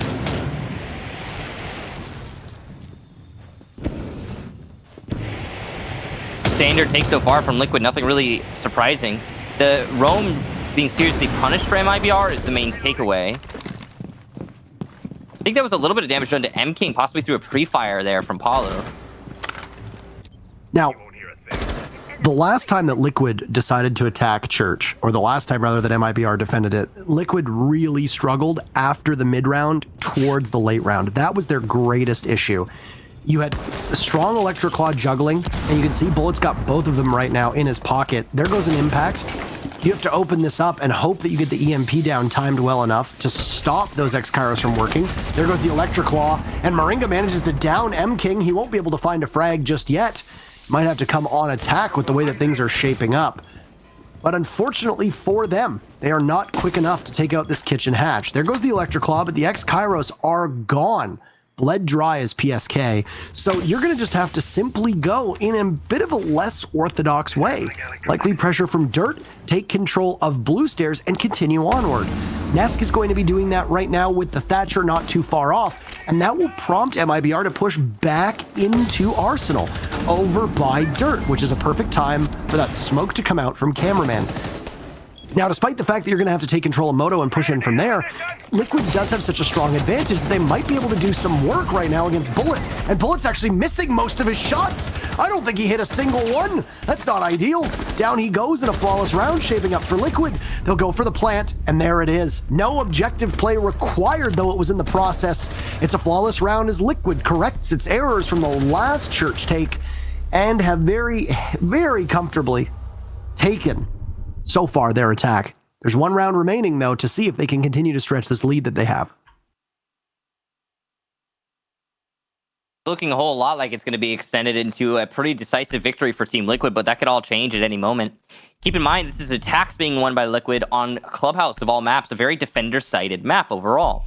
Now, the performance we've been seeing from Liquid is pretty standard for them, I'd say. The big thing is that they haven't lost track of their identity or their routine. The way that they execute onto a bomb site, they track themselves, they execute in a uniform way, they adjust that uniform, tailor it to their opponents, and, well, they have made some minor changes here and there, but nothing too drastic, as the same kind of idea always forms as the round develops. MIBR really struggling with basic sort of attacks from Liquid. Overall, right now, I'm not seeing a lot of hope for MIBR. you were right. Bullet didn't land any of his shots when he was playing inside of Church. And not landing any shots with the TCSG-12. Well, I mean, we always talk about how it's a really good gun if you land your shots. And it gives you no room to breathe on that fact. It is not a forgiving weapon. But if you do have the skill to make it work, to handle it, then it's one of the best weapons. So you really just got to display that skill here and now. And well, that was not the case. A lot of MIBR, apart from that, really not great positioning or not winning their gunfights as well. And Flawless Round really speaks to that. The Pulse getting caught off early. I mean, that's a Pulse, guys. That you put the Pulse in Arsenal, and the Pulse gives you information on bottom main stairs, kitchen hallway, over by the bar. So much information in abundance, really. And luckily for MIBR, they're gonna get wise to that fact. And they will actually have their Pulse playing in the bomb site this round. Or so it seems, or so I would hope as well. Which is where the Pulse had played in the previous Church defense that we saw out of MIBR. So I am a little surprised that they decided to have him roam upstairs. I think he was maybe just trying to scout out where the push was and just simply got caught by a really eager entry from Liquid, because they droned out Strip really fast. And then Moringa spawned right on top of it and was over there within a matter of seconds. I can totally understand why the Pulse of Navi's was not expecting somebody to be there. But he might get caught out yet again. He's been droned on the main stairs, but they've lost some intel. They will dedicate more drones to be able to do something to try and find his location. But the thing is that everybody right now from Liquid, where they are sitting, they're all on this cardiac sensor. It's only a 9-meter range, sure, but they're definitely close enough to get picked up. That's huge intel for Navi's. Yes, indeed. That information is going to constantly be pulling out from the heartbeat detector, and it's going to allow Navi's to get the kill onto Sexy Cake. Great use of that information, like you mentioned, Parker. And getting that kill will now bring MIBR in the lead for once. They don't get the lead-off kill very often, if ever. And that'll be a really important one for them. Now, that drop did get opened up, so it's worth noting that Sexy Cake did his job. Oh, opportunity, and there it is! Moringa gets the one-tap onto Cameraman, and Liquid are back into this round. That's the smoke of all operators dealt with. Gas canisters no longer able to delay the drop into Arsenal. And that's clearly where Liquid are trying to attack. It's a double-pronged attack in through blue as well. Cyber here with a bullet hole trying to do some work. Moringa gets bullet, though. There's another one for Liquid, and team kills even coming out. It's all on Navi's all of a sudden, who's positioned himself well inside of Arsenal. He gets one and a second. The third total in the round. He'll need 4 to win it. The 1v1. Only 15 seconds. Positions himself by the default cam, where he has the information advantage. He gets shot, but he knows where the enemy's coming from. He might be able to win this one, and there's the peak, but he loses the fight! Team Liquid take the round. Nesk doesn't lose those. And it'll be another one to add to Liquid's tally, which is getting quite large at this point. That was just a Herculean effort from Navi's, but Nesk doing what Nesk does, which is just punishing you in every gunfight. There are so few people who can consistently outduel Nesk when it comes to a 1v1. But the greater issue that arose for MIBR there was how quickly their whole defensive structure crumbled. You know, it crumbled really fast, and it left the Pulse in a position where you shouldn't be in a 1vx too clutch as a Pulse. You should be calling and assisting your teammates sooner, so that isn't exactly happening. And Liquid's play was quite good. Even though they lost the Maverick early on, which could have been a death sentence to their actual execute, they were able to fix it. And they picked up a couple wins in terms of their gun duels that they shouldn't have won. But then you have Navi's just say, no, thank you. And sometimes that's all it takes. Sometimes it just takes a hasty recovery from a team. You saw the diffuser that was surrendered by B bomb site. Liquid were obviously caught in the interim of their play, and they had no real indication of where MIBR was going to swing on them. The disarray that comes from a diffuser being lost and a team needing to immediately scramble to try and solve the issues that are popping up in front of them is a perfect opportunity for a defensive team that, while uncoordinated themselves, can thrive off of that chaos. So MIBR reacts accordingly, Navi's in particular reacts accordingly, and they're able to essentially beat Liquid just based on the chaos that had been caused by Liquid losing a couple bodies as the execute unfolded. So well played by Navi's. Unfortunately, not quite close enough, but you come close and you end up staring down a 1v1 with Nest, which is a situation that almost nobody wants to be in. A 5-1 scoreline for Liquid is tremendous on attack on Clubhouse, and this is shaping up to be just as one-sided as the NIP match previously, where they got absolutely rocked. It definitely is, and it's the big difference there is that it's the team that we expect to win winning right now. MIBR trying to get control of blue. They're putting their diffuser in here. Cyber's already in dirt. This is dangerous for Team Liquid.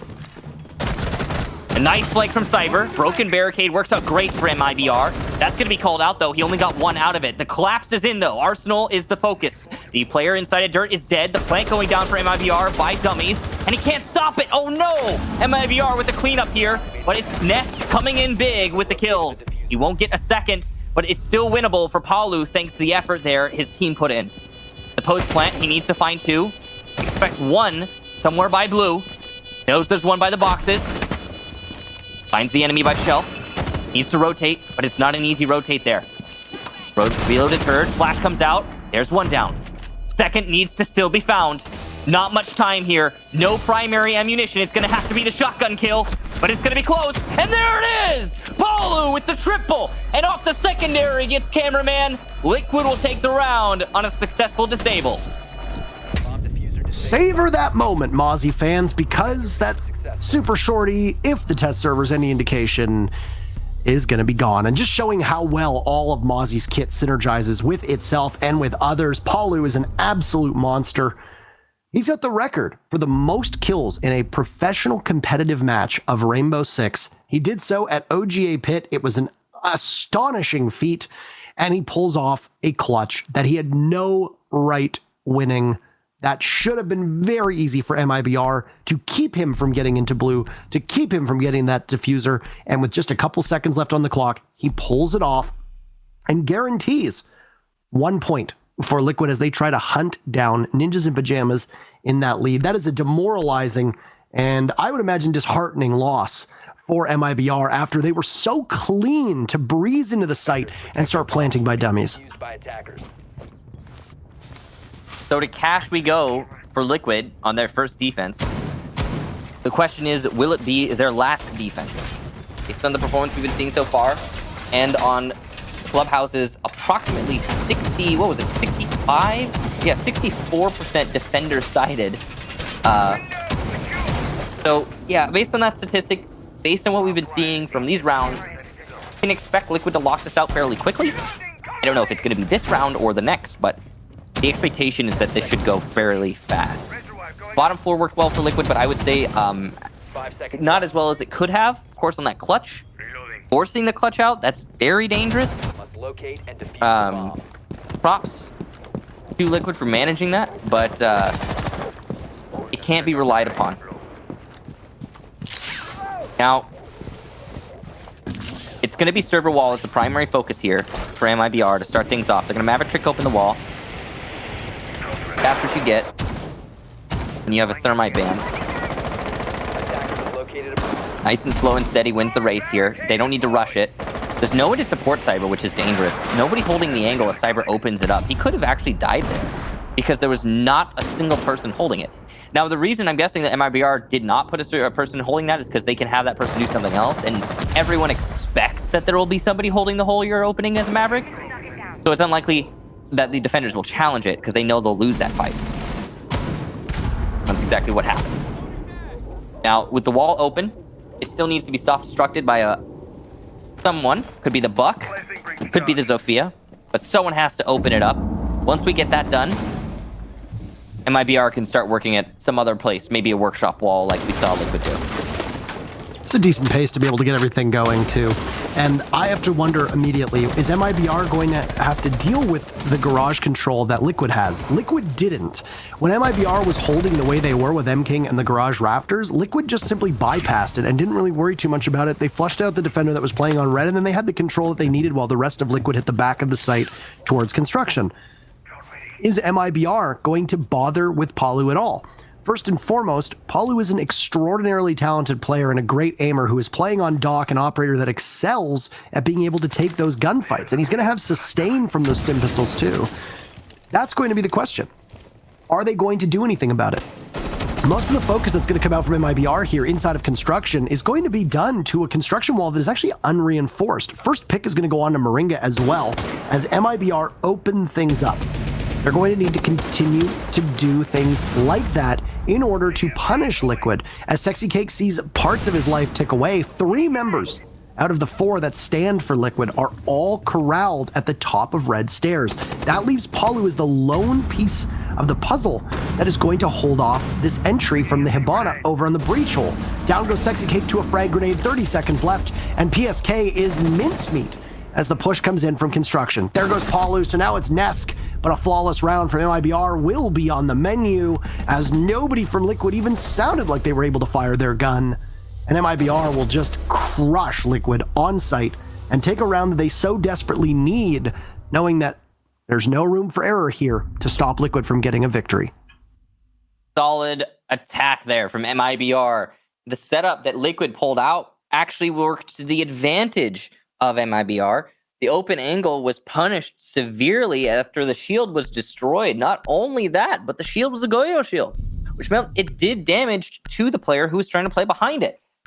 With that in mind, MIBR pushing everybody off of that island instead of Cash.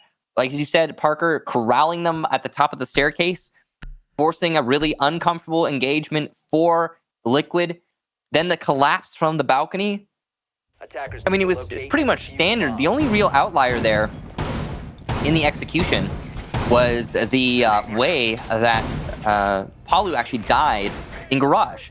That was the big unexpected result, the kicker for MIBR that allowed them to take that round very handily. Typically, the Garage player is going to be one of the last into the fight, but he plays a significant role in denying pushes from multiple different angles, such as the balcony and the server window, as well as the workshop door. Really, you've got control over everything you need from that position. So, apart from, of course, the staircase. So that's a really valuable location to hold, and I'm just really surprised Palu died there. And again, that is probably the reason why that was such a sweep for MIBR. No real fight back from Liquid. The big problem that you're going to have if you're MIBR right now is that you have no room for error, as I pointed out. And Church will open up, so even if you can get a victory on Cash or CCTV again, or even if you can get a victory on Gym Master, as that's where we see the defense right now, even if you are able to prevail there, you've still got to confront a site that you didn't win on. And it came so close for MIBR. It was a 1v2 clutch from Palu that he pulled off, so obviously you can't exactly expect Liquid to be able to replicate that. And Church is still a site that you're going to see the defenders do well on, regardless of how close you're going to get it and how good MIBR is going to do, but you have to have that looming in the back of your minds. It's going to be do or die from here on out, and it's going to be really challenging to see them be able to fight for this draw. And I believe, I would need to pull up the standings here, I believe that Liquid would actually tie Nip if Liquid prevails here, and that's obviously something that Liquid will have in mind, as the wall's already been opened up on Jacuzzi, and MIBR is setting a pretty decent pace for a Gym Master take. It would tie Nip in terms of points, yeah. And if we show the tiebreaker between Liquid and Nip, Nip does have it. So, yeah, they've beaten Liquid in both of their engagements, 7-4, 7-4. So, Nip would maintain first place, but the point total would be the same. Now, guns going into the bathroom as well as nades. Nothing really doing any work here other than getting off the Electro Claws, which is going to allow M-King to open up that wall. Goyo shield destroyed over by the bed. Liquid having to reposition ever so slightly. Effectively, Liquid still has control over the site, but it's only thanks to Palu, really. And it's positioned by that island in the middle of the site. That's a very dangerous position for him to play. It's only really a good position because of the shield. And if that's a Goyo, if it's destroyed, then it's going to really cause some damage. A trade there. Back and forth. The backpack gives away one, and well, the constant back and forth continues for these teams. Smoke eats a little bit of damage as he peeks through the workshop door. Nest trying to get a flank on from the south balcony. Ooh, this is a nice angle. He'll do more damage to Bullet. Continuing to peek, and he will do more damage, but not get the kill. So MIBR with the man advantage. Moringa on low HP. It's really going to be all on Sexy Cake to clutch this up in the last 30 seconds. Not exactly the weapon that you want either, as they're going to have to fight their way out of logistics. It looks like Moringa's been successful at getting out, and Sexy Cake will just stand and wait as Moringa tosses out a toxic canister and takes some damage. He's going to hit the deck, and he cannot outduel M-King. The Type 89 just proving to be too effective in that regard. Diffuser going down, but no call being made to Sexy Cake. He'll toss out a frag grenade, or an impact rather, to try and take the Goyo shield down, but he's boxed in the logistics. And that's another on the board for MIBR as they continue with this comeback. Down to Church, Liquid will go. They will waste no time with it either. I imagine they'll lock it in right away. That's what happens on Gym Master. Once Jacuzzi goes and you can push into weight room and you've got control of gym, you've got control of the site, you can take somebody out of bathroom. As long as you're winning those gunfights and using the utility that you need, you're not really going to be too concerned with the other players roaming. You can control main stairs. The only roam that's going to come in is likely going to be construction and logistics, and it's very similar to looking at the main stairs. You find yourself trapped as the defenders, as we just saw from both the smoke and the castle. They were trapped. They had nowhere to go, and by the time they try to come out, there's a window watching them, there's two doorways watching them, there's a hallway watching them, there's really nowhere you can go. And with the numbers advantage, there's no shortage of angles that MIBR was able to hold there. So better luck next time on a Gym Master defense. I don't suspect that we're going to see Liquid go back to Gym Master no matter what happens here, because any single site victory is it for Liquid. I imagine they'll probably try to ride Church as best as they can for the remainder of this match, because it does tend to be one of the more defender-favored sites on Clubhouse. Speaking of defender-sided, I'm just kind of shocked right now what we're seeing in terms of who's been winning what, because it's right now it's 2 defense wins out of all of these rounds. Out of 9 rounds, 2 defense wins, and that's not usual for Clubhouse. But like I've talked about it actually through this whole day, because it seems like all matches this is relevant. Sometimes you get a situation where 2 teams match up in a certain way that the actual map's typical preference in terms of sides is irrelevant, and the team's preference shines through. And I think this is, I guess, one of those matches. Definitely seems so. The Jackal pick is an interesting one here from MIBR, and assuming that there was going to be a heavy roam from Liquid, he will be invaluable at determining where the defenders are going to be playing at. Liquid have tweaked up this SSG style of roam that we see a lot of teams adapting these days, and that's they're not bringing a Vigil. Now, Jackal will be good for being able to pin you down when you're playing off-site, and the problem is going to come is if Liquid are even going to put themselves in a position to find the Jackal. The way they are roaming right now, I don't know if the Jackal is going to be quick to find them or not, but he's got some footprints, so there you go. I guess I was proven wrong. And he's going to hunt for one member of Liquid. We're not exactly sure who it is just yet.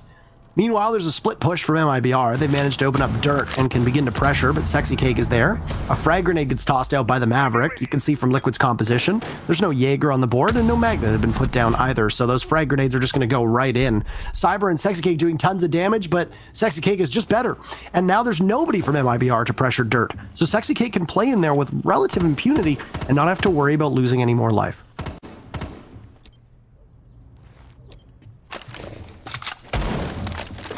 Sexy Cake is on low HP though. Something to be considered. Oh, and he'll get another one from low HP. He gets a run out onto Navi's, then fakes. No. It wasn't a run out. He just got 2 kills inside of the tunnel, ran out, and then ran back. Interesting process there from Sexy Cake. He'll be shut down on a long angle from blue. But damage done, really. Liquid solidly in the lead for this round. They only need to hold out for this last minute, and then they'll have it. But there's blue control for MIBR. This is a great spot for Liquid to be in right now with only 45 seconds left or thereabouts, just a little bit more. They know that the attempt from MIBR is going to come from blue. Both Nesk and Palu are situated inside of Church to hold that angle. Cameraman and Moringa essentially trade out, and then damage from Nesk is done just to try to scare off the remaining members of MIBR.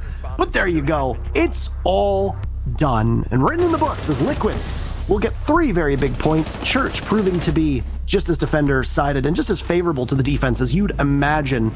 They clean up MIBR in that very final push, which falls just short. And Liquid take up the win. That was the most well-thought-out win we've seen today from Team Liquid. They were clearly employing a lot of thought to the match and trying their best to win it overall. Moringa dropping 13 kills individually that last round. He had a really good performance.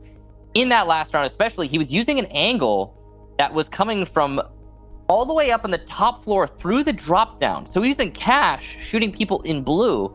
And it's not exactly a rare angle in terms of like, oh, we've never seen it before, but it is the way that they were setting it up, the way that Liquid was setting up.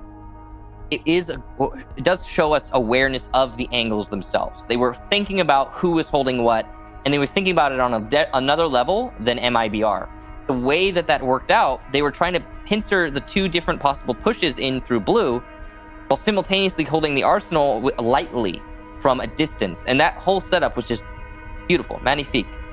So props to Liquid for that setup, and yeah, good job. Liquid has always been one of the more strategically minded teams in Latin America. Not that none of the others aren't. It's just that we have seen so much innovation from Liquid time and time again. It doesn't matter the map or the opponent. They've always got something new, and they didn't really bring anything that new to Clubhouse. But as you pointed out, the things they did were extremely well executed. They had a couple slip-ups from times that we saw that they pushed staggered when they were on attack, on defense, maybe not supporting each other the best and giving up certain parts of the map that they really shouldn't, while not necessarily holding the right parts or not pushing together. That particular round on Jim and Master really jumps to mind, where it's just we didn't really see much effectiveness from their players that were on site, which then left too much pressure on the players that were off site and logistics, who just simply couldn't make it back to site to actually do anything. So I really do need to say that was a very dominant performance from Liquid. It was almost the most one-sided match, though that one obviously goes to Team 1 versus NIP. I'm interested to see who the MVP will be as we bring it up on your screen, and it's Moringa actually this time. He does well on his opening duels, a very strong KD, and then of course a great rating as well. Well done from all of Liquid, and honestly there's a lot of people you probably could have given it to. Absolutely, yeah. Moringa had a really good match there. He was the top frag by far and away, and yeah, props to him for that. So I think that concludes our day and our week. For Latin American Pro League, we're done. For Pro League this week, we're done. We have more, of course, later down the line, but that's it. We'll take a look at the standings. We'll see where everyone is at the end of the day. As you can see, Parker, you were right. The points will line up perfectly for NIP and Liquid, but NIP does take the tiebreak as they beat Liquid in both of their matches. And after that, you've got FaZe, who had a little bit of a struggle here today, but they managed to get what they deserved, or what they proved they deserved. MIBR, who's having a much better showing as of late, but they couldn't beat Liquid. It just wasn't enough that they were doing better recently. Singularity, Ints, BD, and Team 1 will round out the bottom half of Latin America. Now there's 9 points remaining, so for those of you that are counting points and standings at home, that is the threshold for these teams right now. That means that obviously Black Dragons and Team 1 are not capable of finishing in the top 2. There's a tiny and narrow window for Singularity and Ints, though it is extremely unlikely, and it would require basically every other team losing so that they finish with 23 points. But NIP and Team Liquid are in very good spot. With 9 points remaining, they hold a lead of 5 points over FaZe Clan, 6 over MIBR, and it basically means that once NIP and Liquid, if they win one more match, if they win their next match, it's super improbable that anybody's going to be able to catch them, and those two teams would finish atop the standings, which would be great to see, but that's all speculation. There's still 2 more matches of Latin America to play next week, and then a match after that. We still got 3 Playdays in every region, but that's it for today. That's it for this week. That's it for Latin America. That's it for these matches. My name's Intero. I was joined by Kickstar. Once again, we're in crazy times, man. Thank you so much for all of your patience today and throughout the week, as we had issues regarding basically every single thing that exists under the sun here. So thank you very much. Again, thanks for tuning in. We really appreciate it. That's it for Pro League this week. We'll see you on Monday.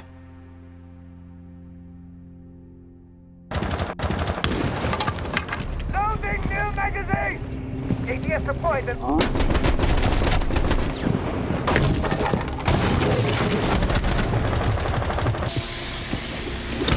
Got it.